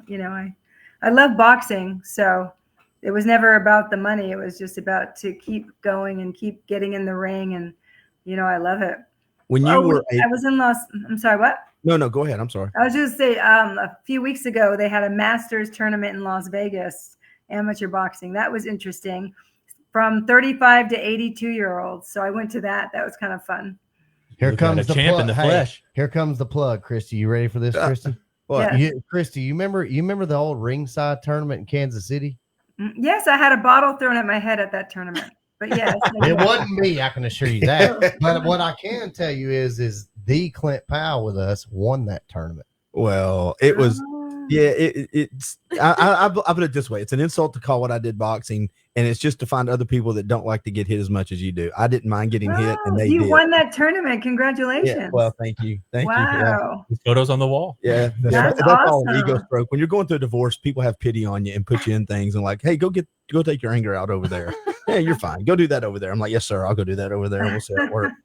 That's awesome. Yeah, it was fun. I will say though, and I've said this my whole since the experience. I think the heavy bag, and everybody he knows I've heard this. I think the heavy bag has probably been the save. It saved me. The heavy bag saved me. Boxing, even though what I do, I don't call boxing. Even though Larry's really nice and always tells me he strokes the ego a little bit. But that, and the reason I say that is it's the best therapy on the planet. And only God knows when you're crying or sweating on that thing. And that's in the ring too. And that's why I love the boxing world, even adjacent, just looking at it from the outside in, because I admire the training it takes, the stamina it takes, and the willingness. And I was jesting about it a minute ago, but I don't care on what level. And you know it way better than I do. When everybody gets out of the ring and it's just you and the other person, there is a moment where you're like, this is a weird, odd feeling, and it's a great feeling.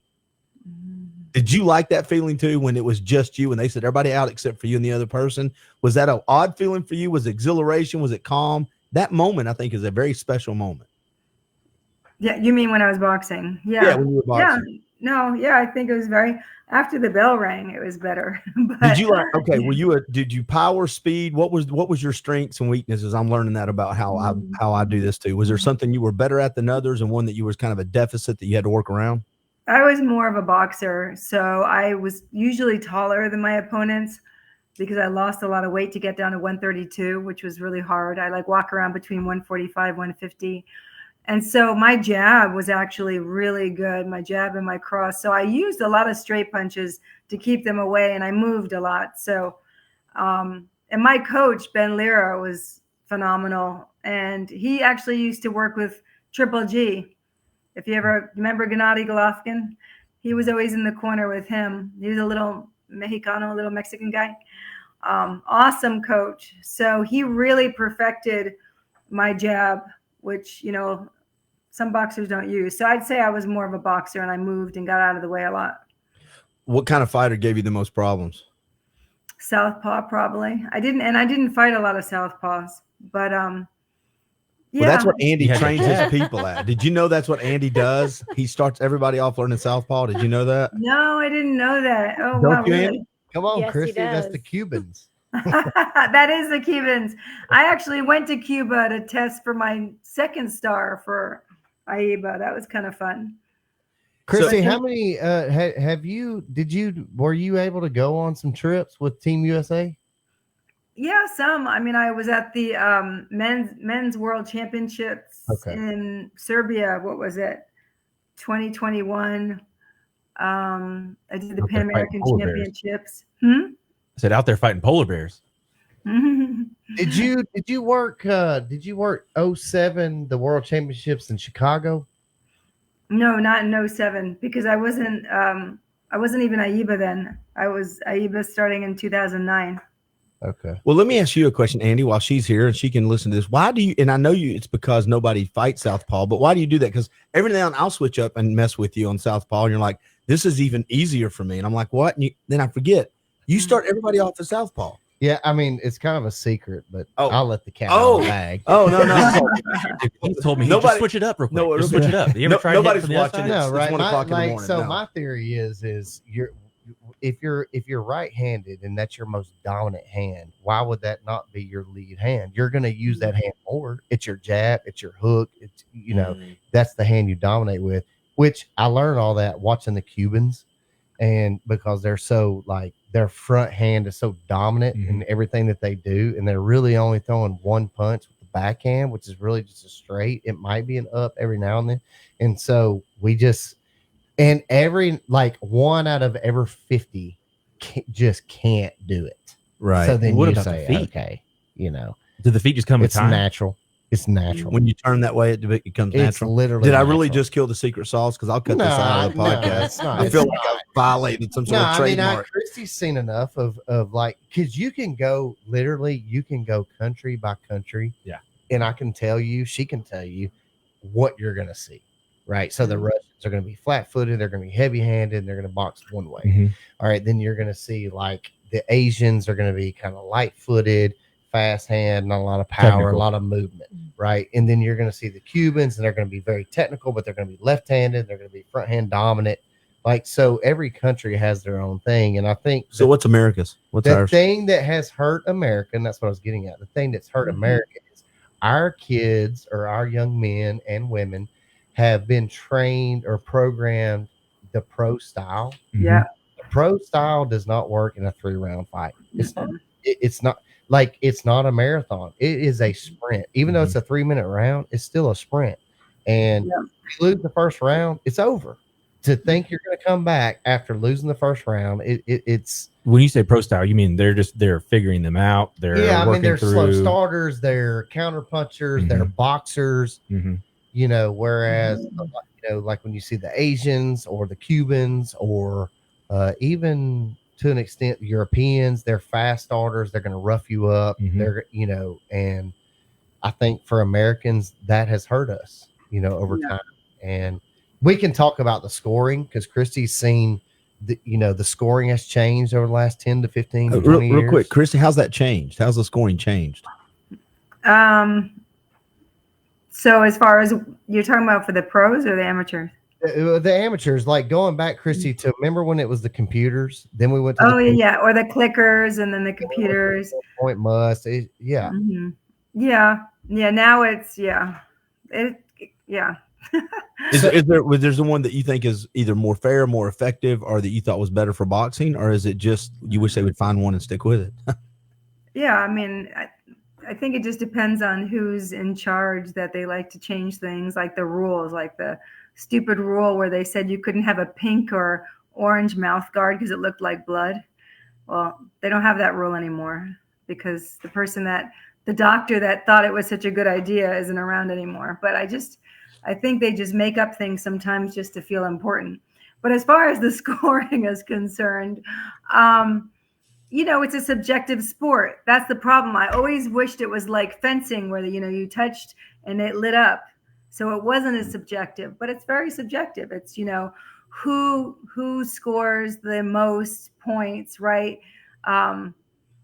So the number one criteria is, right, the scoring area, who scores the most punches. It doesn't have to necessarily be the harder punches, but who scores. Then it's technique and tactics. And if you'd like to know what that is, maybe Andy can explain that. And the third is competitiveness, which I never get to that third criteria. But, and they change it. What was it before? It was like defense or something. I forget what it was, Andy, but before it was a different criteria. Yeah, I think, when you got the early 2000s, it was a computerized scoring, right? And so you had this monitor that was in the corner and you could see the live scoring, and then you freaked out if you were down after a round, and it was all about points. And aren't they still doing the live scoring though? It was so what you had 04, 08, you had 5 judges. You still have 5 judges, but you had 5 judges, and they had this it's a pad, and there's a red button and a blue button, and 3 of the 5 officials had to hit the same color button within a 1-second window for it to be a point. And so you just, like Christy said, it's just so subjective. It's like, I don't know that there's a right answer, but I just know that for us, and everybody's like, oh God, we don't win gold medals. And we haven't, right? Yeah. Outside the female side of it, we haven't. And we've been way behind. And a lot of that is because of the style that we have in America. And some of that's got to change.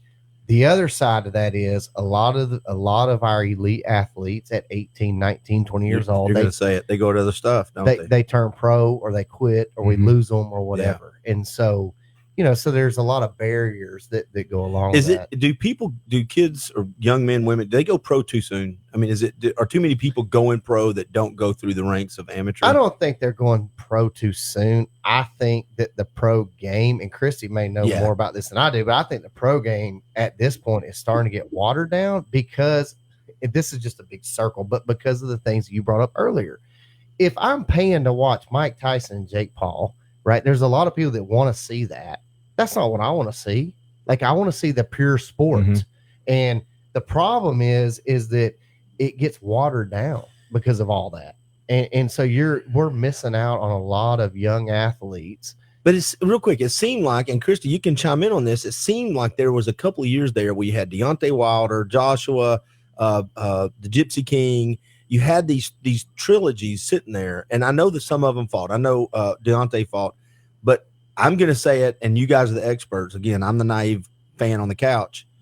It seems like in the 80s, that would have been forced 3 fights, three follow-up fights. That would have been 2 years worth of just great fights. No, it's too political, right, Christy? There's too many organizations. But do you not agree with that, Christy? It seems like that would, in the 80s, that's why I loved boxing in the 70s, 80s. They were going to have to fight each other. Yeah. I'm sorry, go ahead. I was going to say, you could say the same thing about the UFC, when it used to be all these different types fighting each other, and that was kind of cool. Yeah. Well, yeah, and I miss the heyday of boxing, and I talk like an old guy all the time on this. I remember I used to watch great boxing on Sunday afternoons, free. Are you kidding me? Wow. Friday night fights? Lord. I'm a little kid. There's not a free platform anymore. No. And how am I supposed to get the 9-year-old? Unless you got a guy. Unless you got the I don't have the guy, apparently. I don't have the guy, Chris. Apparently, everybody here's got guys that they can get free shit from. I'm not that guy. I need guys in my life, apparently, on that one. I was going to ask you a quick question, because it's another fan question. Do you have favorite all-time boxers? Like, when you look back on it, you're like, those boxers inspired me. I love to watch those. Bam. I like Hagler, like you said. I like Trinidad and Cotto, and who else? Lucia Riker. She was a great boxer, a great fighter. Yeah, I mean, I'm not such a fan of people that boxers. I spend more time just trying to make sure I'm judging correctly and refereeing correctly. But yeah, I enjoy watching them. Do you like talking boxing when people are around? Is it something you just end up talking about all the time? No. What do you? Okay, real quick. If you're not talking boxing, what do you do? What other hobbies? Well, because I'm teaching boxing and I officiate boxing. So what else? So when you're not doing that, what do you do? Do you have hobbies? Are you riding bikes? Are you reading books? What are you doing? Well, I have a 17-month-old pit bull, and he keeps me really busy. So, we're walking, we're talking, we're hiking, we're hanging out. No, I mean, I'm a normal person. I mean, I do a lot of boxing stuff. I teach at a martial arts gym. I teach boxing as well. So my life is really boxing. And if you want to go out and have a meal with me and talk about boxing, I'd probably take my food home. Yeah. How about if you go out and talk pit bulls, and you'd be fine, right? Just talk about dogs or something. Andy, I do like talking dogs. Huh? Let's go yours, Andy. What are your tops? Because I know some of yours. I'm gonna go around the table. I like this conversation. We got about 5 minutes. Floyd Mayweather just to me is the science. Oscar De La Hoya. I would not have expected that. Oscar De La Hoya. I would go with Oscar. If you just want that pisses people off. That's okay. How about Roy Jones? Roy Jones is one of those. Evander Holyfield, best jab of all time. You think it's better than Larry Holmes' jab? Best jab of all time. And then probably, and people don't think about this one because he's dead. God rest his soul, but would have beat Floyd in his prime. In Floyd's prime, I would have put everything on it. Yeah. Vernon the Viper Forrest. Vernon Forrest was very good. Unbelievable. Yeah. He just got taken from us too soon. Yeah. So of course I love Theismann, but I had Hagler and I love Roy Jones. I'm sorry. I love Roy Jones. Dylan, you got a couple? And then we're coming to you. Do you got favorite boxers? You better have some. Sugar Ray's probably if we're going classic. Oh, yeah, Sugar Ray. Yeah. But then right now, Isak Cruz is the Pitbull is insane. He is as classic Mexican fighter as it gets. I joke with people. I mean, if you know, little Mexican kids, there's the silver tooth kids who they're notorious for just being little assholes. They bite. They're just mean. They never really give up. And so Isak he's built that way. I mean, he took Tank the distance with a month's notice. Yeah. And I mean, no one saw that coming. And yet all he did was just charge forward. He's so short and so small in the frame that his target area to hit you is, I mean, he gives you nothing to work with. So kind of right now, kind of like me, exactly like you. Same build, same wideness. I mean, everything. I tend to fight square up immediately, and he's like, "What the shit are you doing, dude?" It's try to turn a little bit to some. Yeah, I know. I've loved, and then I mean, really, right now, I'm a fan of any of the Mexican boxers. Anytime. I mean, I've told Roger from YCAP. I said, listen, if one of you guys are fighting against a Mexican, I will root for you. Any other time, because we just need. I mean, we need to grow the larger names from Mexicans that are really taking the main stage. We get 2 or 3 big names, and then it's kind of all right, we'll piddle out after that. Yeah, we need to build that up more. We just keep taking losses. Who you got? Canelo has always been one of my favorites. Oh, yeah. I was so incredibly disappointed when he fought Mayweather. One of the most disappointing fights that I really expected so much more out of him. Mm-hmm. But ultimately, I've always liked him. Yeah. Always. And the fact that look at that, that's a proud husband. Y'all just talk boxing. I'm like, look at that. It's like me and Jen, we'll talk football. Me and Jen will go to a bar to watch just hang out and watch a football game. And everybody's like, what do y'all do? We watch football. And every now and then she'll be like, why are they doing that on 3rd and 3? I'm like, I love you. This is fantastic. It's the greatest night of my life. That's weird. Quit saying that. Just watch the game. Okay, thank you. It's fantastic. Good job. Way to go. What about yours? I had Hagler. Hagler and Roy Jones and Tyson. And I was the only reason I didn't want to say it because it seems I don't want to patronize, but I loved watching Larry Holmes. What everybody, and I told my kids this, everybody young remembers Larry Holmes being the kind of big, round, funny, smiling, sell the grill. I grew up with an animal. When I watched boxing in the 70s with my dad, he was a monster. Yeah. He was a giant monster that was just, and he never turned his hips. Y'all can talk about turning your hips all you want. He just threw. And those big club arms just dropped people. I was freaking loved that, watching that stuff. But, anyway. Hey, Christy, we've got we're hosting the National Junior Golden Gloves in July. You come to Chattanooga or what? Oh, wow. I didn't know that. It's not a smoker. We have an official smoker. No, I'm just kidding. That is so the National Junior Golden Gloves. Okay. So you guys aren't going to use the computer because, the Nationals do still use the computer, by the way. Yeah, they do. It's not quite the same, I guess. No, it's not the same. It's not within, it was you had to do it within 15 seconds. It wasn't quite 1 second. But I know what you're talking about. But you guys are, I don't know. I'll have to look at that. I didn't realize you guys are having the Junior Golden Gloves. That's cool. Yeah, so my sister is now the executive director for the National Golden Gloves. Wow. And Abby. Yeah, yeah, and she's living in South Florida, and they're bringing. I guess it was in Vegas last year, the Junior Golden Gloves, and they're going to bring it back to Chattanooga this summer. Oh, that's nice. And wait, how's your dad and mom? He's good. Just same old Joe, Big Daddy. I always loved seeing Joe. Yeah, I'll have to tell him I said hello. He and came tell your on mom, early. even though she doesn't know me. He came on earlier today, and I asked him to tell the story of YCAP.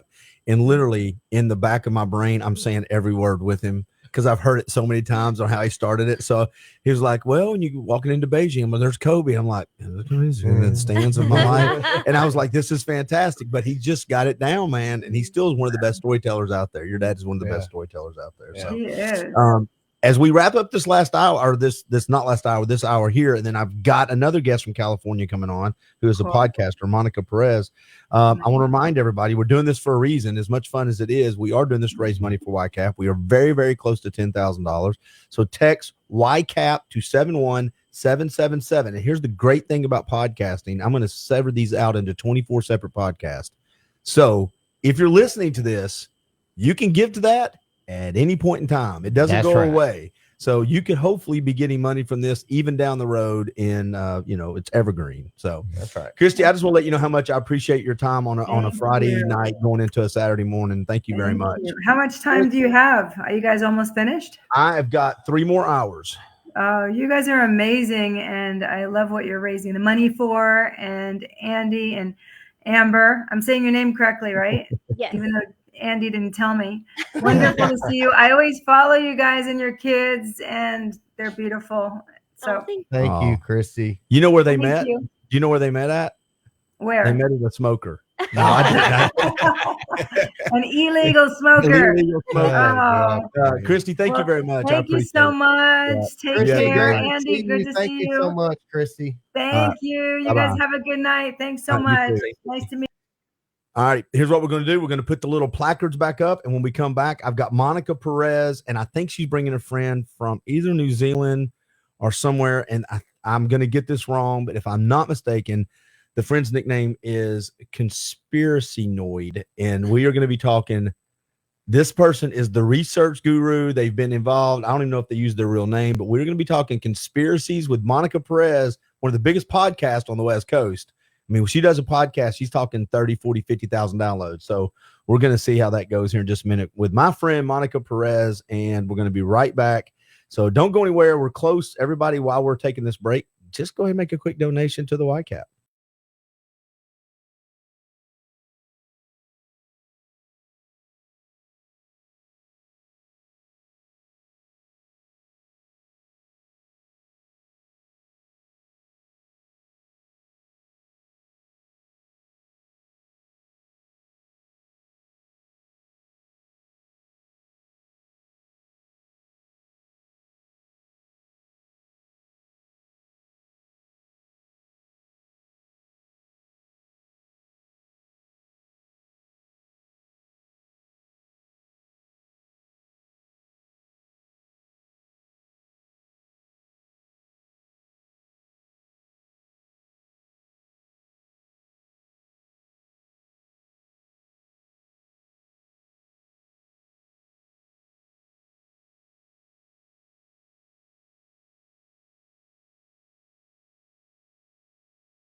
try turning the mic on. It works really better with the mic on. There we go.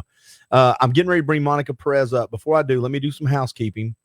We have raised right now, with 3 hours left in the podcast of a 24-hour podcast, $9,400. So we're $600 away from $10,000. So if anybody wants to drop in $50 at a time, that's great. What you do is you text YCAP to 71777. And that's how people can give. So let me pull this off the screen. We're going to talk politics. We're going to talk maybe some conspiracies. I really don't have a clue. I just know every time Monica Perez comes on with me, we have a great time. She's the host of one of my favorite podcasts on the planet. Here she comes, ladies and gentlemen, Monica Perez. 3, 2, 1. How are you holding up? It's it ain't right now. I'm hitting a little bit of a wall. I'm kind of tired, and it's 10 o'clock only. So my friend Stella is dialing in from Australia, and I don't know. I thought it would be fun to have a little teamwork here, but I don't know how to get her to join. She's in the host chat there. Oh, is she? Well, hold on a second. Well, just tell me. Yeah, but I don't see her. I don't see her presence. I don't see her camera. No, she doesn't turn a camera on, but it should. Oh, well, then I can just bring her up. You ready? Yeah, bring her up. Well, I'll tell you what, before we bring her up, do me a favor. Tell everybody who you are before we have two people on the screen. Sure. Yes, that's right. So I'm Monica Perez. We go way back, Clint. I remember the first show we did together, or the first time you invited me on. It was 5 minutes. It was like during the break. You were like, it's like as if it's a commercial break. Yeah. And I didn't know what to expect. I was out in California. It was early for me, really early. And yeah, I think we've had a great rapport, even though I think we probably come from the same place in principle, but the way I see the world is different. I have to say, though, my mother, God rest her soul, absolutely loves you. My family loves you. They're all on your wavelength. You would probably think they're a little scary. Just I don't know. I mean, not that you would be scared of them, but the way like New Yorkers think of Southerners and the way Southerners think of New York Yankees, like my brother's George, the friendly truck driver, might put you off a little bit. He's a foul mouth. But anyway, they love you. Hey, do me a huge favor. For some reason, that microphone is over modulating every time you talk. It's getting I don't know what it is about it. Put my gain down. My gain's pretty high. Yeah, could you put your gain down? Talk for me. Is that better? Is that better? Get really excited. It's only a little bit better. That's only a little bit better. Okay, it's like sounds way better of what now. it was. Okay. That sounds way better now. Okay. I would love your family, and all families are scary from different places like that. I got rednecks in my family that would terrify you. My family don't kill you; they keep you. That's very funny. So, yes. Okay, so let's see. That empty chair is Stella. No, hold on. It's I've got this new mic thing that switches. Let me see if this works. Check. Hello. Yeah, we're good. All right. I've got to kick this button right there. All right. So I've got this new system that when I've had so many people around the table, so when people are talking, it switches to them, and it works really well until you're by yourself, and it switches for no reason. So okay. All right, let's that's super cool. All right, Stella, you ready? Here she comes. She's coming up. Her mic is on. 3, 2, 1. How you doing, Stella? That's a big check 1, 2. Look at you. Can you hear us okay? We hear you. You can hear. Oh, unreal. Yes, I can hear you loud and clear. Coming in strong. There we go. Monica, tell us how you know Stella. How do you know Stella? It's bothering me that the gray square is on the side. Can you put her in the middle?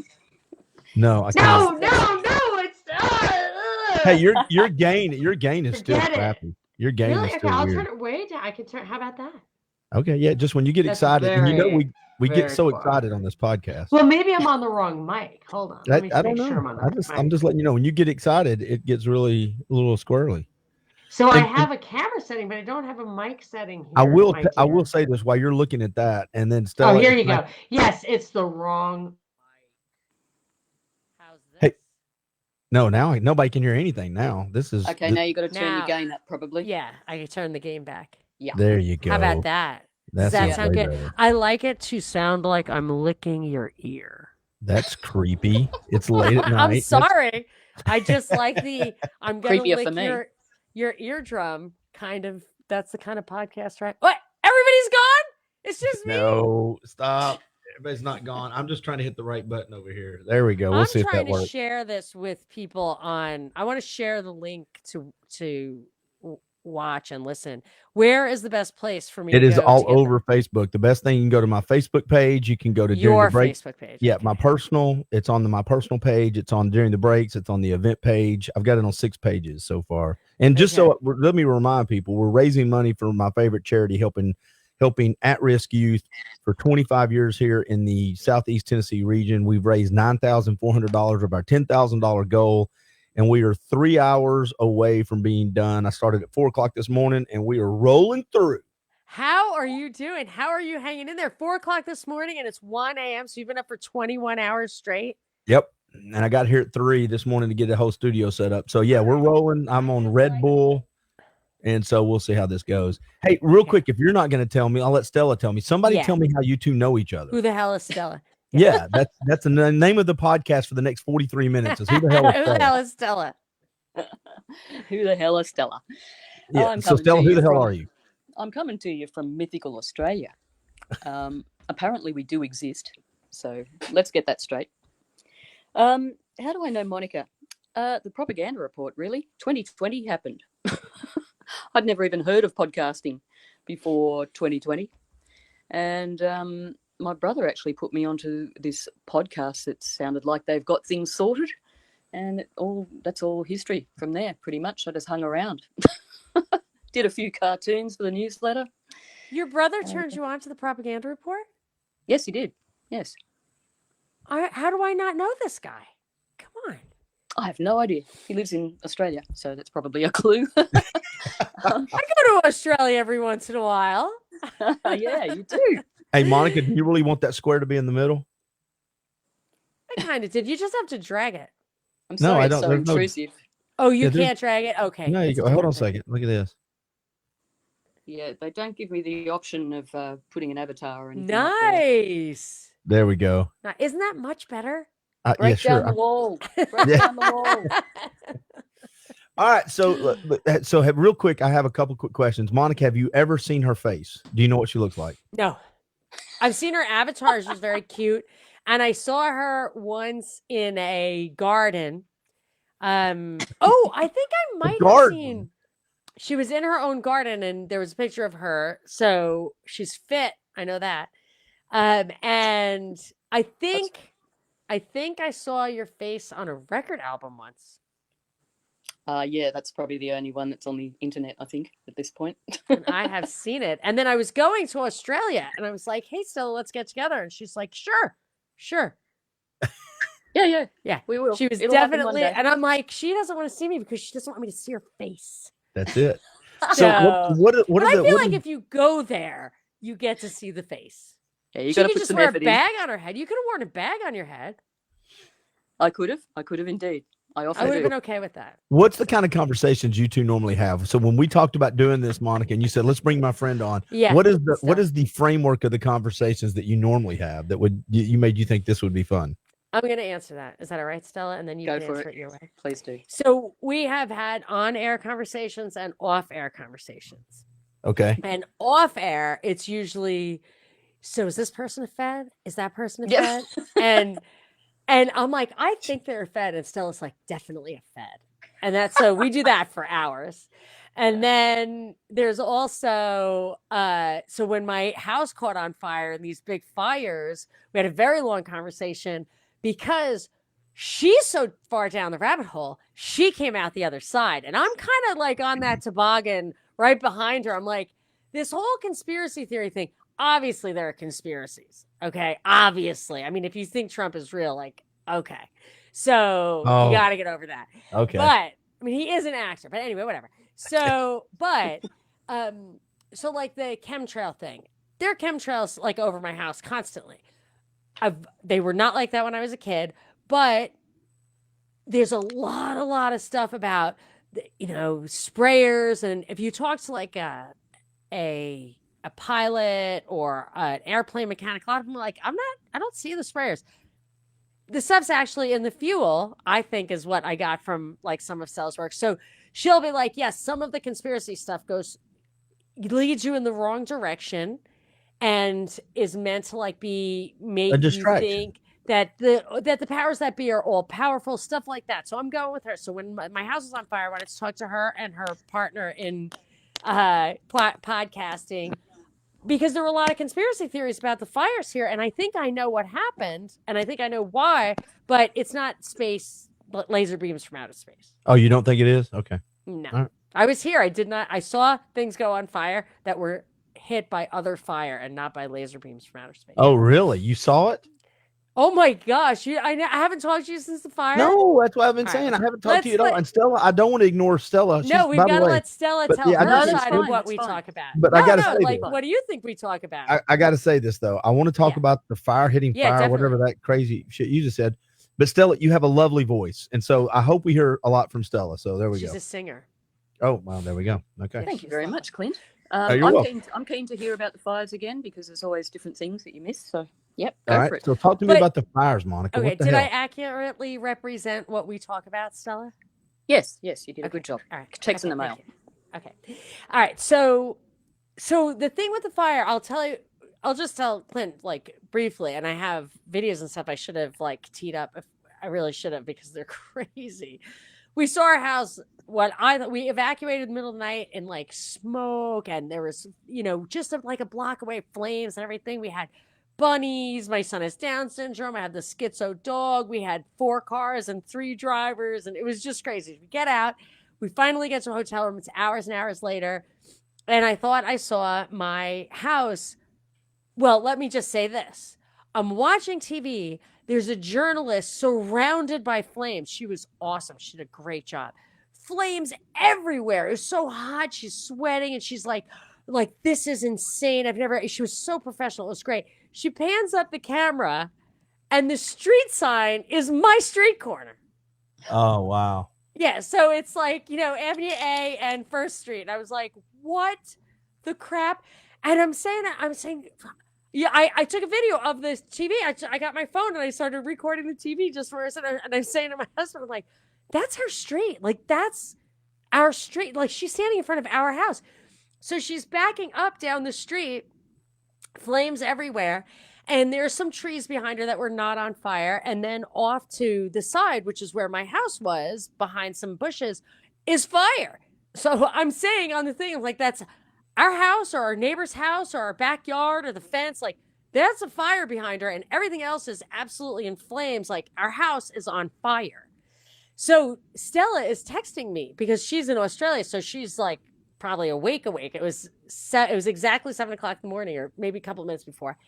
And she's saying, what was it? It was around. It was about 3 or 4 o'clock in the morning for me. I just woke up and just thought 4 in the morning. What time would that be for me? I don't know. It was daylight saving has changed since then as well, so remember that. Okay, I don't know what time it was. I don't know when we were, but before, I don't know, but I was at some point I was texting with Stella. Plus, you're a little bit of an insomniac, so you can't be absolutely sure that you were. Yeah. Oh yeah, it was 4 in the morning for you. Okay, so I just want you to know, I feel like an audience member just watching a ping pong match. But y'all keep going. I'm hoping that we're helping you by you not are, making 100%. you talk. But how you're going to stay awake if we have to I'm bring just you waiting in to so- jump in. Y'all keep going. Okay, This is fantastic. Okay. So Stella's texting me and I'm saying, yeah, my house is on fire. And she's saying, no, don't think like that, because, it can be, looks can be deceiving. And I'm thinking, I'm watching my house on fire. The lady's in front of my house. That's the street sign. Those are my trees. It's on fire. So I'm like, okay, whatever. So I get and my son and I are so completely convinced that the house is on fire that we want to go watch it burn. We're like, we're just going to watch it go. Like, why should we sit here in a hotel room? Like, you don't get a lot of opportunities. Why would you My don't tell house you is when going you to go down. You got a live concert you can go to? Why would you don't tell you? If my house is going down, it's like when my son was born with Down syndrome. I'm like, I want to. They're like, we're not sure. I'm like, I need to know. I need to know. Like, I need to get on with it. So, but it was super crazy. I was 100% convinced that my house was burning down, and of my 9,000 neighbors who were also convinced their houses did burn down. So, when I get in the car with my son, and I said, Stella's like, don't give up hope. But we just saw the house and I thought, this is an emergency situation. I had basically lost my faith after my mother died. I don't know what happened, like some kind of post-traumatic stress or whatever. And I said, I know I think we might have to say a rosary like right now. And my son, who I sent to a super Catholic school, is like, do you know it in Latin? It's way more powerful in Latin. Like, I've created a monster. Yeah. So I didn't know it in Latin. We start saying 2 Hail Marys in. My husband calls and says, the neighbor called. He says the house is still there. He said he could only see his side because he wouldn't leave the property because he has shitty insurance. And he kept putting the fires out all night. But he said on his side, the house is still there. I was like, I'll believe when I see it. We're going up. It's fire everywhere. It was so hot. It was so hot. And it was just crazy. And by now it was dawn, but you couldn't tell the sky was blue because all the smoke. The smoke, it was so thick and orange. And the guy said, look, they say you're not supposed to come up, but just don't stop for anything. Just go, get in the driveway, turn the car around, make sure it's facing out. And so there's down power lines. People were making U-turns going back, but I didn't even remember that the power was out. So I don't know why people were worried about that. And I said to my son, I was like, if it's not, don't roll over the edges. He was driving. Don't roll over the edges of the wires. So, and I just said, go. I don't know why I wasn't more scared. I should have been more scared. And we got there and the back patio and stuff had been completely burned. Our neighbor's back house was burned. The hedges, that must have been what the fires were. And people were there with buckets on my neighbor's pool, putting the trees out. So I looked back at my steps and just that day, all I did was go back from the pool to the tree. I ran 9 miles that day. Oh my gosh. Just going from the backyard to the front yard. That's how we were putting the fires out. We also had firemen there. And the last thing I will say, Stella, you didn't hear this. The 2 things I have new for Stella. One is how I think the fire started. We can talk about that later. But so many crazy things have happened to me this year. But that day, my house was on the news repeatedly because there was this firefighter, a fire captain woman, Becky, who said, we're going to save these 3 houses. There's 3 houses in a row that were made of stucco and one across the street, which they saved, but later it went back on fire. And they saved my house and these 2 other houses. And so it was on the news. She came by, we hugged her. I have pictures of her showing me pictures of my backyard. And about a month later, my house was on the news again. I got a message from a friend saying, your house is on the news. That firefighter was killed by her wife. And it was terrible because we had I was hugging her. I was saying prayers for her. It was crazy. And this whole year has just been I almost felt like there were, she was being punished for doing a good thing because our house is in the middle of the blast zone. Why would it survive? It's almost like if there was, a plan, some evil, sinister plan. And maybe the rose, maybe selling Hail Marys or whatever worked. Well, oh yeah, I think that is true. But I felt so bad. We felt so bad. I really didn't even talk about it for a while that happened to her. Really fucking awful. Yeah. But they caught her wife had been in jail before for killing her previous husband. But anyway, they finally caught her, and now I feel like I can talk about it. But it was just too terrible. But so that was weird. But yeah, Stella did feature in that story for sure. So I Stella, would never have said my Hail Marys. So Stella, do you think there's a conspiracy around the fires? Since I don't know you, I get to ask questions from a naive place. Yeah. Conspiracies. Well, pick a conspiracy. Which conspiracy would you like to talk about? Okay. Do you have a favorite conspiracy? I think the conspiracy about the conspiracies is actually a major conspiracy. This is going to be so fun for the next 42 minutes, whatever we got. I have to go get a book to quote from, so keep going. You go ahead. I'm going to talk about conspiracies and conspiracies of conspiracies. Well, explain that to me if you don't mind. I kind of know what you mean, but since this is a long form podcast, talk to me. What does that mean? What do you mean the conspiracy about conspiracies? Well, let's just backtrack for a moment. Here about a little bit over a year ago, I would have said, oh yeah, it was definitely, it's Jews, it's them, they're doing it for sure, they get out to kill us. That's where I was. And I used to talk about, how they would, control the weather and all that sort of thing. And in the end, I just sort of started going, hang on a minute, I really need to sort of figure this out a bit more instead of sitting here mindlessly repeating crap. So I went off and just wanted to learn about how weather works and all that sort of thing. And I thought, well, I may as well kind of hit a record button while I do it. And then if other people want to join the journey, they can. So I started a show called Weather or Not. And we started looking into things like big events, like, for instance, the floods in the UAE, Hurricane Helene, Hurricane Milton, a couple of Australian events. And I was doing it with a meteorological guy.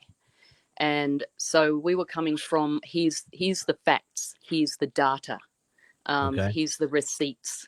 Let's follow this. Let's go back. It was like people do weather forecasting. We were doing weather backcasting. And I coined the term meteorological forensics because that's basically what we were doing, pulling it to bits, getting right down to the nitty gritty data that's boring as hell. But which is why, most people only last about 9 or 10 minutes. Yeah, they don't have the bandwidth for it or the persistence. Yeah, that's right, the personal bandwidth.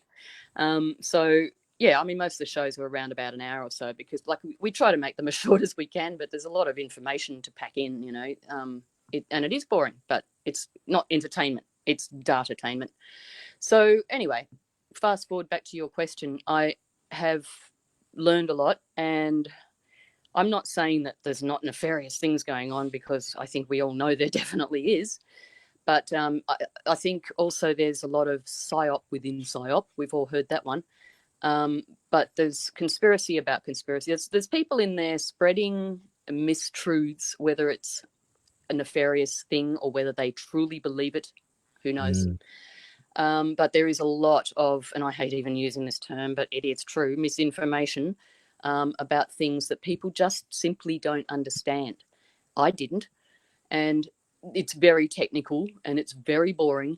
And unless you really, really have a passion to learn the truth and stop just regurgitating echo chamber rubbish, then you're not going to get to the nitty gritty. You're just always going to be on the peripheral, one of those NPCs in the conspiracy community, not doing any good, in the echo chamber. So what did you, when you said this real quick, what did you find that convinced you otherwise, that the weather is not being manipulated, that chemtrails are not real, or was it natural patterns of weather? What was the data? And you don't have to spend that much time, but what was some stuff that you found that went like, okay, I need to change my mind on this? I think a lot of it was to do with, there's a fella, Jim Lee, who has climateviewer.com and an incredibly huge amount of information.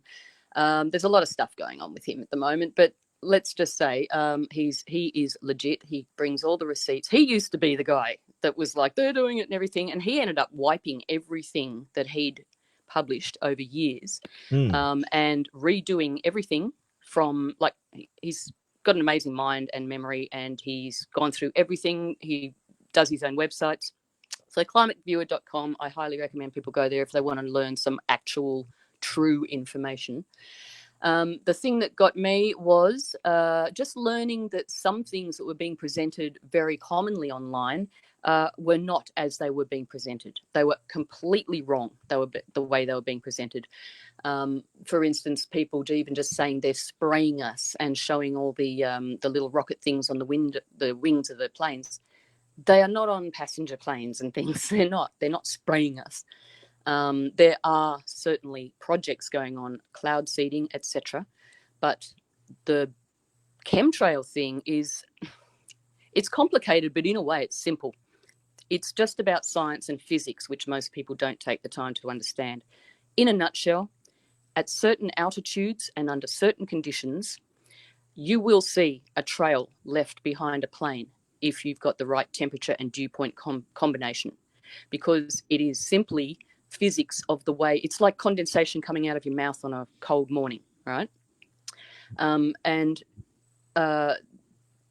So the thing is, it's jet exhaust, which is always there. It's just that under certain conditions, we can see them, and they are lines. It wasn't like that when I was a kid, though. They're putting something else in. You just listen. You've been over here reading a book like you're meditating, and you just I'm listening. I heard every word she said. I'm know. trying to find a quote. Here's one little line that I did say. It says, "Conspiracy research itself is sometimes a part of the conspiracy against the mind."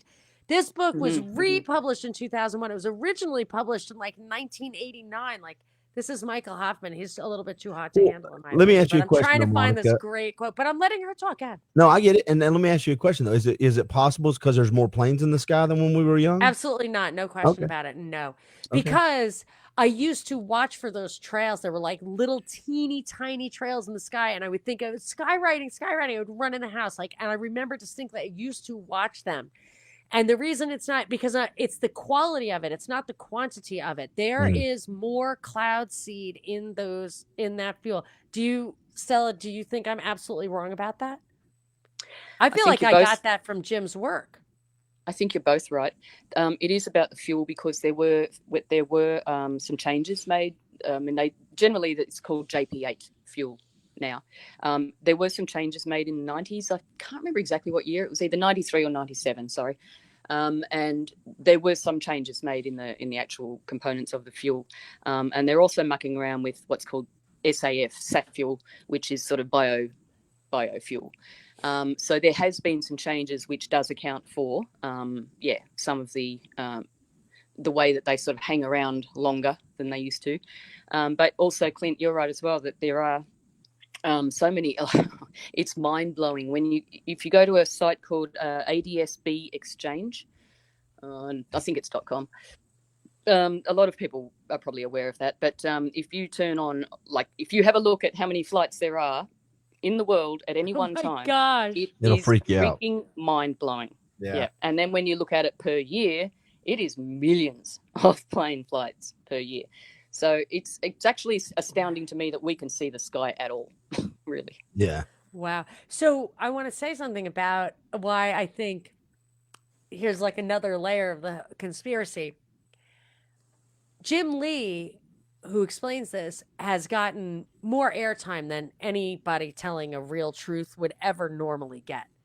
He was on Del Bigtree. So the reason, though, in my opinion, is the powers that be want this information to come out because now they want to kind of have us fly less and also introduce like electric planes or whatever, but mostly they want us to fly less. So they're going to start identifying it as a jet fuel pollution issue and which they didn't want to do before. Like they only just made the decision, I would say, in the past 10 years to start implementing the reversal. They used to want us to fly around all over the place for whatever reasons, for immigration or cultural dilution or cheap labor, productivity, like for a lot of reasons. And now I think they've decided they're certainly going to divide the world in two for a while, I think. But anyway, so I think they're ready to slow down on the air traffic. And that's why this information is getting out,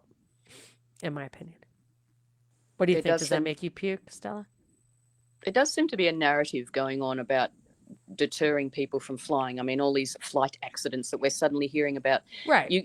There's certain websites that you can go to, and I think some of them are even what are they? FAA over there? I can't remember what the acronym is. Too many acronyms in this world. But you can go to these websites and you can look up the records of how many flight incidents there have been, since, I don't know, the last 100 years or in the last year or per day or per month, whatever you want. You can look up all that stuff and it's astounding how many there actually are. Like, not always that kill people, but there are a lot that kill people that we never hear about. Yeah. So obviously the narrative is we're hearing about more of these things, doors flying off and things like that. Most of the time you'd think they'd want to keep that pretty quiet. But so obviously, you've studied propaganda, you know what it's all about. We're hearing about it because we should be hearing about it. They want us to hear about it, right? I'm looking at this insane website. Like, what am I seeing? Is this one day? It's 40,000 plus flights. So I remember at 9/11. Yeah, at 9/11 they grounded 44,000 flights. So I didn't know if that was for one day. I didn't know if that was the world. Isn't that current right now US. though, or is it current or for the day? Isn't that just current in the? Usually, isn't that a current thing? Like what's in the air? Live. You're looking at Yeah, it it's live. absolutely live. Yeah, so I think what you're So looking at. there's 40,000. See, I don't really understand the scale. Like what's the color coding? Okay, so the whole see in the thing top, is purple. Yeah. Yep. See in the top right-hand corner where it says improve, premium login, blah, blah, blah, blah. Yeah. Okay. Total aircraft, 6,557. Are you seeing that? Yeah. Yeah. Yeah, that's what's up there. Well, that's only what's on your screen at the moment. So if you zoom right out, so you can see the whole. Oh no, that's okay. That's the total aircraft that's up in. I see it there at this moment. So at the end of the day, I don't know how many. Yeah, I was going to say it's like the middle of the night. It's the middle of the night. It is in some places. But the U.S. is the earliest it is in the U.S. is 10 o'clock, and it's absolutely lousy with it. How is that possible? I don't even understand how that's possible. But okay. But wow. Anyway, and see at the very, very top of the screen there, you've got UHT. Yes. Okay, if you just hit the U button, that's the military. Interesting. You've done, Stella. This is not a good thing for Monica for you to do this to her. This is gonna, it's fun for all the family. This place, yeah. No, it's like a video game. I'm gonna warp the video game. Oh my gosh, I'm totally no, because now I'm gonna read a news article and I'm gonna be like, that's not that plane isn't there. So like when the plane went down and killed those people in Washington D.C., which I have absolutely no doubt. Well, I have no doubt that it went down. I could be convinced otherwise. But I think that helicopter was a drone. And so I think they did it on purpose. It kind of looked like one too, the way it was flying. But well, yeah, and I immediately looked at can Black Hawk helicopters be flown as drones? And there absolutely can be. It's totally done. It's so when you get Stella on your podcast, does she bring the conspiracies to you, or do you give them to her and then her pontificate? I don't know. I think I was only on her podcast. Well, you were on my podcast once. What did we talk about? Or twice? I can't remember. My mind is going. Did you know that? The fire brain. I can't think anymore. Right. Smoky head. Some kid showed up at my house at 6 o'clock, like it's autistic, and I was like, "What are you doing here?" It's like, "Well, you're taking me to the party." I was like, "Oh, we're going to a party." Like then I remembered, but this. I feel like we're at intervention right now. I think Stella and I are here to help you. I have fire brain. Anyway, so Stella, answer the question, Stella. You've got a great excuse. Yeah. What was the question? The question is, what do y'all normally talk about? Like, who you brings haven't been on my show in a while. Yeah, who brings the conspiracy? That was with Jim Lee. I was sort of the third leg on a tripod in that one. Right. Yeah, third leg in that one. And then I was on yours. Yeah, we were talking about the fires on mine. Yeah, but we should talk about all the feds next time. So I don't care anymore if I piss people off. What's the deal with the feds? Are we not talking about feds? Is that a bad topic? Everybody's a fed? As soon as Trump was like allegedly assassinated on July 13th, which should be it should be a date that, like, you know how they say October 7th. Yeah, so you don't think? Why don't they say July 13th? I think because there might be an actual date in the future that will be associated with an event like that. Anyway, I like. So you don't think it was a real assassination attempt? I don't think it. There is no doubt in my mind that thing was staged. I mean, okay, Stella, what do you think? No doubt. Sorry to interrupt there. I referred to it as Van Gogh Gate. Nice, very nice. Except for he didn't actually injure his ear in any way. Oh, that healing was miraculous, wasn't it? But they're just gaslighting us at this point. So yeah. Anyway, so. You said something at the beginning of the podcast, though, Monica, that Trump is as an actor, he's an asset to both. So this may be, and I can't see your thumbs, Stella. Is it thumbs up or thumbs down? You can use your verbal skills. Trump is an asset, basically. This is all just cosplay, basically. You're asking me? Yeah, I'll ask you, and then I'll go with Monica. What do y'all think about that? With Trump, because she knows I voted for Trump and I like Trump, but I also am open to the government completely being, controlled by the same. Shit. Yeah. Yeah. Yeah. Look, I think it's all a stage. I really do. I think it's all a stage. Trump is not what he seems. And what's being implemented right now is people are cheering on exactly what is not going to be good for us, any of us. So You know. Yeah. So how does that work though? Just between me and you, because again, I just don't know you. So when you say that the conspiracy is the conspiracies, and there's been so many debunked, you went down the weather rabbit hole a little bit, but you're not. But there are conspiracies, because what we're just talking about, that is a conspiracy, right? Though I mean, so it's conspiracies, or some conspiracies are real. Yeah, well, let's talk about that. I think the biggest conspiracy, or the biggest psyop, is the psyop itself, because I believe that there is a lot more psyoping going on than actuality. And I think that a lot of these people, like let's think about the beginning of the Ukraine thing, right? Not the beginning, but when it all sort of started becoming the thing. Remember when bloody Sean Penn and what's her name, Angelina Jolie. You know, what the hell are they doing over there, walking up and down the streets with no helmets on or anything? Oh, would they be there to like sort of direct and teach some drama lessons, perhaps? And, yeah, very curious that was. And you know, there was pictures of mannequins all set up in the very distance of certain photos. You know, I mean, look, come on, that whole thing was a set. The whole thing, they called it. I think that was just getting it going. Though. A lot of people died. Oh, I'm not saying it didn't happen or it was all fake. Absolutely not. I'm not saying that. But there was a lot of, the propaganda. But anyway, the point being, PSYOP is, it's easier to pull off a PSYOP than it is to pull off an actual event for a start. It's sort of cheaper, much more efficient.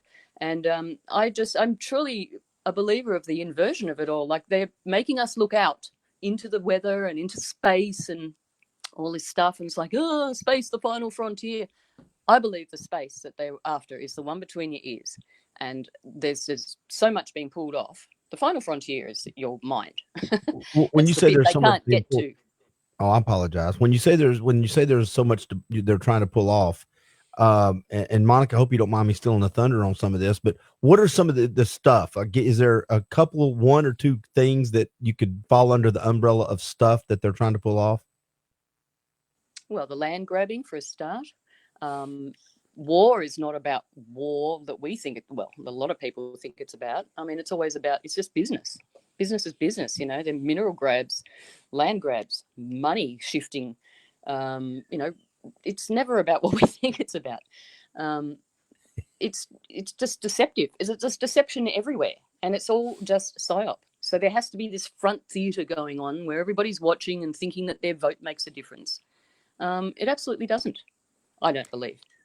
I have the Union of the Unknowns podcast said, "Hey, Stella, Monica, and Clint. Just want to make sure we give them a shout out." All right, Monica, you've had your hand up like a good girl in the classroom for the last 3 minutes. So I want to give an example of what she's talking about. This okay. Doge. Clint, how much money do you think Doge is slated, is right now or in the near future? How much is it going to save? $1 trillion. $1 trillion. That's what I heard on him interviewed the other day on the Brett Baer. Okay. $1 trillion over what period of time? I think he said by the end of 131 days. They're going to put that in place, and it'll probably be over time that they sell that, is get it through, but that's what it'd be on paper. All right. Did you hear him promote the Republican budget, the big, beautiful bill that he wanted? Yeah. All right. According to that,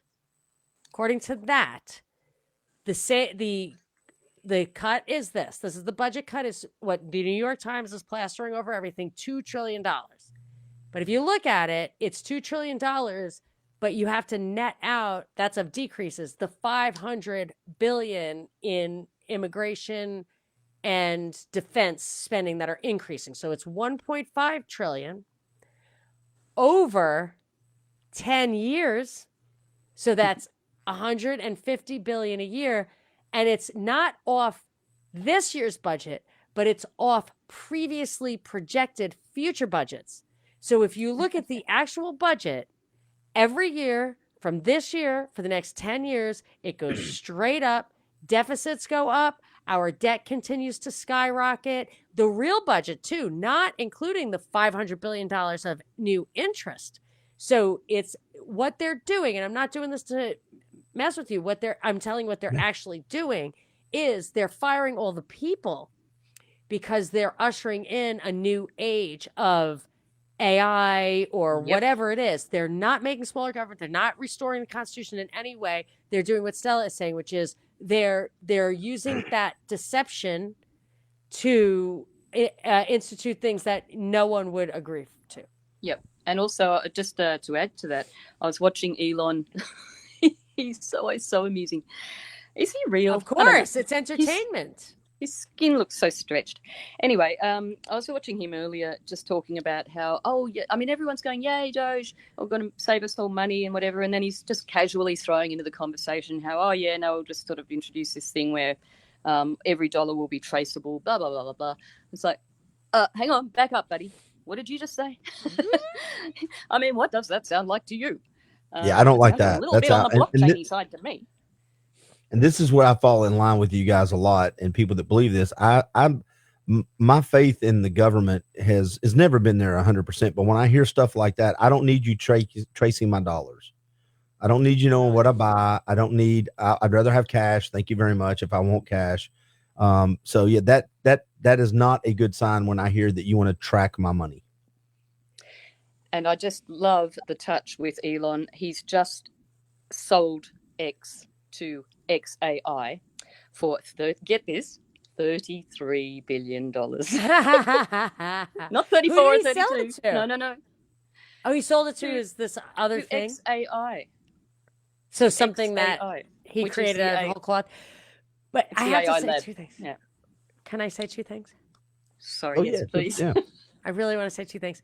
One is all I want, what I would love for these guys to promise me, they don't have to save me $2 trillion necessarily. They don't need to shrink anything. If they will just give me a balanced budget, I don't care. I don't care if they cut anything. I don't care if they raise taxes.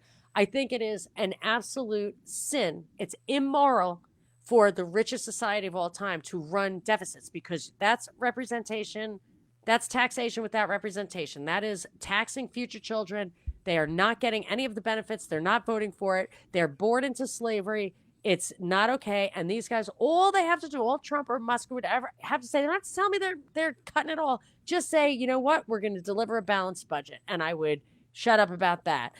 And the reason I brought up the thing about the assassination is all these people who are in the conspiracy community, it was so obvious to anybody who has those kind of eyes to see, anybody.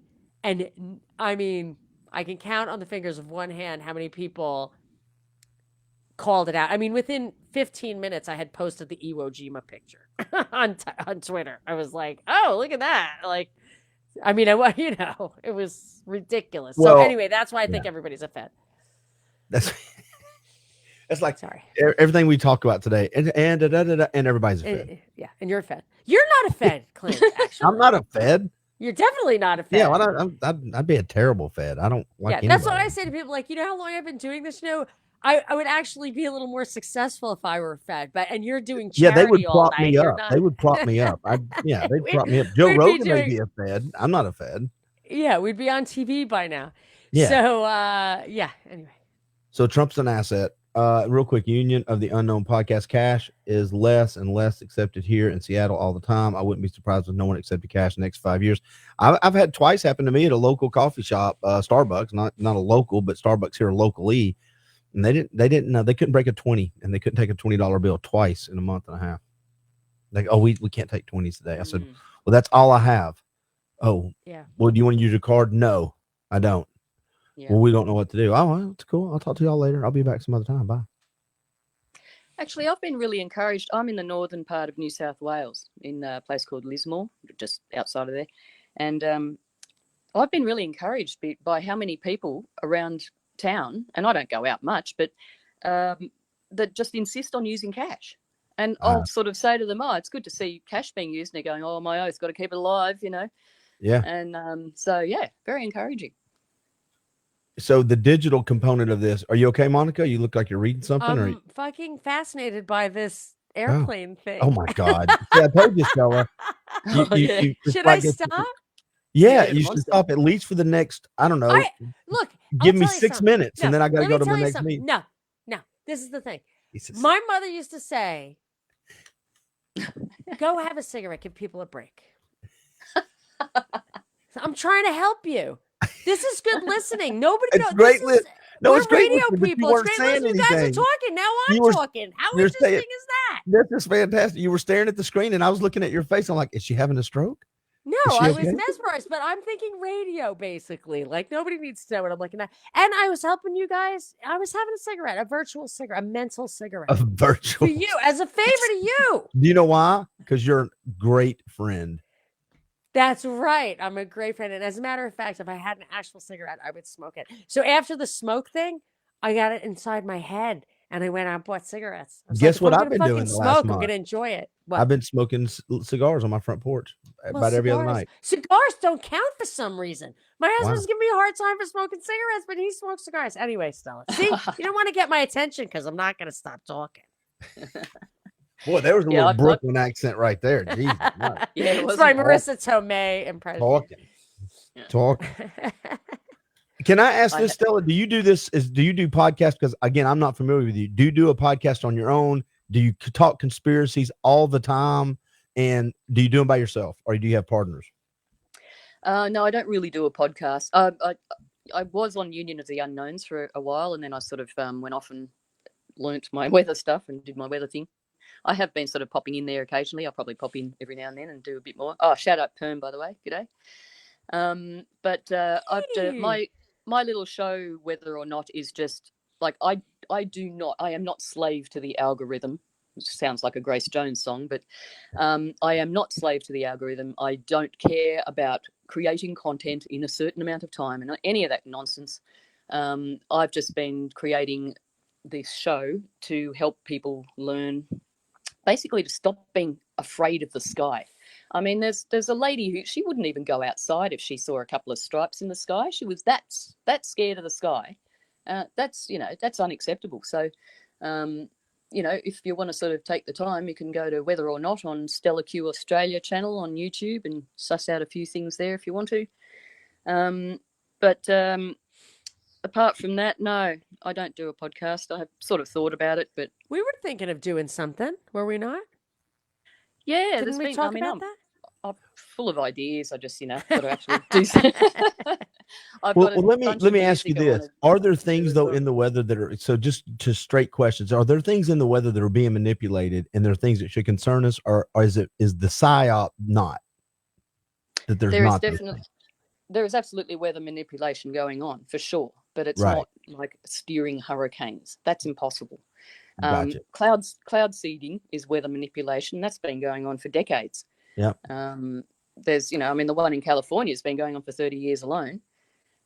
Did you want to say something? We have to talk about that because I need to understand where all these droughts are coming from because that's my thing. If they can cloud seed, they're alternating wet and dry, or I should say, wet and dry seems to be alternating everywhere, and fires are breaking out here, Stella, in places where I grew up where you never had fires, never. And when I was in Northern California years ago, there was a big drought and there was no fire. Gad, what? Well, you just sort of answered your own question. If they've never had fires, then they're bloody due for a few, by the sounds of it, because that's what happens. That's nature. In New Jersey and New York, no, it was just too wet all the time. It has to have the drought. So I'm just wondering if you think that someone's stealing rain, or why do you think there's a drought? So many droughts here. One thing that I really need to get straight here is it's a myth that they can just create weather. Okay, they can't just go up and create a cloud out of nothing. There has to be weather already to sort of piggyback on, if you like. They can go through the clouds, they can go above the clouds and seed it with tiny amounts of silver iodide. That's the ones that have got the little rockety things hanging off the wings. There's probably about 20 of them along the back of the wing. That's intentional weather manipulation. They're trying to make the rain that's potentially going to rain bigger and better, basically. It's still it's under 20% proven that it actually even has an effect. Like, they don't even know for sure that they actually are having an effect, because there is no way of knowing what the weather would have done otherwise. You know what I'm saying? Yeah. So the whole thing is, scientifically, just to wrap this up quickly without doing too boring, is a raindrop needs a particulate, a nuclei to form onto, so it condenses and becomes rain. That's what the silver iodide is meant to be, like a nuclei. So the thing of sending up planes and creating a storm out of nothing is impossible. They cannot do it. It has to rely on what's already there. Now, let's not get into lasers and things because I don't know. You're on mute, Monica. You're on mute. Yep, you're on mute. I guess when your dog was barking. Nope. Try it now. Oh, look at there. I don't know what happened. You're on mute. Am I muted? No, I can hear you, Stella, but I can't hear. Okay. I can't hear Monica. I think you muted yourself when you started doing the dogs. When the dogs were barking. Yeah. Hit unmute. Are you unmute? No, I can't hear you at all. I can see you talking with your hands. What about on the actual microphone? Yeah, you look like you're really serious right now, though. You look like you would have some really good shit to say. I think what you're saying is probably the best shit that you were going to say all night right now. Absolutely. I feel like we're missing. Hold on. There you are. Well, that's because I put the wrong mic here. Hey, I'm gonna let y'all. I got to go welcome my guest real quick. Y'all hold on. I'm not in a hurry. Can you hear fine. Me? Yeah, we're good. Yep. Y'all talk for a second. Yeah, okay. I'll be right back. All right. There's something wrong with the program. So yes, it's always the program. It is because I just fixed it by it. It wasn't hearing my mic. I didn't do anything to my mic. I just switched the mics around. But look, hold on. What was I saying? Oh, India and China. Was I saying that? You were muted. Why is India mad at China for stealing its rain?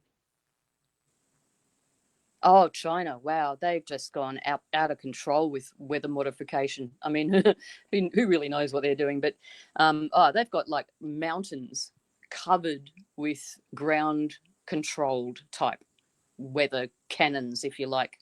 So they sort of like spewing things up because it's not always about, cloud seeding can happen from the ground. It doesn't. They have to happen hundreds, from a plane. if not thousands of. Oh my God, thousands of them. Yeah. Well, probably even hundreds of thousands, possibly. Like they don't do anything on a small scale. These people, they cover landscapes with solar panels and these things as well, and God knows what else. And lots of cars that never go anywhere. It's all just about subsidies. So there's acres and acres of electric cars with like 6 kilometers on the speedo and plastic still on their dashboards, never going anywhere. But somebody got rich. Yeah. So, all right. So you think that they aren't necessarily being effective, even though China is going bananas with their attempts at weather control and India's super pissed about it, but you're not sure it's effective. Well, which I believe you. On that scale, who knows? I mean, it's sort of got to be to a certain point. Right. Look, it's hard to know what other countries are doing. Yeah, you're not because, yeah, and I mean, sometimes you might look on Google Earth or whatever, and there'll be, things will be blocked out. I haven't really gone to look there myself, so I can't say whether that's all blocked out, but that does happen. So you just don't know what's going on where. I mean, one thing I have learned through all this is how big this planet is. Like, it's huge. Yes. It's bloody huge. So, yeah. And I don't know what y'all been talking about, but one of the things I've talked about on my podcast with Jeff Stiles all the time is we try to act like it's got to be one thing when it comes to weather. First of all, weather changes over the millennia anyway. Where they tens of thousands, 100, whatever long you think the Earth's been around, the weather changes, right? Things happen naturally anyway, and there's patterns to it, and sometimes there's not. And if there's any manipulation, I personally think when my buddy Jeff, he's pretty liberal, goes, it's climate change. I'm like, yeah, climate changes, man.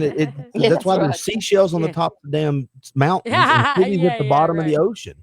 Right. But of course, shit changes. My question is, how much of it can we control? What's being manipulated?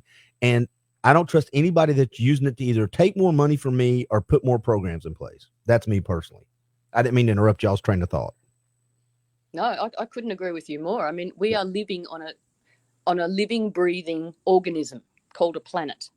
And everything from that scale down is a cyclic living organism, which is nothing is stagnant that is organic. Nothing. So I don't know why it is that people have in their little heads that something should be predictable or, it didn't happen in my lifetime. So, I mean, do you realize what a lifetime is in the length of these things? Like, I mean, a solar cycle is 11 years. So there's just so many cycles going on at the moment. There's so many extremes as well, which is bound to happen when cycles happen. Like when you get all those, metronomes all going at different paces, and then all of a sudden they sync up. It's like that sort of thing. And then they'll go out again, because it's cycles. So there's just so many cycles going on at the moment, and people don't realize the strength and the power of nature is just far more than we could ever. It's crazy little ants can do. Civilization is basically like real cities, 10,000 years old, right? Do we agree on that? Mm-hmm. So 10,000 years. I mean, you could really have something that could just wipe it all out. Well, magnetic field. I was going to ask, have you been studying the magnetic fields switch, the polar switch? That does happen. I think it's happening now. Yeah. Yeah. I mean, they drift all the time. They're always drifting. Yeah. Again, another thing that's not stagnant. So, and another thing that's also extreme at the moment. But the other thing is that there's, sorry, Monica. No. I mean, before we end, I'm going to tell you what I think caused the fire. Oh, we got to, my buddy's here. My buddy's here. But here's the deal. You're good. You're all good. Yeah. So you finish Stella, and then I'll tell you my thing. Yeah. We're not in a hurry right here because we got plenty of time. All right. I just wanted to finish up this bit with the fact that we've been keeping records for a very tiny, tiny slice of time. And, ice core things, yeah, sure, they all exist, etc. But, we're always learning. Science is also not stagnant. That's always evolving and cyclic. We're learning certain things that we thought before are actually not the case now. And apart from that, then you've got the NWS and the BOM here, the BOM, Bureau of Meteorology, and collectively all around the world working in unison, lockstep, altering the charts and averaging a lot of the historical records, because that props up the narrative of the whole carbon 1.5 Celsius blah, blah, blah, thing garbage. So I just like it's the being voice. Manipulated. The data is being manipulated. So yeah, anyone who believes in climate change based on statistics need to really revisit and look deeper. From now on, if you're ever on the podcast again, I want more of that voice. I like the voice you made fun of the blah blah blah blah blah. She can do more. I think she's got a hidden talent there. Yeah, she's got some other voices. I hate to. Yeah, that's my skill set. You don't get to have two people on the same podcast that talk gibberish. I'm the gibberish speaker here. I do have something before we go. Can I just throw a topic in the ring? Sure. The Egyptian pyramids and what they found underneath the Egyptian pyramids. Stella, do you know about that stuff?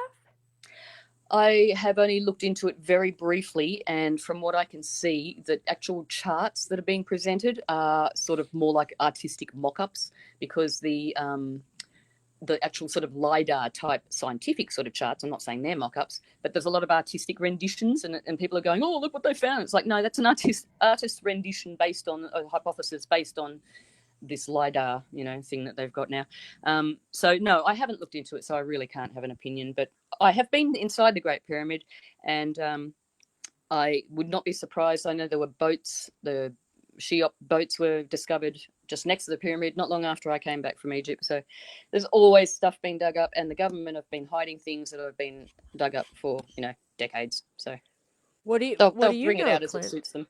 Yeah, what are you thinking? I thought I would throw it to you guys because I thought it was a pretty cool thing. It's one of the things I've seen people say what you just said, Stella, that those are just drawings. There's been no proof. There's no documentation. It's a LiDAR thing. And then there's other people that are like, I knew it the whole time.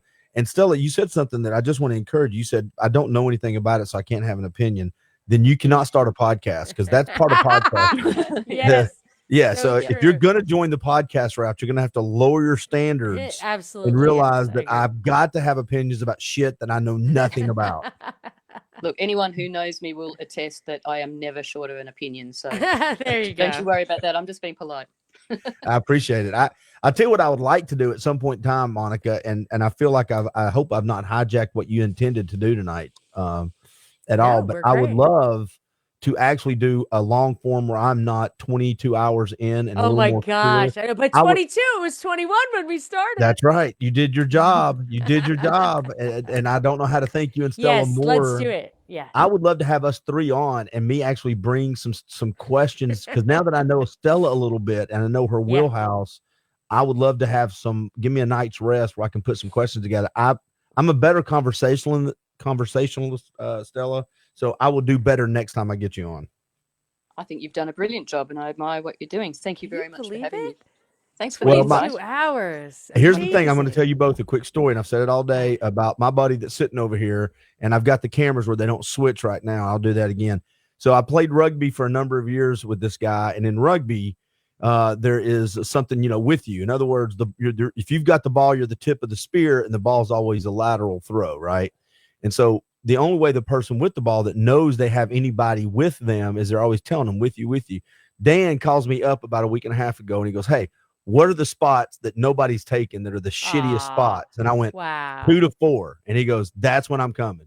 So he's come in 2 to 4, bringing coffee and joy and sarcasm and smartassness, and it's going to be a good last 2 hours. That is super cool. You're going to make it, Clint? I can't 24 hours. Oh, yeah. We're fine. My daughter's coming in. I know you're She's going to be in with much older too, than Monica. I am, but still. But Monica, my daughter's coming in, Monica. She's going to be on this hour with me, too. Wow. See, because she's a young gal. She can handle it. Yeah, she's in college. Tell her to give me a little bump. You get your second wind. Kids do that stuff.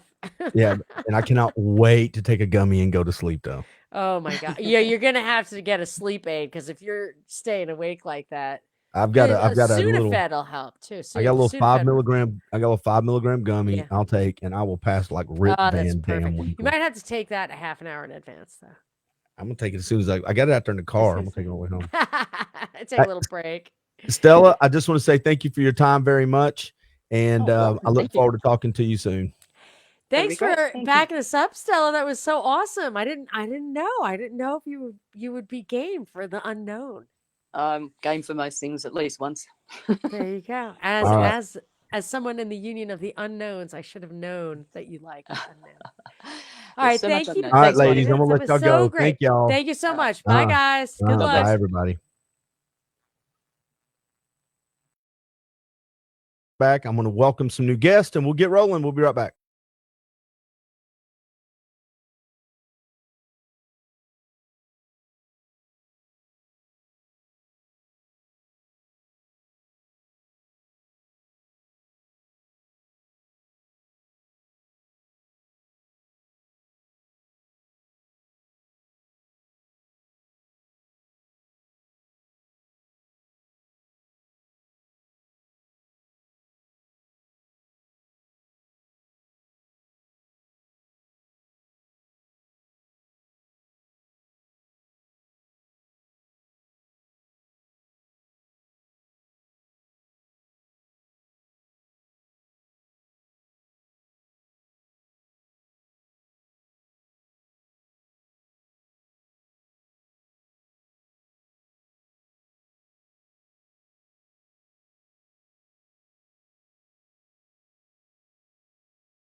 All right, we're back, and we're going to pull everybody up. I've got a little room full here of people. Now, at 3 o'clock, we have a friend of mine named Zuz Foldova is going to be coming on from Slovakia.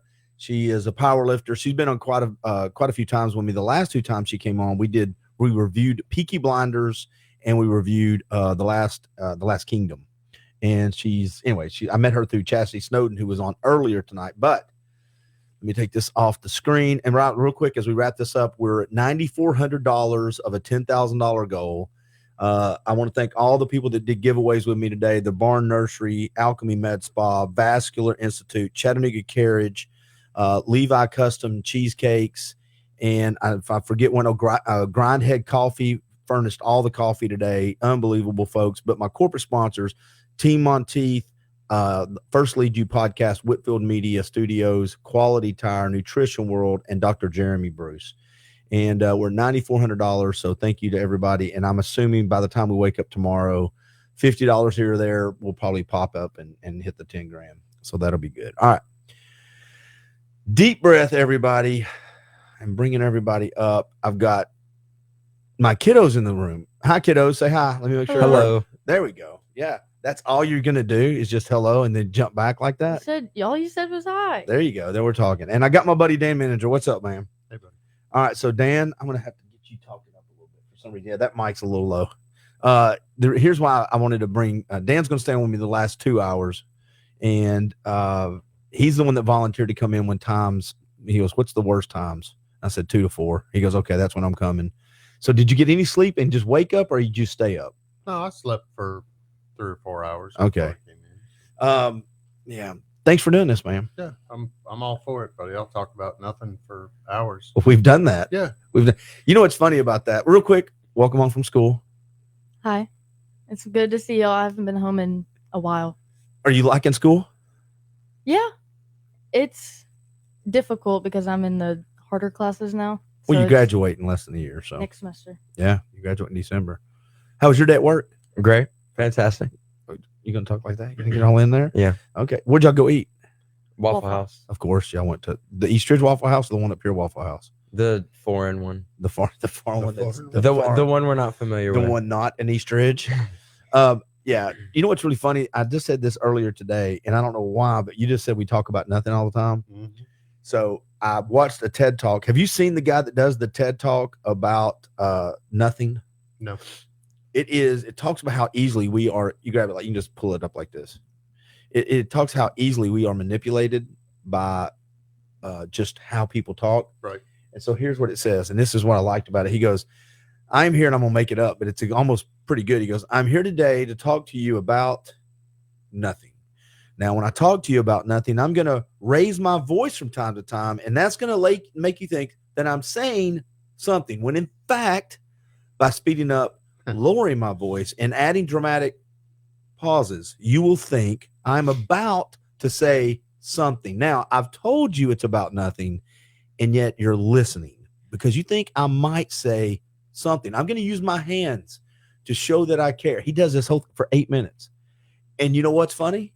Nobody stops watching. It's fantastic. Really? Yeah, it is fantastic. And he talks about nothing. And then at the very end, they all, it was the manipulation of how we can. Well, I mean, I was thinking the other day when I told you that I would come do this, filling 2 hours would be nothing, really. I mean, we have those bonfires and we sit around. We'll talk for 6 hours about nothing. About absolutely and nothing. Never run out of anything to say. Yeah. And I mean, maybe even talk about the same thing 3 or 4 times. Yeah, probably. We've done that. We share the same stories all the time. That's part of and that's what you guys will experience when you get older. The great thing is once you hang out with people long enough, he's told me the same story 12 times and I love it every time. He thinks it's new. I've said the same story 12 times. I've done it to y'all too. Oh, yeah. Oh, you said, "Oh, yeah, kind of quick." Get on that mic. You said, "Oh, yeah, kind of quick."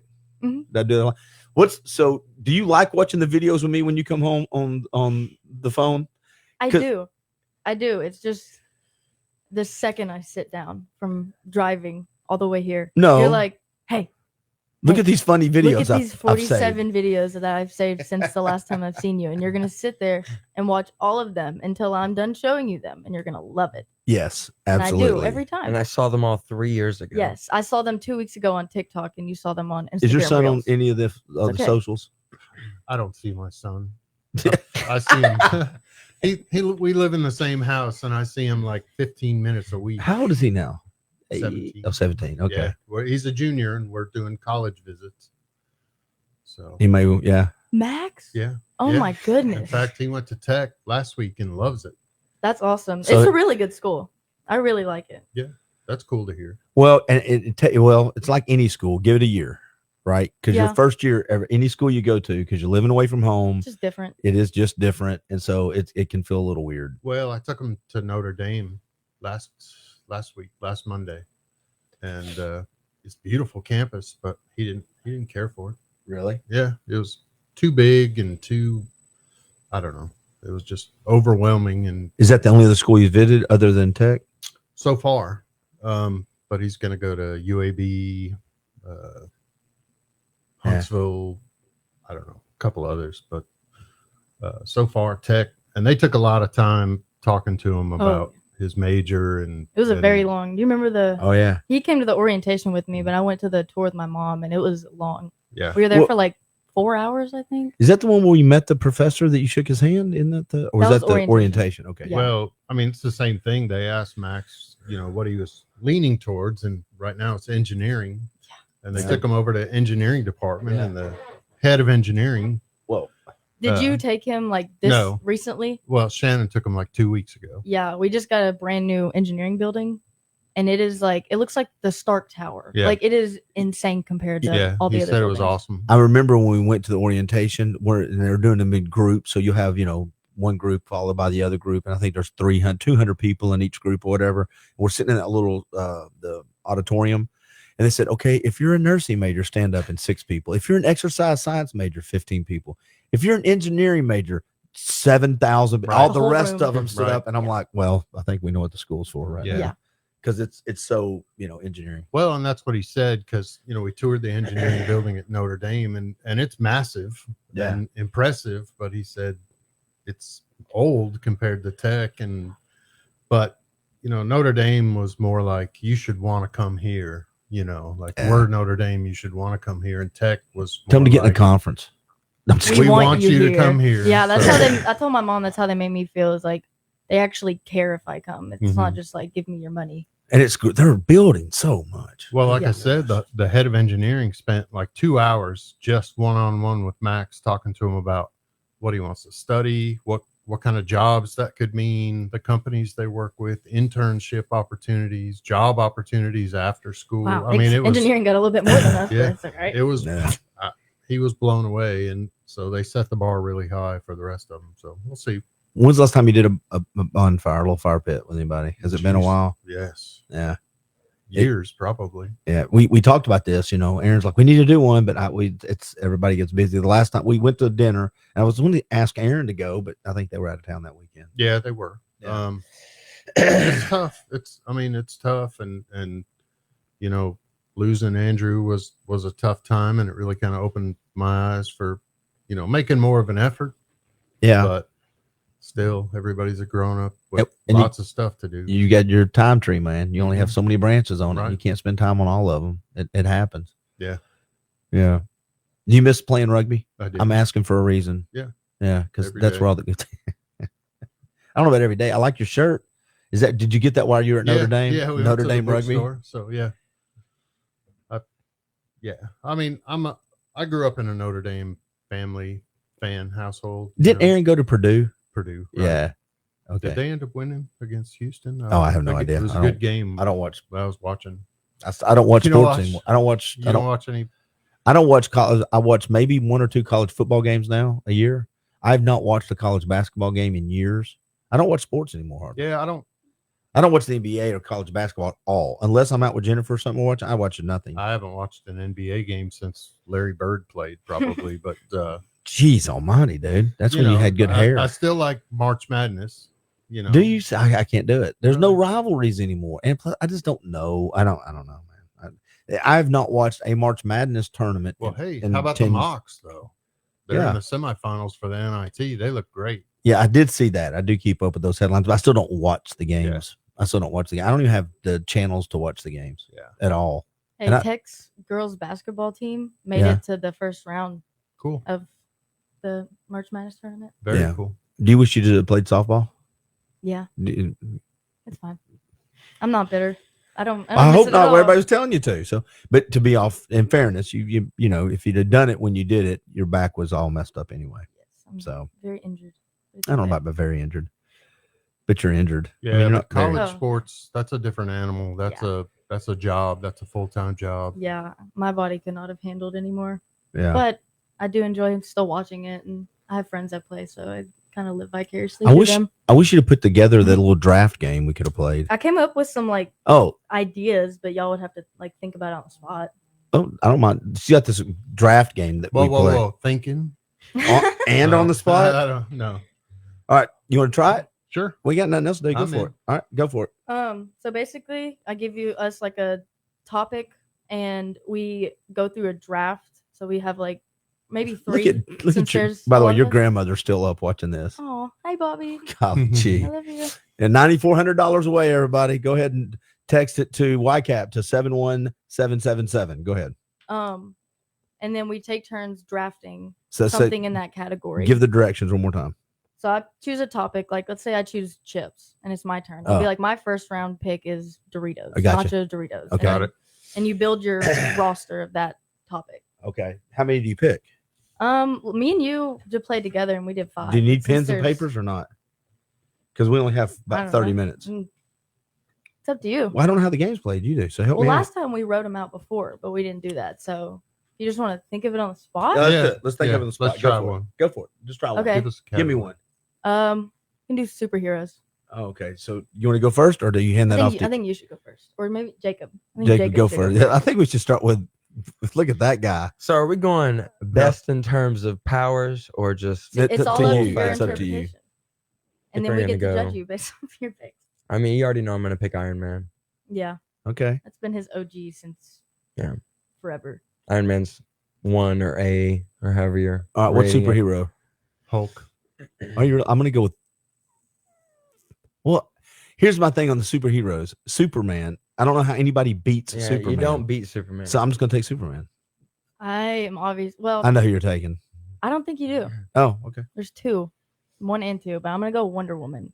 Oh, number 1. Okay. I would have gone with the other one first. That's probably going to be number 2. Well, I'll just pick that one then for number 2. Okay, whatever. So you're going to have to come up with the number 3. I'm going to pick your number 3. You don't know it. Go for it. What's your number 2? You got to do number 2. Spider-Man. Okay. Spider-Man. What do you got? Number 2. Sure.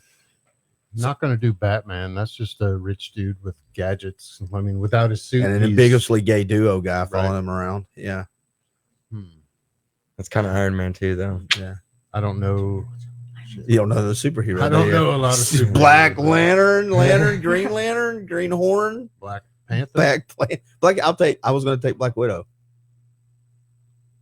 Well, that wasn't even my second one. Oh, okay. It was. Yeah, no. Who's your second one? Who'd you take number 1?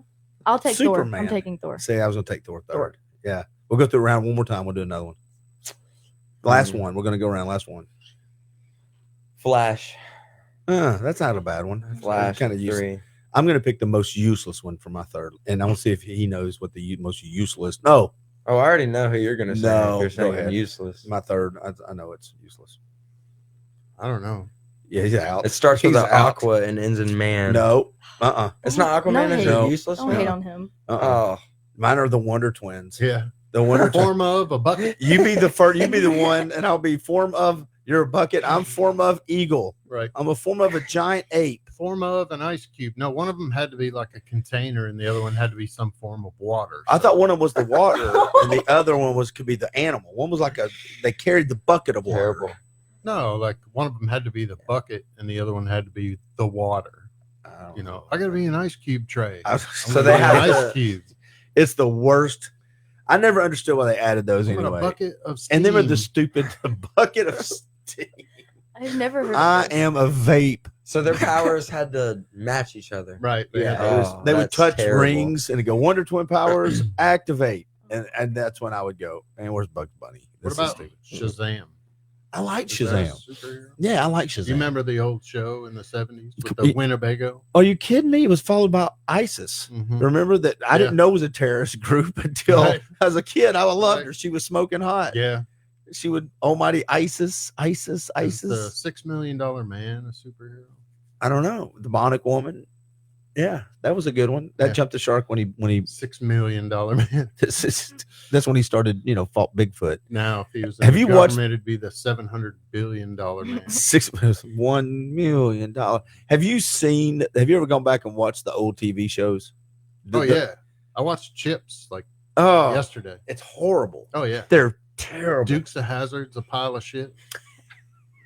And I love that show on Friday night. Oh, I can't believe Dallas. It was the Incredible Hulk, and you watch the Incredible Hulk now. Yeah, it's everybody's jumping. Nobody's getting thrown. That's not really the Hulk. I mean, the late 70s, all through the 80s, even the early 90s, those TV shows are a pile of crap. But they're so entertaining, man. They're so campy and like cheesy and over the top. But yeah, Chips wasn't bad the other day. Really? No, it was bad. It wasn't as bad as I expected. But when I watched Dukes of Hazzard like 2 years ago, I thought, gosh, I can't do it. I can't get through an episode. Show. I'll tell you the ones that did age well, and this is for the good for the kids here. Sanford and Son aged perfect. I watched that last night. Archie Bunker, All in the Family, aged perfect. The Jefferson, aged MASH. Andy Griffith Show. Andy Griffith. All those MASH, all those shows aged great. It's the other ones that I don't know what they were doing, but they were terrible. Right. Dick Van Dyke. That's still a funny show. I'll tell you the funny okay. Jerry the dentist, the next door neighbor. Bob Newhart show. Yeah. To this day, I think if you are a sarcastic, dry sense of humor person, the Bob Newhart show, not only was it the funniest that I saw, but the second when it came to the Bob Newhart show when he owned the inn. Yeah. Do you remember that? Right. Do you remember the ending? Yeah, he woke up and like it was all a dream. But he woke up from the show. Right? It's the best ending of a TV show, and I don't know how it's not listed. When that show ended, everybody that watched it was like, "Oh my God, what a great concept!" I don't know who came up with that concept. Do y'all know what I'm talking about at all? No. I remember you telling me about. Okay, so there was a show called Bob Newhart in the 70s that I watched with my mom growing up. He's a psychiatrist, right? And he's got this beautiful wife, and they live in this apartment. It's iconic. It's like every other sitcom. You watch Seinfeld, you know the apartment, right? You watch Friends, you know the apartment. Well, everybody knew the Bob Newhart apartment. So show goes on and goes off. It's on for quite a while. Fast forward 10, 12, 15 years later, whatever it is, he has another show, but it's nothing the same, right? He owns an inn, a bed and breakfast in like Hampshire, Vermont or whatever. Different wife. The shows have nothing to do with each other. Zero. And it's on for years. Unbelievably successful. So the last show, he goes to bed and he wakes up from a dream. And as he's waking up, the lights are dim. He wakes up and he sits up and he's in the old bedroom of the first series. And his real wife, the other wife's, and she goes, "What?" He goes, I had a dream that I was a innkeeper in Vermont." Cool. And she goes, "Oh God, Bob, go back to bed." The whole second series was a dream. Was nothing but a dream. That's really cool. Oh, that's such a mind. Makes me want to watch it. Oh, you would love it. If you love sense of humor, would love it. Hilarious. Like, what was that one? His stand-up was. He's so funny because he never changed his monotone. He's very cut and dry. Yeah. Well, the other shows that came out, Rhoda. My mom watched Rhoda and Mary Tyler Moore. Mm-hmm. I posted something that day or a couple months ago about the best TV sitcoms about police going back forever. And I forgot how many. Adam 12. Barnaby Jones. You go down the Ironside. It's just all these people started posting. And I was like, man, there's been a ton of TV shows. Yeah. Speaking of piles of shit, I watched an episode of Hunter. You remember that show? You stop talking. You stop. How about Spencer for Hire? Come on now. No, but what's wrong with Hunter? It was Simon and Simon. So over the top, like cheesy, that I'd forgotten how bad. Here's how bad this is, though. This conversation we're having, half the room has no idea how big TV used to be. Right. You guys, with only 3 channels. Yeah, you guys have no idea how big TV used to be. So, what do you spend most of your time watching? The biggest shows right now are Invincible and Severance. Yeah, I don't know. I have like Hulu, Netflix. I use like different people's subscriptions. So whatever's on that. I steal people's subscriptions and watch them illegally. I mean, but nobody's watching it. Like 3 my o'clock in the Hulu, morning. your Netflix. one of my friends HBO, whatever. So you're not into a series? Is there no series you're watching? What am I watching right now? I don't know. That's a great question. What are you watching? Let me Severance. I'm almost done with what's released so far, and it's completely mind blowing. But are you a scroller on let's say you're not watching TV? Are you a scroller in video? What do you spend, or do you watch anything? I do like TikTok, but that's mostly just mindless. Like, I don't really feel like thinking right now. Okay. So are you saying neither one of you scroll a lot on your phones? Oh, I mean, I do. Yeah. Oh, because I was going to wouldn't, ask, like, are you doom spending more scrolling. time with other people? Because it seems like us old people are always saying how you young people are never connected with each other because you're always on your phones. Is that true? Yes. Yes. Do you want that? Yeah, I want to. No, I don't want to. We all want to live in the 80s. Yes. So why basically our whole generation. But you know, all y'all have to do is find a group of friends and put your damn phones down, and then go live like it's the 80s. That's hard. Yeah, I know, but it's all hard. My group's pretty kind of like that. We still, when we're apart, we doom scroll like everyone else does. Yeah. It is tough though, but I noticed, when I used to be in an office with a bunch of different businesses, nobody makes eye contact anymore if they're under the age of 30. Like, I'd walk down the hall and it's typical for me to look at people and say, good morning. Like, Clint, your kids are a different breed, because they're well-mannered and socialized. But for the most part, people avoid eye contact. They go way out of the way to not look at you. Even like, I'd open up the door for a stairway and I'd be face to face with somebody and I'd say, oh, excuse me, good morning. And they'd just keep walking. Like you're burdening them by greeting them at all. Right. I get that. It's crazy. And it's super frustrating. It's like, oh, sorry for bothering you. Right. Yeah. Because I was raised to have manners. I'd have got my ears boxed if I didn't say excuse me or thank you or. Yeah. Well, I was referencing that Tennessee Tech visit we took. You remember about the handshake of the professor? We were walking through the gym. We were walking through the fitness thing, and as we're walking out, her exercise science, whoever's in charge of that, he's walking off, and the lady that's doing the tour, and there's 10 or 12 of us, goes, oh, and by the way, this is, Dan, he's going to be your professor. He's also the head of the department and be da-da-da. So he's basically the big wig. And he turns around and he's addressing everybody. He goes, hey, it's nice to see y'all. You're going to be great. It's a weekend too, the Saturday or something. And he's talking. He just came from working out, got his towel. I'm really looking forward to doing this. And he goes, where are you from? And getting this. And he goes around, and I can't remember if he said, oh, I'm from Chattanooga. I'm from Nashville. I'm from da-da-da. And it comes to Katie, and me and her mom are standing back here. She goes, and I'm from Chattanooga. I'm Katie. And she takes a step forward and shakes his hand. The only one in the group that shook his hand and shook it. Like, right.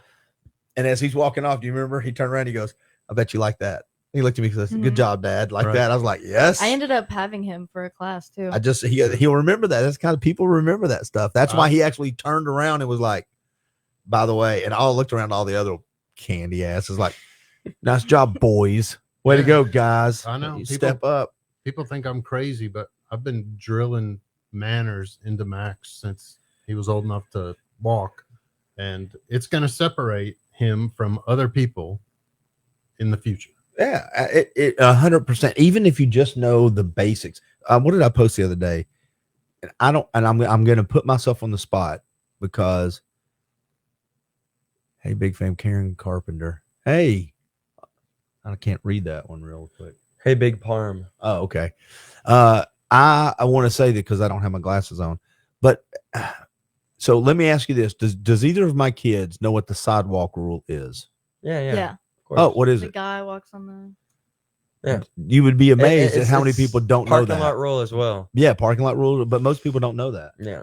And you may as well not even hold a door for anybody anymore. I like to hold it. I like to hold it for them when they're way far away. Shut it in their face. No, stare at them. While just like when they make them have to run a little bit. Yeah, you do the little jog. Well, I know I ran into Max's girlfriend's mom the other day, and I said, Max is a gentleman when he's at your house, right? And she said, oh, you wouldn't believe it.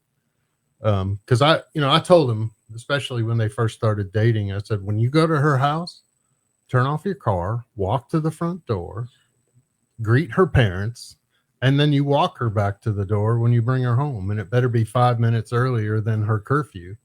But somebody else saw them out in town, like, Panera Bread or something, and said Max walked out and opened the door for her and, all that, the car door and all that stuff. And I told this. It was a proud dad moment. Of course. I told somebody this morning, because again, I've had so many of these conversations, but my sister was probably 17, 16 going out, and she had just started dating. Right. So dad was like, man, we'll see about this. Yeah. And this guy pulls up, and it was me. I think Bubba Swint was at the house, maybe Matt. There was 2 or 3 of us, but I'm in town from college. Lori is, she's probably 7. She's probably 16 or 17, because I'm in my early 20s. And all of a sudden, we beep, beep. He blows the horn. And all you see is a blur, like one of those the bell and wall mountain. What is the Flash. Dogs? Yeah, just whoom. He's biasing out the door and in the window talking. And where I'm just smiling. I know what's going on. Man, that guy, he walks back in. That guy takes a deep breath, backs out, drives around the parking lot, down the block, pulls back in, walks up to the door, knocks on the door. I answered, like, what's up, man? He's like, is Lori here? Hey, sure, come on in. He walks in, and there's me, Bubba, and Matt, where none of us are smiling.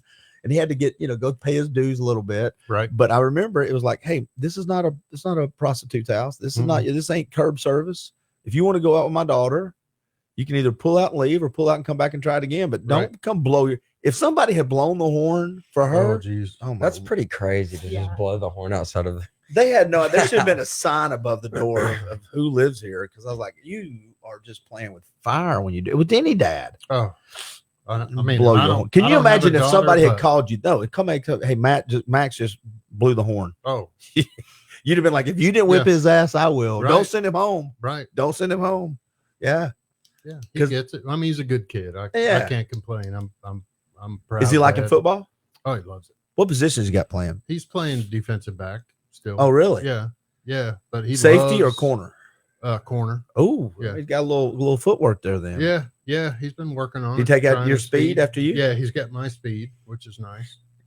No, but his favorite part is the workouts. I mean, they lift all year long. I mean, he gets up at 5:00 in the morning, even now, 3 days a week for football lifts. And is he gaining weight, or is it that age where he can't put on a ton of weight, but he is definitely much more muscular now. So, this is what happened with Facebook. It does this. I did it earlier. We're still live. Don't worry, guys. Just let me. I've checked out of social media. It blocked me because it says I've done too much. Well, that's like Moxon. Yeah. Now. Oh yeah. I saw the picture Aunt Lori posted some weight, on his Facebook. It's the picture of him pitching on the mound. Did you see that? He looks huge. I was like, that broke my heart. Yesterday. He's so big. Yeah. Well, he pitched the other day, and he got it like 86 miles an hour. And I'm like, hey, nice. Boy. Yeah. It's crazy. Okay, let me try the glasses. Apparently. Oh wow! Look at there. Oh wow. Track. Wow, he grew up. Oh my gosh! I feel like I haven't seen him since he was like I don't even know how old. Yeah, I may have a picture of the 3 of you in here from like Christmas cookie party or something. Wow, that's been a while. That's been a long time. I still have some of those pictures on my phone too, though, or at least on Facebook, on social media. All right, so when y'all go to the gym, what's your favorite body parts to work out? Let me guess. Well, let me write down. Okay. Go ahead and let's see. I'm going to say, all right, go ahead, Katie. You go first. All right, go. Best feeling on his arms, most rewarding his legs. Okay. Sure. Okay, my favorite is back. Okay. Used to be legs. Before you say anything else, what's Katie's? Mine was back, and he wrote legs and arms for Jacob. Wow. That's crazy, actually. Oh, wait. The fact that you wrote 2 different ones for me is insane. I knew it. That's pretty crazy. He knows his kids. That's crazy. He knows his kids. I knew it immediately. Good job. Yeah. I'm proud. Yeah. What's yours? Legs was always my favorite. Legs is just the day after legs where you're just shaking, you can't even drive. I love that. Yeah, so I love much. legs. I don't get to do it because of my hips anymore, so I just do lightweight on the legs. But yeah, I like legs. See, I love legs when I could do it with my knee, and when I can't do it with my knee, I hate it. Have you had any feedback on your internship? No. Okay. Have you called all those people? I've sent emails out, but I've also had midterms and exams and stuff this week. That's so. true. She's looking Can for I an get it? internship. I put a post on Instagram. I didn't do Said that. I was looking for an internship. I didn't do that. I sent an email. I made a TikTok. I made a Hey, that works. I sent a It DM. works. Mm-hmm. I sent a MyGram or InstaFace post. I wrote my number on the bathroom wall and said, looking for. Oh, is it right above Clint likes boys? Yeah. What was that? Have they ever heard that story? Have you ever heard I that know story? you've heard that story. All right. Yeah, they've never heard So 30 years ago, when your dad and I were working together selling radio, we got sent down to Atlanta for some, I don't know, speaker or conference or something. And on the way back, we're about, I don't know, an hour outside of Atlanta. And I said, man, I gotta pee. We gotta stop somewhere. And we're in the middle of nowhere, which was really nowhere back then. So we pull off at this exit in Ackworth, Georgia. And there's one shitty gas station at this exit. And it's a one-hole bathroom. So I go in first, and I'm standing at the urinal, and there's all this stuff written on the wall. And I said, I wish I had a pen. I'd write something down. And I was like, oh, I do have a pen. So I wrote, Clint likes little boys.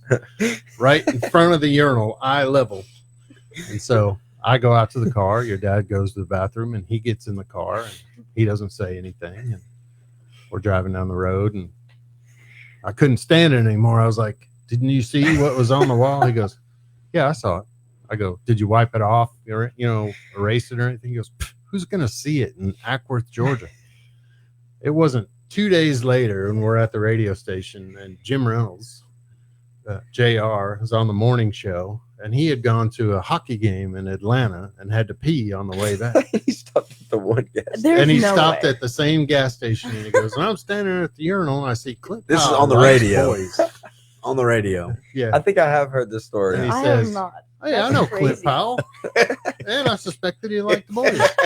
I knew it. It's That's so funny. Oh, that One was person that is that read it. crazy The guy with coincidence. the microphone that reached a couple 100,000 people. Oh, that was funny. I That hope was it's funny. still there to this day. Yeah, maybe. Did you? Now I don't know if my kids know this one either. Did you know the hot sauce capers at work? And the next, it doesn't take long. You probably know the Yeah. chapstick. Maybe Your back dad and I yeah, got up yeah, to yeah. some, Yeah. we got The up to pranks. some shenanigans. Yeah, you know that. Yeah. I've heard There's What also about the the times prank that we war? cut each other's face out and put on different pictures around the buildings. I put my face on his picture and with his wife at their wedding. I just super posed it for like days. I was like, finally, he's like, son of a, hey. I'm like, what, buddy? He said, or we would turn phones completely. Remember, we would turn everything backwards or upside down. I glued, I can't remember the phone to the thing. When you're hitting goal, you do whatever you want. Right. You hit goal. Listen, I'm making money. You're like, you cut that out, mister. Okay. Was, we were talking about March Madness earlier. Oh, yeah. And you remember the days. On Thursday. First day of March Madness, we'd go to Mervs. Mervs. Yep. And we would watch like 5 hours of basketball. You do all the hard work on Wednesday, you do the next hard work on the Friday, but that Thursday, you do all you can in the morning to that first game, get there around 10:30, Yep. get you a table, me, him, Scott, Dr. B, they'd come and go, people would flow Yep. in and out, stay in there and And eat. usually by the second round of the tournament, we'd get our food. That's what, but you back in the day, yeah.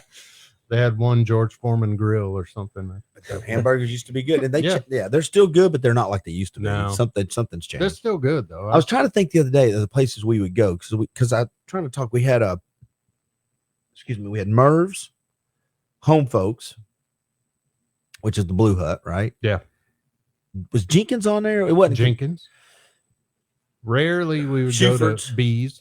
Shuford's.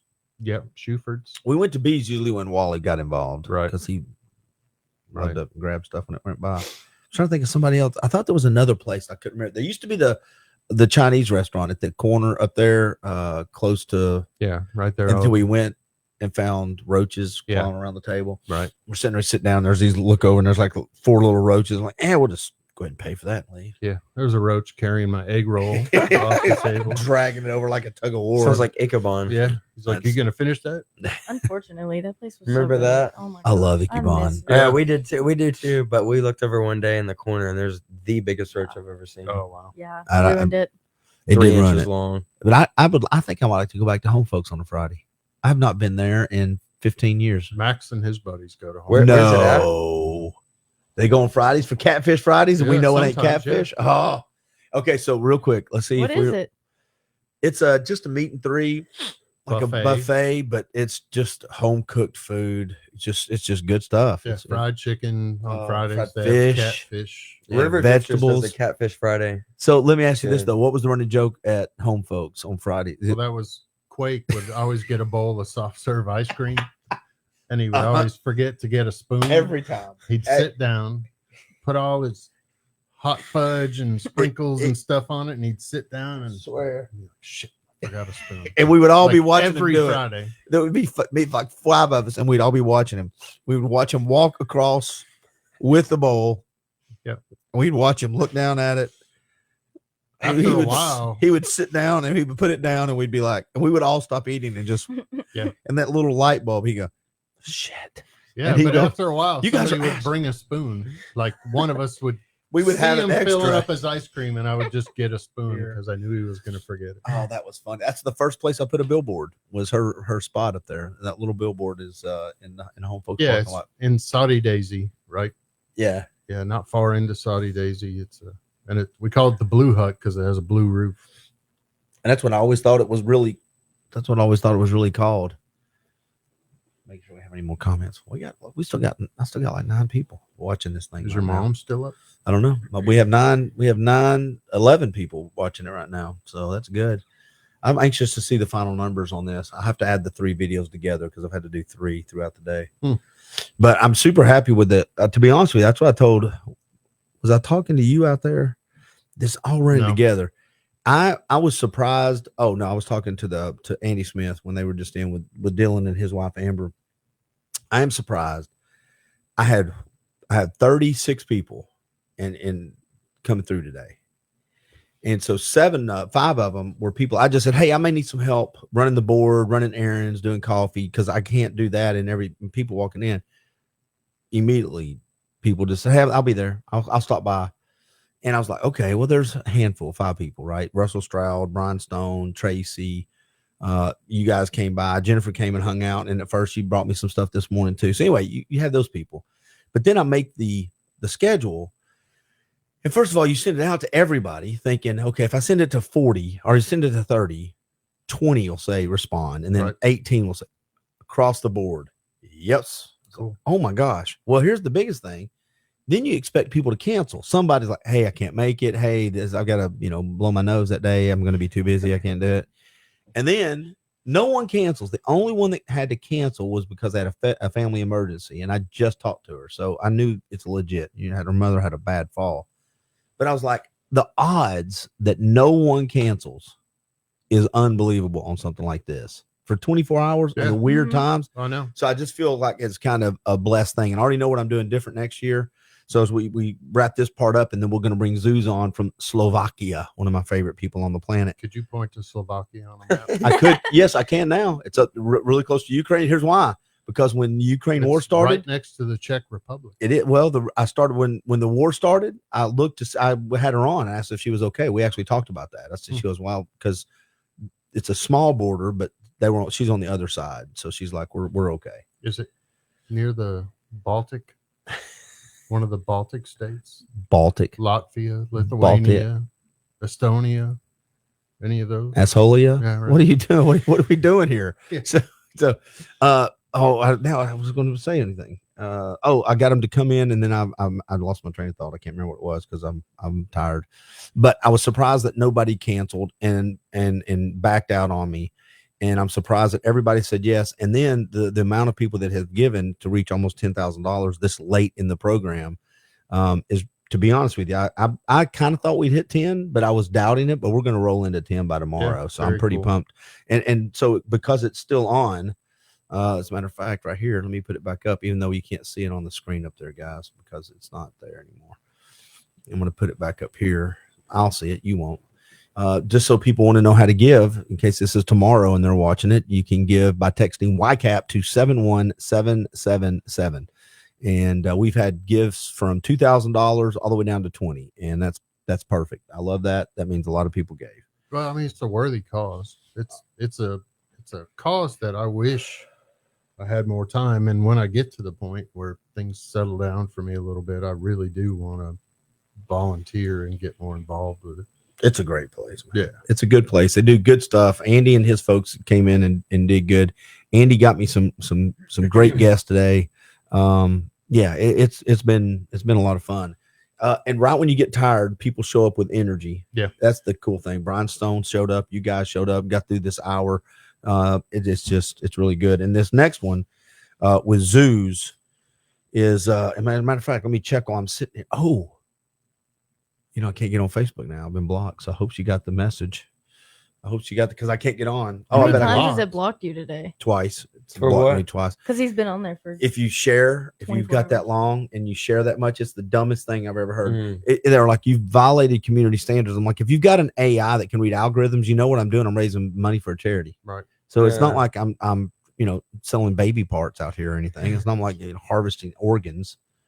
I'm not saying there's Social media is going to be the death of Oh society. man, Yeah. we've already gone down the hill so far that we're screwed. Like I've had to check off. I can't stand it. It's downhill from here. The nonsense that's posted every day, the flat out lies that are forwarded and shared all around. It's out of control.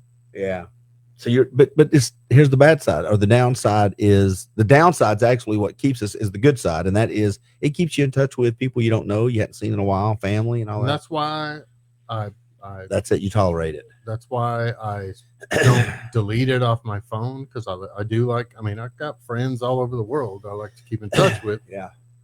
But I can't look at it every day. It's, they do it on purpose to get you mad. They fill your feed with stuff that you hate, that piss you off. Right. I got off of it for 4 months, and it was probably the best 4 months I've had in a long time. So now I try to go off of it for a couple of days at a time. Like I'll schedule stuff out and then walk off.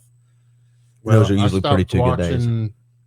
TV news and social media, and honestly, I can tell a huge difference in my mood, and you're just happier. Yeah, and you're much more focused. If you want to live in the 80s, that's the way to do it again. Right. Holy I mackerel. need to do We're that. I creeping feel up like- on some weird days. Yeah. Did y'all hear about the that warehouse in China? It's fully operated by AI robots, no lights, no air conditioning, no anything. It's like a complete dark warehouse. No, I have to look that up.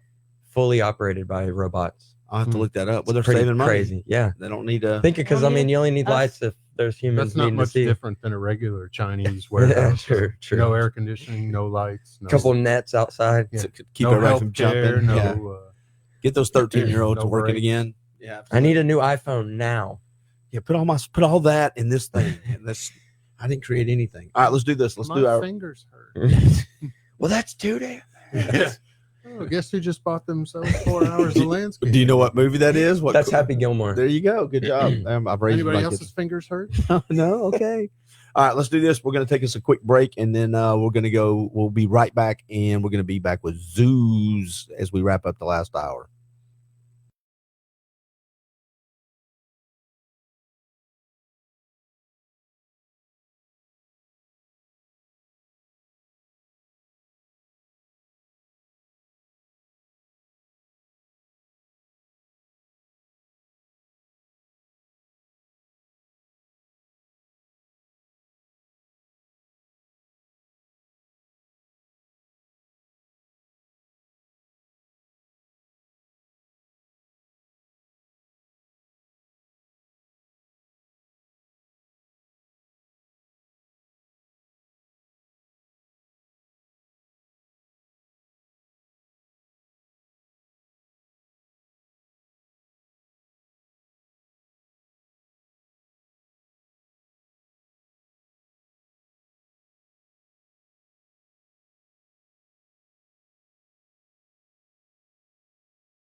All righty, we are back for the last hour here of the Nooga Pod-A-Thon in Chattanooga, Tennessee. Now, why did I say Chattanooga, Tennessee? Because the guest I'm about to have on is not in Chattanooga, Tennessee. I'm going to bring her up here in just a minute. I'm glad she shook her head in acknowledgement that, yes, she is not from here, like she did not know that. She is a repeat offender here on the podcast with me. I love having these conversations with her. We're going to talk about working out. We'll talk about what Netflix series or some series she may be watching. My buddy Dan is here with me, by the way, Zeus, a rugby buddy. He's the one that kind of stepped up at the last minute, said, hey, or last week said, I'll come in and pull the last couple hours with you. My kids are in the studio too. So we've done 24 hours. We've raised $9,400. We're going to hit 10,000 by the end of this thing, I'm pretty sure. And I think you'll be the 36th guest we've had on today. So it has been a lot of fun. And we're going to get you on and talk in. Let me take that off the screen. 3, 2, 1. Zeus, how you doing? Oh, I can't hear you. Let's try it one more time. Hey, say hi now. Now I can hear you. Hello, can you hear me? I can. How you doing? Yay, I'm good. How are you?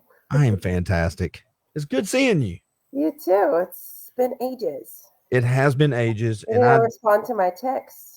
Well, so what text? Are you talking about Facebook Messenger? No, I sent you texts. No, you did not. Oh, yeah, I did. No, I'm going to call. I actually talked to Chastity about this. I'm like, yeah. I said, she says, you got to get WhatsApp or WhatsApp app or what's something. Oh, app. but I texted you like on the normal, like text. Yeah, normal. Well, then I'm a jerk. I'm sorry. I don't have your number in my phone. I have to bring that up, but I'm just like, Clint, you ignored me. I did not ignore you. But I texted you. You and we owe each other a conversation about the next series that I would like to talk to you about. If you ever have that kind of time, are you into a new series real quick? Yes, let's do it. What are you into a new series? Right now, I'm actually been watching a little bit less, but we've gone through the whole Yellowstone thing, right? With all the 1880 whatevers and spin-offs and everything. So we've done that. And I'm waiting for the Peaky Blinders movie now. Is that out? No. Oh, okay, good. For it. I am too. Dan, are you a Peaky Blinders fan? Have you ever seen? Okay, good. Yeah.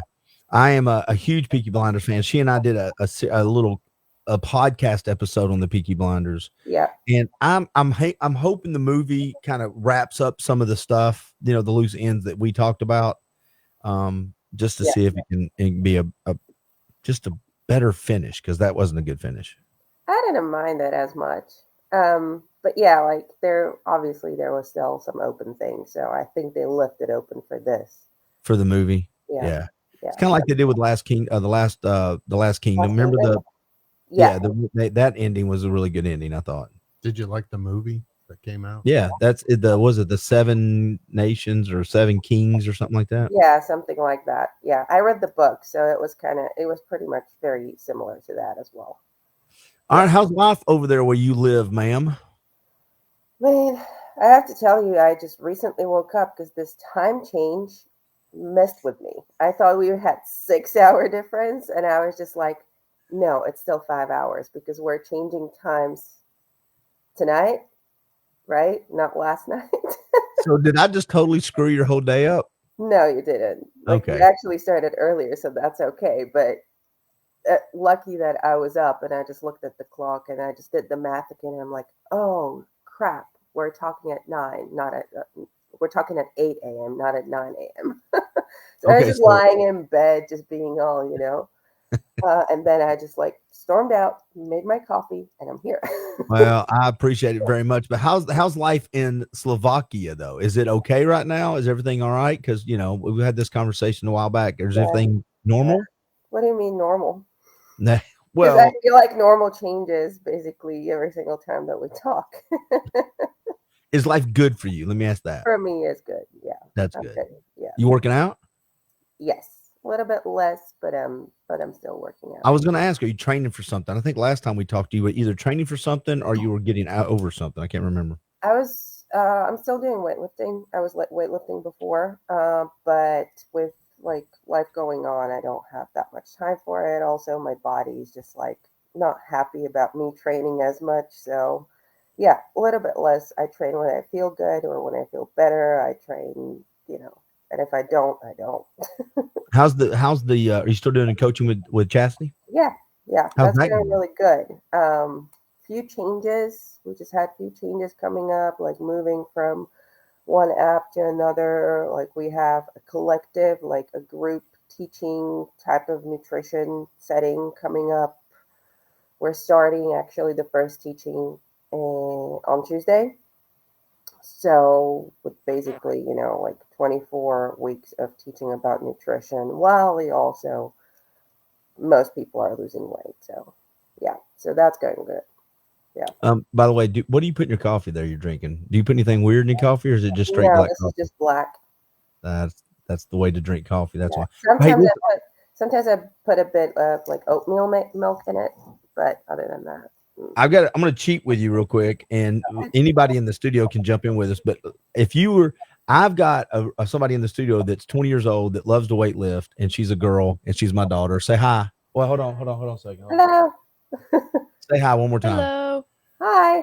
Okay. The reason I'm saying that is, if you were to give somebody advice, she loves to work out. She's got some bad knees. You got any questions for her? Because I showed her your pictures working out. And she goes, I'm definitely sitting in. She was going to go home because it's 3:00 in the morning here. Yeah, right. And she's like, I'd like to listen to this podcast and see. So, do you got any advice for somebody like an aspiring 20-year-old weightlifter like that? That's a girl. What does bad knees mean? I've dislocated both of them. Most of them were when I was like really young playing sports, and I've had surgery on both of them, and they just never, I guess, fully healed. I honestly don't know what the issue is, but it just makes it harder to train lower body because can't really do much. Yeah. With pretty much anything and everything, especially knee related, I would say just keep them as strong as you can. Do what you can for the knees, usually like hamstring stuff, quad stuff. If it's only like leg extensions or hamstring curls for the time being before you move on to some sort of more complicated movements like squats or even like single leg stuff, right? Like that helps massively. Like we've had basketball players, like there was a guy who was missing or who had, not really sure if it was his ACL or some sort of other ligament. Like he literally would do single leg squats with like 65-pound kettlebells. Oh my gosh. Wow. Hey, do me a favor. Tell her what you do for a living, if you don't mind. Yeah, I'm coaching basketball team. Like I'm strength and conditioning coach for them. That's what her major is. That's what she wants to do, is strength and conditioning for teams. Yeah. Mm-hmm. Yeah. So, the biggest thing is keeping the stuff as strong as you can, everything around it, and with exercises that you feel like you can do. And then you move on to the next one. Thank you. I saw a thing in my class the other day, my kinesiology class. He was showing us a video about, I don't know what the name of the football player is, but he tore his ACL, and they said that the injury was so bad he should have torn like every ligament in his knee. All the surrounding muscles in his leg were so strong it held them all together. Mm-hmm. And so I kind of yeah. Like the hypertrophy and all that, like that will pretty much keep the stuff and where it's supposed to be. Yeah. So. Hey, let's pivot back to TV. I want to ask you another quick question. You ready for this one? You said you watched Yellowstone. Did you like Rip? Yes. That's the response. That's just a normal response. I think it is. I think it would be a universal response. Okay. What are you going to get to next, though? Are you moving through series? Is that it? Are you done? I'm not watching anything right now, to be honest. Are you reading? Yeah. I even canceled my Netflix subscription. So wait a minute. If you're not got your face on a screen, what are you doing with your life? All right. We have basketball and hockey playoffs going on right now, right? So my boyfriend, he's basically a strength and conditioning for hockey. They just finished last night. Right. But ours is coming up. So it's basically me traveling back and forth, like coaching them. A lot of matches and also watching a lot of hockey on TV right now. So, yeah. Do you like hockey? Yes. Yeah. Oh, well, then that's not bad. I thought it was like I hate hockey, but I'm having to watch Oh, it. no. Yeah. It's hockey and basketball household here. Oh, really? Do y'all play both? No. He did. He used to. Yeah. He used to be a hockey player, but too many injuries. Did you play? I thought you played basketball. You didn't play basketball? No, I played tennis. Oh, that's right. Yep. You still play tennis at all? No, not at all. There's a lot of no's today from you, Zeus. This is I know, right? way I'm more so no's. negative. No, I don't play anymore. It's been ages, and ever since I moved, I haven't even found anyone to play with. You need two to play, right? When did you move? Moved away from my parents about 3 years ago. Oh, I knew that. I thought you moved since last time we talked or something like that. Okay. But I'll tell you, we're probably moving to Germany coming up. Cool. Oh, wow. Yep. For the hockey. For what? For hockey. New job? New gig? Yep. But you can do your job anywhere you go, though. The coaching job, you'll just have The to find chastity it. job, yeah. I'll just leave basketball where it is. Someone has to do sacrifices, right? Yeah.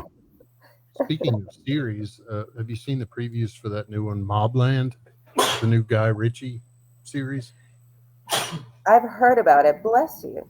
Tom Hardy, Pierce Brosnan, Helen Mirren. Yes, I've heard something, but I'm not really. Where is that going to be? Was it Amazon Prime? I don't know. Maybe? Have you seen the one Severance? Have you heard about Severance? Yes. Yeah. Everywhere right now. What'd you say? Me? Yeah, you said something. You said now. Yeah, I see it everywhere right now. Yeah, a lot of people are watching it, but I don't have it and watch it, so I don't have a clue. Honestly, I don't know what it is about. I haven't looked into it just yet. Well, it's the best show ever so far. Oh, really? Yeah, I've got a lot of friends that say they like it. Okay. What is it about? Yeah, what's it about? It is about being able to like turn your mind off while you're at work. So there's basically two versions of you in your own brain. So like you get in the elevator and you clock in essentially, and it's like a whole nother you takes over. And then, you can do a lot with that premise. So you go to work and you can have different relationships with work. You don't remember being home, and then you go home and there's a different version of you. And you can't contact your other self. Yeah. So you completely forget what you did at work. Yeah, you have no idea. And then I think part of the premise is, though, there's some that people start finding out, right? Yeah. That's where somebody kind of breaks the barrier, and now what do you do? That you have these two separate lives and nobody, that kind of stuff. Paramount Plus is what Mobland is going to be on. And what's that about? It's a mob family. Guy Ritchie, the guy that did Two Smoking Guns, but Tom Hardy's in it. Pierce Brosnan. Nothing wrong with that. Yeah. Well, I think I saw it watching some Yellowstone stuff, the previews for it, because I usually watch that on Paramount Plus. What else is going on in your world over there? What else is happening with you? Anything exciting? Anything new before I start talking about food with you? Because we always talk about food and coaching. Like when it comes to new stuff, not really, other than probably big changes coming up when we have to move like 10 hours away. But so where in Germany are you going to move? So it's called Bremerhaven, which is basically, do you know the port of Bremen? It's pretty much at the border of Denmark. So it's like okay. Yeah. It's like, have you ever been to Germany? Yeah, I've been several times. Yeah. It's the end of almost the end of the world right there. You sound so happy about moving to the end of the world. It's gonna be good, but it's just so far. I'm gonna miss. I would say your energy level about that is like, I'm moving to Germany. I was like, oh, well. Yeah. What's the weather like in Slovakia right now? She just looked out the window. I don't mean specifically right this second. It's raining. Is it cooler? No, it's getting warm. It's springtime. I'm trying to pull it up. What, I don't know, 60s. Hey, let me ask you this. Let's back. Let's do this one last thing, and then I want to keep talking. I'm going to keep talking about food a little bit when you coach with Chastity. Now we talk about this all the time, and it seems a little repetitive, but there's always new people listening. And so, if you're comfortable with it, can we walk through some of the same things that you've talked about with me? Yeah. Go ahead. Okay. You get a client. They come to you, and they either want to lose weight, they want to change their life. What's the first thing they say to you? What's the first thing you're doing? What's the system a little bit? And what does that client usually look like? Is it weight loss? Is that why people are coming to you most of the time? 90% of the time, 95% of the time, it's always weight loss. Yes. Yeah. Why do you always look at me when you say weight loss? I was side-eyeing my buddy over here. That's okay though. Don't worry about it. We're fine. Hey, fat ass, why don't you pay attention for the next few minutes? I'm going to step out and let you and Dan talk for a minute. It's a secret. Or me. I've been a client of Chastity's in the past, so I know. Yeah. Yeah, it's 95% of weight loss, a few percent, maybe some weight gain. Now it's a lot now it's a lot of people that are coming off the shots or like Ozempic and that kind of stuff, because that changes things a little bit. But yeah, most is weight loss for sure. And I said this because she was on earlier, but it's always good to repeat. People would be surprised when they first come on for weight loss that they're going to have to eat more food a lot of times. Yes. Can you explain that real simply for me? So what those shots generally do is you lose your appetite, right? Like you're not hungry. If you're not hungry, you're not really thinking about food all the time, right? So you start eating less. Sometimes you even feel nauseous. You feel sick, so you don't really feel like eating at all. And that's how you lose weight, right? And the problem happens when it's been a while and you've been eating so little. Just a real life example, just starting with a client.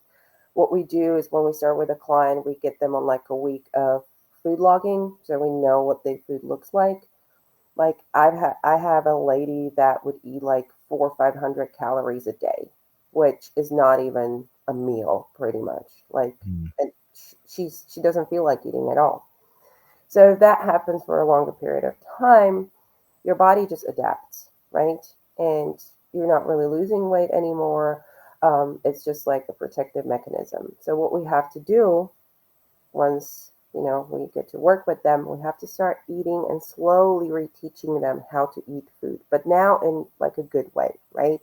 Without the cravings, like start really slow, focus on actually quality food, like protein is a big thing that these people are not really eating, right? Because it even fools you up a little bit more. So most people don't know they're not getting enough protein, right? Yes. I mean, that's the crazy one. I said this earlier. If you're supposed to get a gram per pound, most guys especially, well, I'll eat a lot of red meat. When you track it and you're like, oh, I'm still only 110 grams. Yeah. Now I weigh 220. Yeah. Yeah. I would say it's gotten better over the years because the focus has been pushed to protein by mainstream as well. So that's been going a little bit better. People at least know that they should be, eating more protein. Like there are new protein drinks. Everything is protein right now, right? Mm-hmm. Like you get protein chips, you get pretty much anything protein. So it's gotten better, but it's still not good enough. Right. But, yeah. So how do you feel about supplements and protein shakes and stuff? Because I work a lot and it's pretty active, so I don't really have time to sit down and have meals. It's easier for me to drink stuff. I fully encourage them. Honestly, I can't get my protein in without them, right? So whatever one you pick, if you think about whey protein only, for example, whey is pretty much cheese. So I don't even call it a supplement. It's cheese in a powder form. Really? Yeah, it is. What is whey, right? Yeah. So what other proteins? What kind of stuff do you recommend? Any type. Like some people can't really do or don't really want to do whey, so you have your vegan options.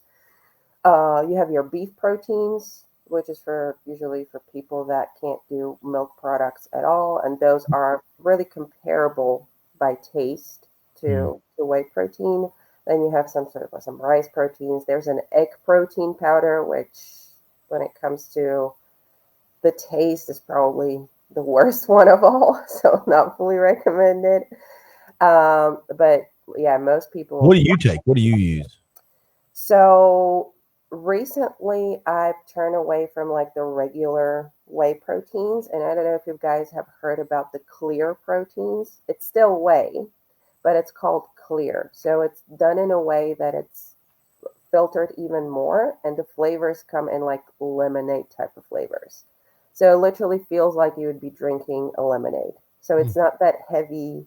It's not that heavy, chocolatey or vanilla or something like that. But it's literally like I have orange or I have like passion fruit with mango or something like Have that. you ever okay. Yeah. Those are right now. Those are my favorite ones. It's right up my alley. Yeah. That's one of the things I don't like about the whey protein is, when I'm outside working and it's hot and humid out, I don't like. Oh yeah, these are perfect. Yeah, I even drink these while I'm working out. Yeah. Really? Yes. So the other thing is, a lot of times people say they're not supposed to eat high carbs when they first come to you. Are they eating high carbs, or is that adjusted and it's relative to protein? That would be adjusted. Okay. Again, like we can't really do massive changes from the get-go, right? For someone who's basically hitting their minimal required protein intake, I can't just bump them up to that gram per pound, right? So over time, we're trying to adjust them, really. But carbs are not really the problem. Depending on your activity level, depending on what you like to eat more. If you like to eat more carbs, less fat, that's totally fine. Do you do, and I know it's part of Chastity's program, but I didn't know if you were very strict with it. Do you make people do that god-awful, evil, medieval practice of before and after pictures? Yes. That's an I'm evil sorry, one. but we do. I brought that up today. I said, listen. It's the worst. I agree with you. It's the worst. I agree with you. Especially if you think to yourself, it's not that bad. And you take it and you're like, I got to take these over. And it doesn't matter if you take 1,000. There are 1,000 terrible, horrible, crappy pictures. I agree with you. But at the same time, people actually, I wouldn't say like they enjoy it, but they see why we do them, right? Like, and it's not a weekly thing. It's not like you're going to do pictures every single week. You're going to do pictures when we think that they're due. So you do pictures on the first week, and then if everything goes well, you might them do next month to see the progress. And that's when people are like, oh, okay, I see now. I can't remember if she'll remember this, but I think the first time I sent Chastity, this is probably 4 years ago. She goes, we need before pictures. So I sent her stuff when I was in 20 in really good shape. And she goes, that's not what I'm talking about. I said, I was showing you pictures before I got fat. I don't understand. That's exactly what you want to. That's it. She just said, yeah, okay. That's what you asked for. That's exactly right. You would define before what, please? Yeah. Before I hated myself. Absolutely. Fed my sadness and bitterness with these Oreos. That's what it is. Hey, I want to go back to the food, but real quick, favorite dessert. Are you still a donut person with me? Are you still a donut person? But I don't like your body language though. When you kind of looked up to the sky, like you're leaving me. No, I still am. I still am. It's still one of if they're around, if there are good donuts around, I'll go for donuts. For sure. Okay. Nothing. Speaking of donuts, like when I'm keeping a food journal, do I have to write down the individual donuts that I ate, or is donuts just good enough? Just the donut holes. Just the donut holes. Hey, are you planning on ever coming back to the United States? I would love to at some point. And I can't remember, so you're gonna have to refresh my memory. I'm old and I've been up for 24 hours. Did you go to Waffle House? Yes, we did. Okay, but you did. Now I remember. You didn't go. You went in the middle of the day. Yes. Yeah. See, that's we talked about this. Yeah. Yes. I'm sorry. Yeah. No, that's no good. We got to get we you there. For breakfast, I'm pretty sure. Yeah, we got to get you there midnight, 1 o'clock.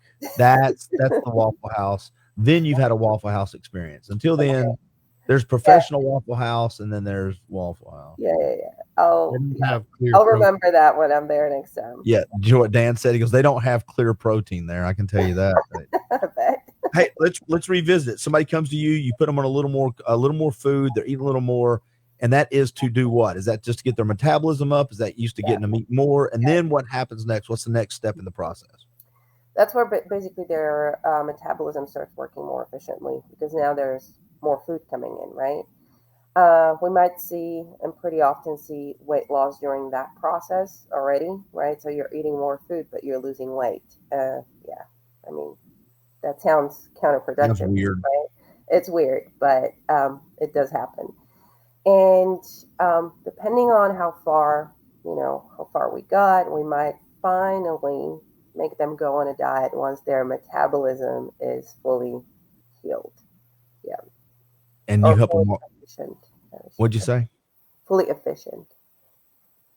And people are usually surprised at how fast it starts coming off once they get their metabolism up and going again. Some, but I would say most people think it's not fast enough. They think that when they get on the program, they will lose all their weight by next month. Right? Well, they're used to the shots, right? That's one thing, but I would say people generally are so impatient.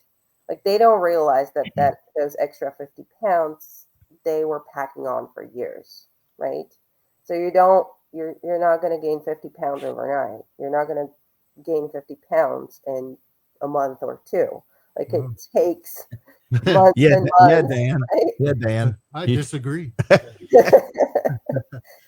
It might feel like it because one day you wake up and you can look into the mirror and like, this wasn't here yesterday. And like, no, it was. Yeah. You just lived in denial. Let me ask you a different question. Somebody with the opposite problem, and it's not me, but my son is very thin and he's very concerned with putting on weight. He struggles.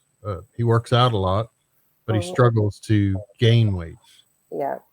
Just means that he's not eating enough, probably. Okay. He needs to eat even more, right? And he's 17, by the way. He's 17. Oh, yeah. Yeah. It'll come. Yeah. I told him to get married and he'll gain 20 pounds overnight. No, and this will sound weird, but in my opinion, and also clients that I had that we were trying to gain weight together or with them, gaining weight is a lot more difficult than losing weight. It's an awful process because you actually have to force yourself to eat, right? And you're eating to the point where you don't want to, right?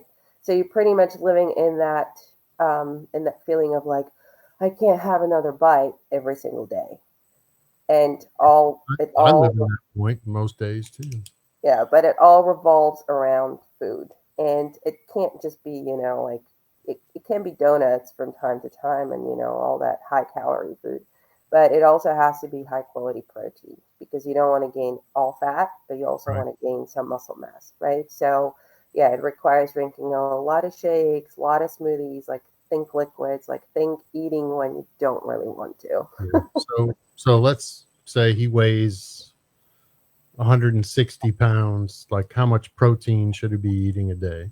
If he wants to gain weight, I would probably say 165 plus grams of protein a day. Okay. Yeah. He does have a strength and conditioning coach who's working with him now, but is that Bryce? Does Bryce work with him over there? Yeah, Bryce Johnson. Yeah. Yeah. Okay. Sorry. I was a little inside stuff there. I was making sure I knew who it was. Yeah. Bryce is really good. Bryce was the strength and conditioning coach for the pro boxer that I did promotions for. Oh, yeah. Yeah. Roger. Yeah. He's real good. Roger, the hitman. That's right. Yeah. Yeah. He's a real good trainer.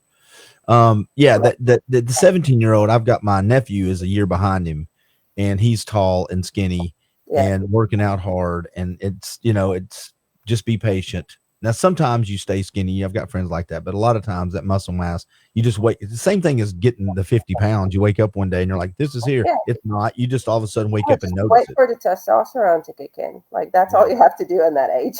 That's it. Still waiting. Mine will be here any day. I'm waiting on the delivery system for that one. All right. So the last part about this, and I think it's the most, well, not the most, but one of the most important parts, when they come on board, you're not just helping them with their food. I've had this conversation with you before. A lot of times you end up being therapist, coach, but you're talking about water. You're talking about all the things about health, not just their food and calories, right? Yeah. So the food is pretty much, a lot of times it's a symptom. some other things, right, going on. So we talk about habits a lot. And habits that are linked to food, like you said, water and movement and that kind of stuff. But it can be sleep. It can be, it can be other things. It can be habits throughout the day. Like, are you actually sitting down and relaxing, right? Or are you in a go state all the time, right? Yeah. Are you moving daily? And I don't mean like, are you going to the gym for an hour, right? No, like, are you active throughout the day? Or do you just come home and, watch Netflix for the rest of your night, right? Right. How are your relationships? Sometimes it comes to that, because that's a big part of it too. We're obviously not counselors or anything like that, but a lot of people open up about other things to us as well that kind of go hand in hand with everything. Don't they kind of realize at some point in time food is a stand-in for an emotion, or food is a stand-in for that's those light bulb moments when it may be hard to get there, but once you realize it, then you can treat it like what it is, and it's really a stand-in for something else. Yeah. No, I'm not saying everyone has it. Like, some people are just really, I just don't know how to eat, but some people for sure. Like, the emotions, they're emotional. Yeah, sometimes we deal with pretty strong emotions with people. Yeah.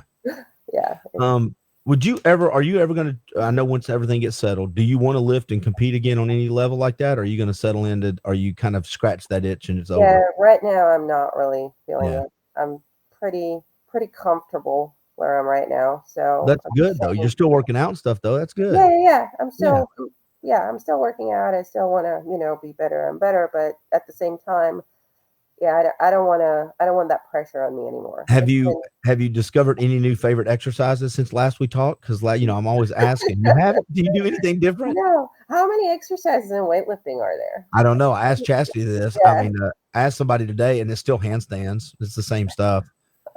It's still the same stuff. No, it's still the same. Her world's changed a lot too in the last year. Her world is kind of being crazy too. We've been going through. She's coming to visit. Did she tell you that? No. Yeah. When's she coming there? Okay.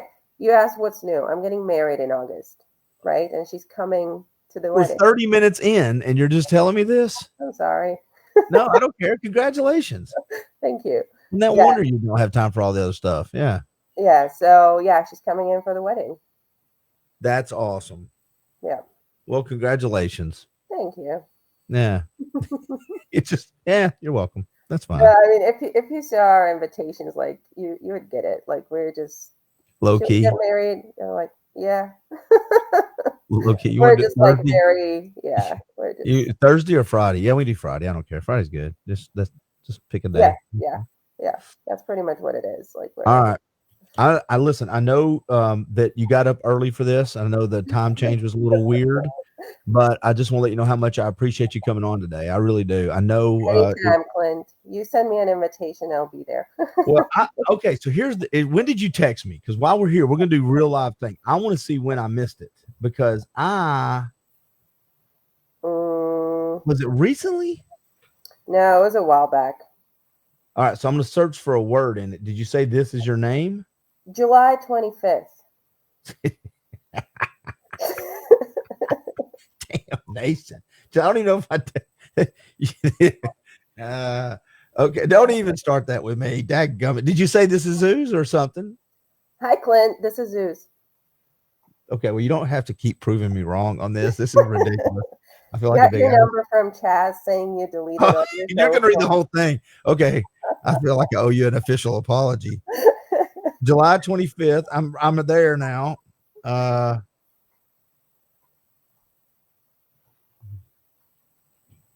You're welcome. I'm a worth. I'm just going to. I'll take it that you're a super busy man and you're just missing texts. Look, I just now responded. Now I can say I responded to you. I just said hi. I got it. Okay. Now that I know that's your number, we will do this and get regular. Now, real quick, when do you get married? In August? Yeah. Okay, good. We'll get one in before that, and then after that, we'll do it as needed, because I know you'll be married and having new, moving and all that stuff. Probably traveling to Europe with Chaz, but yeah, that's fine. Oh, that'll be fun. Yeah, I don't think That'll she's be ever fun. been. Yeah, I don't think she's ever been. So I'm going to take her places. Well, good. She's your, chauffeur when you come here, and you're just there when she comes there. Time to repay. Yeah. Well, do me a favor. Stay healthy. Stay safe. Congratulations on the big change, and I am super happy for you. Yeah, thank you, and you too. This is fun. Go Yeah. get sleep. You are actually sleeping, right? I'm 30. I'm 28 minutes away. Okay, perfect. 28 minutes away. All right, Zeus. I appreciate it. You too. All right. Bye. See you, Zeus. All right, let's stay on, Dan. You want to? Yeah. We keep talking for a few minutes. Good. There we go. Everybody, we are 30 minutes away. Actually 28 minutes away, and we will be done. I do not have a new update on the total. Last time I talked to Andy, it was $9,600 or 94. I can't remember what I've said, but I think it was $9,400. And that we have raised so far. And as I wrap this up, since people will be watching this tomorrow because they missed it today or finding different parts of it, you can always give by texting YCAP to 71777, and it is almost 4:00 in the morning. Here's the crazy thing. Right now it says there's still like 5 people watching, and I don't know what those 5 people are, but thank you so much for watching. And I really appreciate it. So there we go. All right. So the thing about Zeus is I've had her on a bunch, and you can tell when she's not competing, that energy level I was like, okay, she is into the sleep right now. Cause we woke her up and I was like, I felt really bad, or I got her up a little hour early and I felt a little bad about that, but she gave you some good advice, Katie girl. My mic on? Yeah. It is? That's why. Yeah. That's why I said Katie girl. Mm-hmm. She gave you some pretty good advice. Yeah. It's a lot of stuff that I do in like physical therapy when I go for my knees. I just need to start doing it more consistently. Well, I was going to ask her this, and I think it was, but then we went down a different rabbit hole there. I also was going to ask her what it's like when young girls like you look up to her because of just the discipline she's shown, the accomplishments, the career path. Doing what I want to do. Yeah. I think that's pretty cool. Yeah. All right. Well, we can either look at our phones, or I may wrap this bad boy up early because come on, you gotta make. I'm looking at over here. You feeling all right? Yeah, I just got allergy attack. Yeah. So listen, there's no reason to stay here sneezing on everybody. If you want to roll on home, man, listen, I don't want to get COVID or whatever. I know you're good. I don't want to be bad. Look at you over sneezing on everybody. Right. So what kind of, is it painful for you to do like lunges and squats and stuff like that? Yeah. And I'm actually in a class right now called functional movement. And we've been going through a lot of functional movements. Right. And we have to like pair up each week with different partners and run each other through screens and record each other doing different exercises to practice like prescribing people stuff. Right. And this week we did conventional deadlift, sumo deadlift, and back squat. And so my partner was prescribing me stuff for my knees. Right. So I guess that's going to kind of force me to start doing PT again because I have to do it for this project. But it's kind of just reminding me of how's your back exercises. Because her back, is it still hurting all the time? Yeah. Because I think her back has got an issue. We had therapy for that for a long time from the knees because her knees were hurting so bad, and she kept playing with them. It'll get you all out of whack the way you walk and run and stuff. So what about like leg curls and leg extensions? Does that hurt? Anything like hamstrings don't really hurt. I did RDLs today for part of my project, and that hurt a little bit, but I can't do like even just sitting here like body weight. I can't straighten this knee out. Yeah. Like my right knee can go all the way out, and then my left knee gets caught. Yeah. So trying to do does it pop when you lift it up? Does it pop? It crunches like does it hurt Krispies. When it crunches? Wait till you're almost 60. I know. That sounds like a cartilage issue. Well, this knee, the surgery that I had on it, I'm pretty sure they removed cartilage. That was like the surgery. Might be a scar tissue issue. I'm not. You might need to get it cleaned up. Getting it cleaned up may relieve all the pain, and that's just orthoscopic now. They can just go in there and nail that real quick. Yeah, I have no idea, but if anyone can figure it out, I'm here for it. Yeah. And he had a shoulder problem. How's your shoulder? It's still a little rough. It's a rotator cuff. Ow. So it's not bad. It's just what'd you do? Certain positions are a little tender. I don't know what I did. Just work? Maybe. Could be. It did bad form one day. But it won't go away. fun stuff. You gonna work out tomorrow? Whenever we wake up, maybe. Yeah, I'll be up by noon. I'll be up by 12 or 1 o'clock. I will not be up with you. Maybe about 6 hours of sleep. But What the heck, 5 or 6? yes, at some point tomorrow I will. That's I just where need my sleep first. I need my. That's sleep. where Dan and I found. Andrew approached us working out at YMCA about rugby, but that's what we were doing. That's when we were. That was fun times. We were all going to the YMCA all the time. Yeah, that was for good. hours. Yeah. Do y'all guys work out at all? Do you do anything at the house? I've got some stuff at the house that I try to do. Shannon does. Max does. I don't. Well, you're always doing. I mean, you're by the time you get home, dude, you've already worked out. Yeah. How's business? Is it doing okay? It's very steady. Yeah. Yeah. Like, busy, but not over the top. I need it to be like a little bit busier. So you can get another crew or get somebody to do it with and you. Stop killing myself. Granite garage floor. Can I throw the name out there? Is Yeah, that cool with that? absolutely. Yeah. And so that just every morning I sit on my front porch. I sit on the porch that you guys did for me. Yeah. And it's the market. Is it usually get busier in the spring and It's summer? starting to ramp up for this time of year for sure. A lot more activity, but I'm not complaining. at all. Yeah. But do you like doing it though? Oh, Or I do you- love it. The would- work part is my favorite part of it. Really? Yeah. So, okay. Cause I know it wears you down too though, man. Yeah, but I mean, I feel a whole lot better being active every day than I did. Well, that's what I was going to ask. years If ago. the job you used to have, how long have you owned it now? You don't own it. 5 years? Almost 6. Really? Yeah. Man, that gone by fast. Holy Yeah, I crap. know. I keep saying new business. Right. It's 6 years, not new business. Right. Holy crap. And you wouldn't go back to corporate. No, sitting behind a desk, that was miserable. And I didn't realize how stressed and miserable I was. Yeah. But that started happening in radio too. Man, we've had this conversation. Corporates have a way of the Well, bigger. They beat you down because everything is in 90-day increments. Like, what have you done for me this quarter? And it doesn't matter what you've done. It's always never enough Yeah. corporately, you know. I blew through my goal. Well, we could have used a little bit more. Because Frank didn't hit his. Right. We really needed 106 out of you because he really didn't. And Yeah. that people laugh at that. That was a real thing. There would be That times is. in talk radio, I'd be 120%. He'd be that same thing. And they'd come to us and go, "You got anything else you can get this month?" I'd be like, "What do you mean?" And I'm like, I'm $40,000 over a goal. And they're like, "Yeah, but we're running a little low as a team." And I'm like, "Well, I'm already moved on to 2 months down the road, and you're wanting me to go pick up the slack for Barbara. Let Barbara go." And it was the same thing at my other jobs too. Like, and even, you know, we saw some of it in radio where they'd be like, such and such station is behind. And as a group, we need more.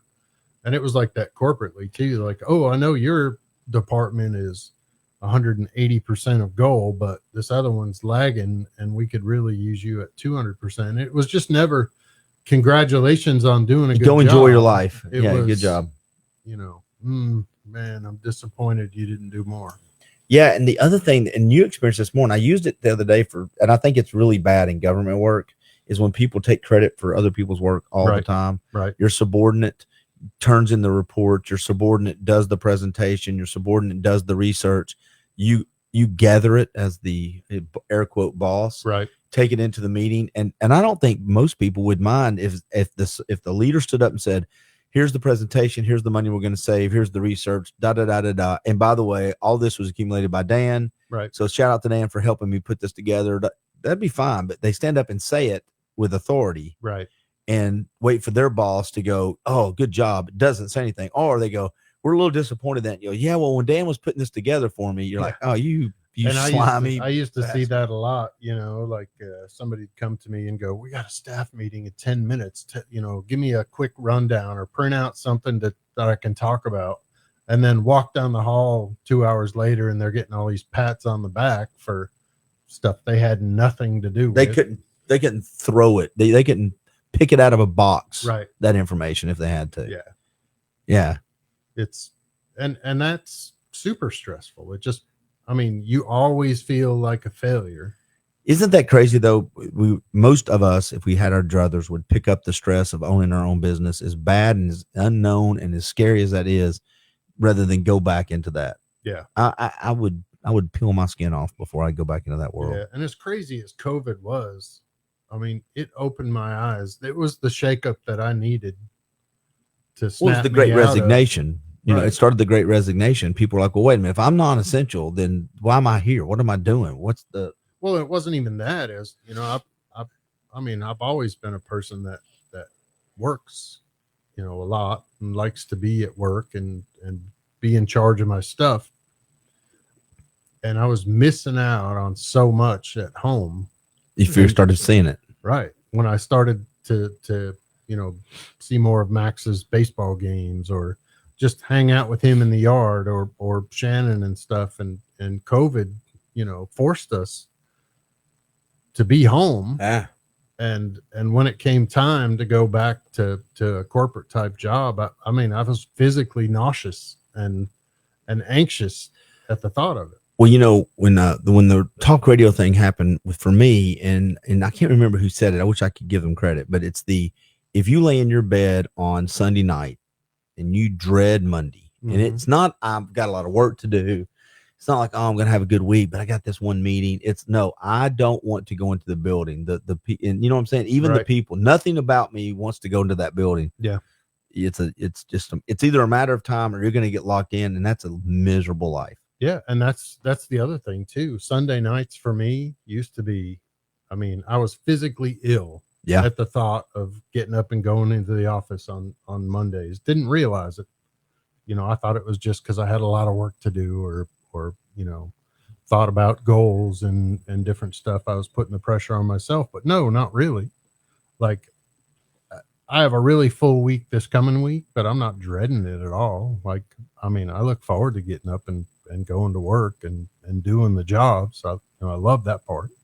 Well, it's that top down pressure too. We it's amazing what we live with when we all complain about it, right? Everybody's like, man, they just keep wanting more and more. And I'm like, yeah. And what's going to happen is eventually they're just not going to need you. Yeah. They're going to try to replace. And I've said this about radio or media, but I know radio better because I did it for so long. I don't understand if I were a millionaire, or billionaire, I'm not sure I would do this to put people out of business, but I'm surprised they've not started a page. For instance, ABC radio station, you go on there as an advertiser, you click drop downs right here. It's all drop downs. What's your industry? Boom. What's your name? This is the name of my company. What's your location? Here's my location. What's your budget? Here's my budget. Who's your target? 18 to 34 men with money, this zip code. You check all the boxes we used to check. Right. Algorithmically, it just here's your schedule. This is what's available. Buy and pay now. You buy and pay now at the very end. So before you check out, do you have a commercial or do you want us to create a commercial? Create a commercial. Enter your bullet points. We'll create the commercial and send it to you. Add another $300 to your. I never have to talk to a human. You talk about that. It was about a year ago. I was listening to a podcast about media and AI, and they were talking about just that. Really? It's going to happen. Using AI where you punch in all your bullet points and your particulars about your business, and in 10 seconds, they had a 30-second or a 60-second ad for you. Yeah. And it was every bit as good or better than you're going to get like the traditional way. Well, and you had it quick. Yeah. Remember, it used to be a 48-hour turnaround. You know, like, I need 48 hours. I'm like, okay, I can AI to do a spot right now. Right. Like right now. But I mean, 10 seconds is probably overkill. It was like fractions of a second, and it had a spot for you, a jingle and the whole deal. Well, everybody talks about, you know, AI is going to take over for McDonald's and trucking. And I'm like, yeah, maybe, but AI is definitely going to take over a lot of sales jobs. Yeah. High-end sales jobs. The higher end is when I don't need the personal touch. I'm selling. I never understood the whole medical thing anyway. Right. They're doing it off for kickbacks. Yeah. Just give me 500 bottles of it. Leave me alone. I don't need to talk to Bob or Sally walking in here with her stupid basket of goodies. What the hell? You buy me lunch. I can buy my own lunch. Yeah, but AI doesn't scare me as far as putting a bunch of people out of work. It's just going to make people more efficient. And I mean, there's always going to be things that AI can't do. AI can't show up at 2 a.m. and fix your heat and air. No, a leak in your bathtub and I don't know. Let's see here. Gail, fine. Stay strong. We're almost done. Oh, thanks for watching. Yeah. I appreciate it. But the one thing is, I've learned this with Chat GPT. If you ask it a question, then you better ask it a second question. a follow-up. And here's what I mean. The first question is not going to be usually accurate. Right. I mean, the first answer is not going to be usually accurate. So if I ask it a question about, did this happen in Ukraine, Russia? Did this happen in Israel? Did this happen in East Ridge? It's going to give you the answer, and it's going to sprinkle in some bias. And you ask again, is this factual? And 80% of the time it's going to, oh, we found a correction. Then you're going to say, well, why did you include this one thing that has nothing to do with the answer? So if you ask them about Biden, it's going to put Trump in there.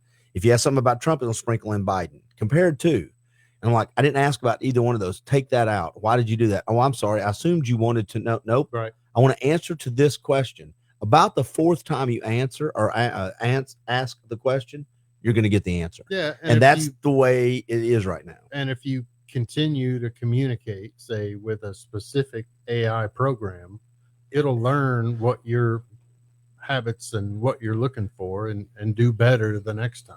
And that's good as long as your better is not wanting just to be confirmed with everything. Because if not, then it becomes just like Fox News or CNN News, where you're just getting the same feed all the time. The problem a lot of people have are having they throw headlines at each other like they're hand grenades. Me and Jeff Styles talk about this every week.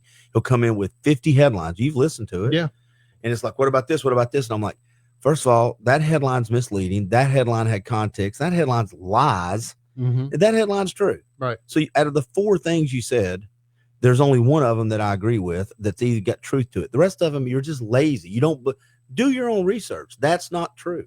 Well, they know as a society, we're just reading headlines right now. And so that's all they're doing. Nobody reads the article. Nope. So that's why that's where the clickbait is. And that's where the incendiary statement is. Yes.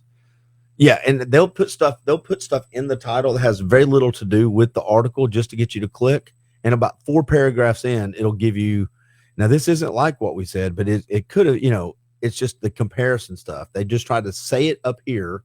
So you click, because all they need to do is get you to open the article, and then they use you to go get ads. Well, and that's, what frustrates me about everything, because I'm not a MAGA guy. I'm not a pro, diehard Trump guy. I'm a conservative for the most part. Right. I'm a lot more socially liberal, but I'm also an information guy that I don't take anything at face value anymore. Right. If I see a bunch of articles about what this speech was about, I'll go listen to the speech, the whole speech, not just parts of it. Whole, that's the problem. A perfect example was that Harrison Butker speech.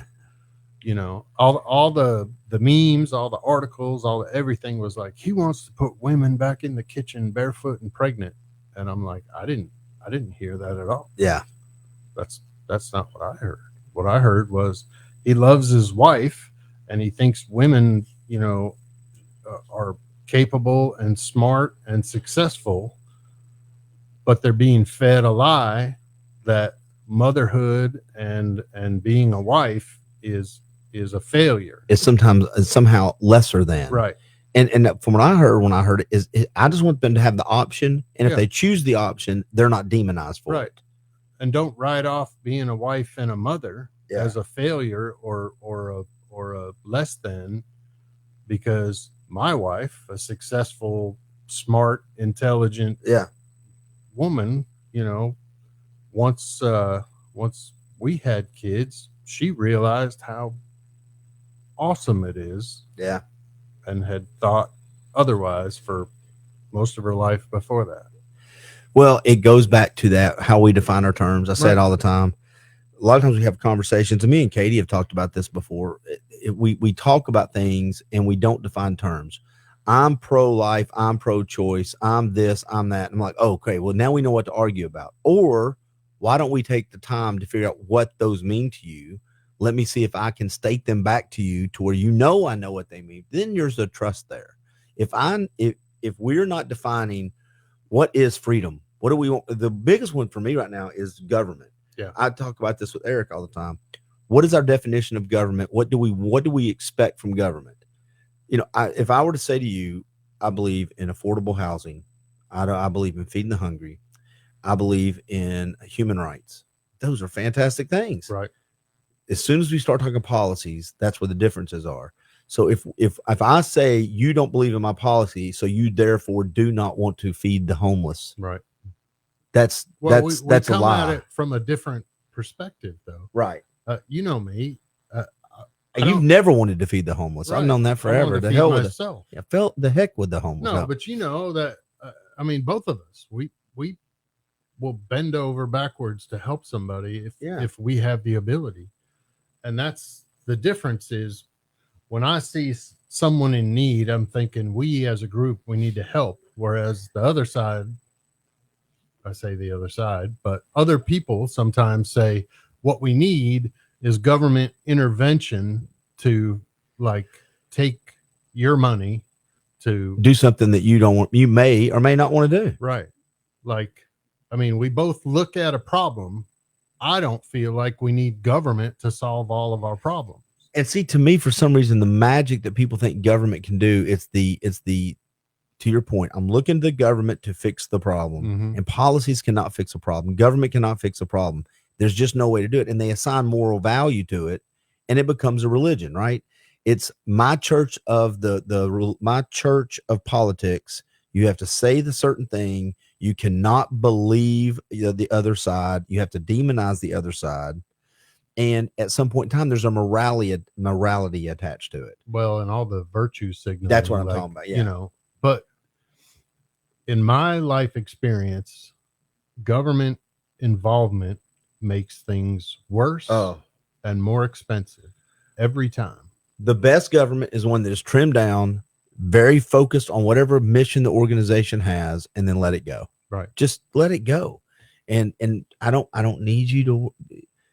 Monica Perez, that was on with me earlier, she says, listen, I don't even believe they should build roads.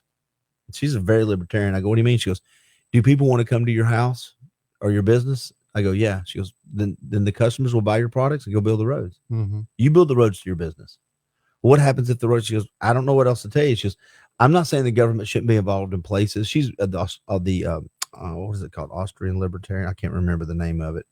There's a certain type of libertarian, but she was and she's got a little softer. Yeah. But she would do away with government right now if she could. Well, 100%.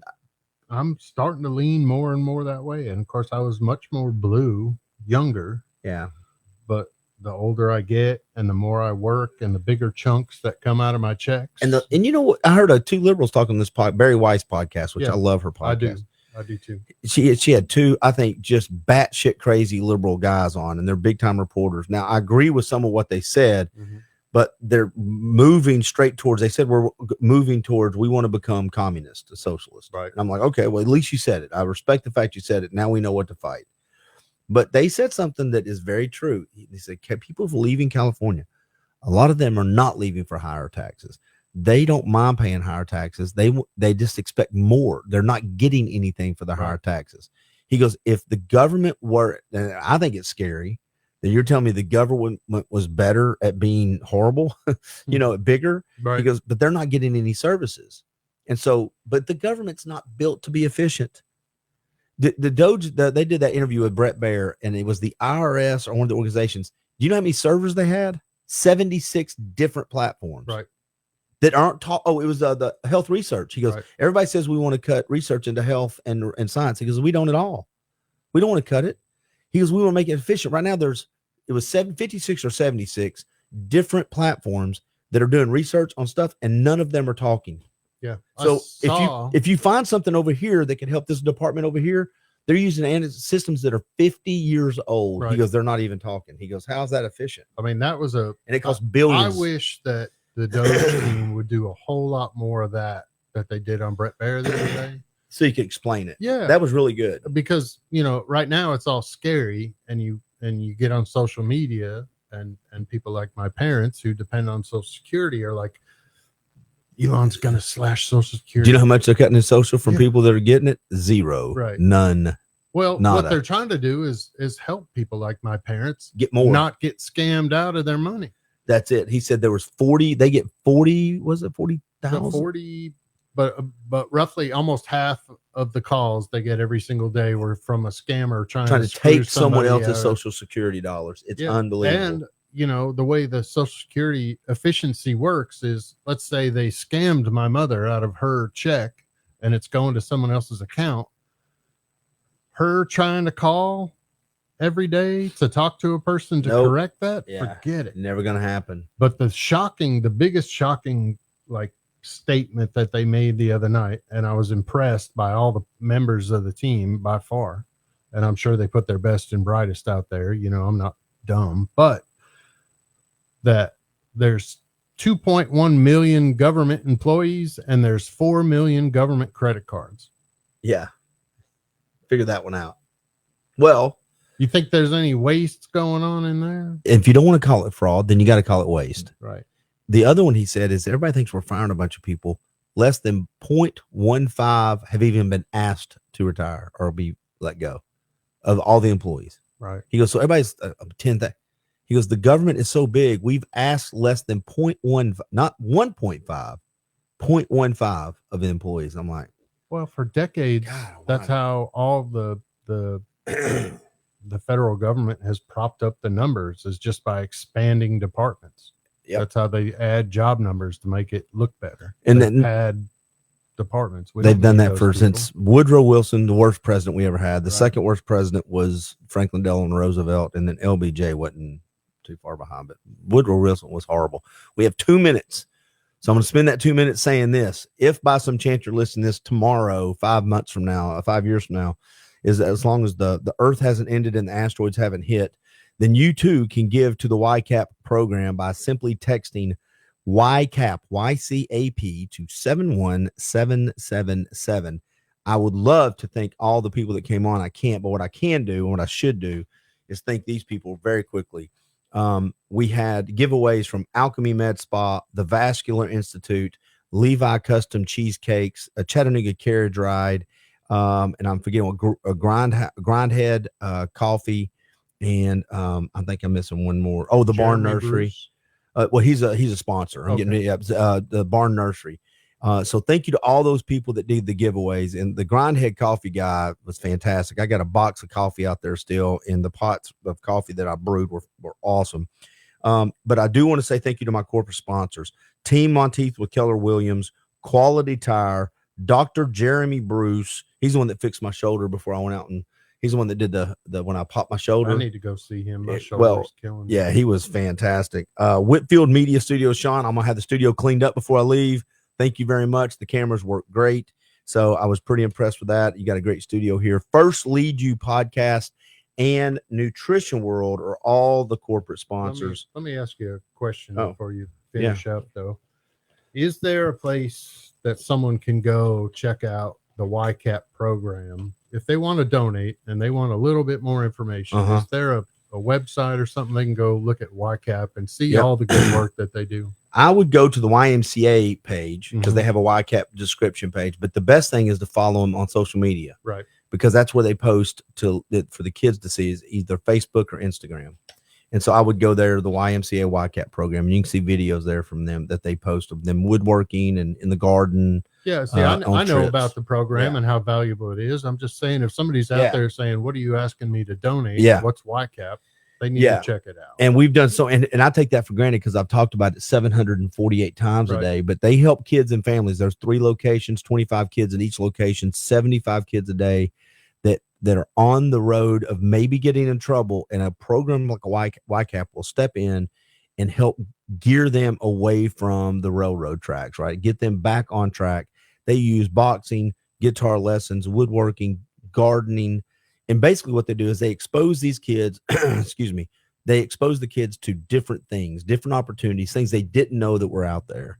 And instead of going home to maybe not, no lights or no food or 4 houses in 4 nights, they get at least a little bit of normalcy. They got people picking them up from school that care about them, asking about their day, giving them food. Some positive influence. Absolutely. Yeah.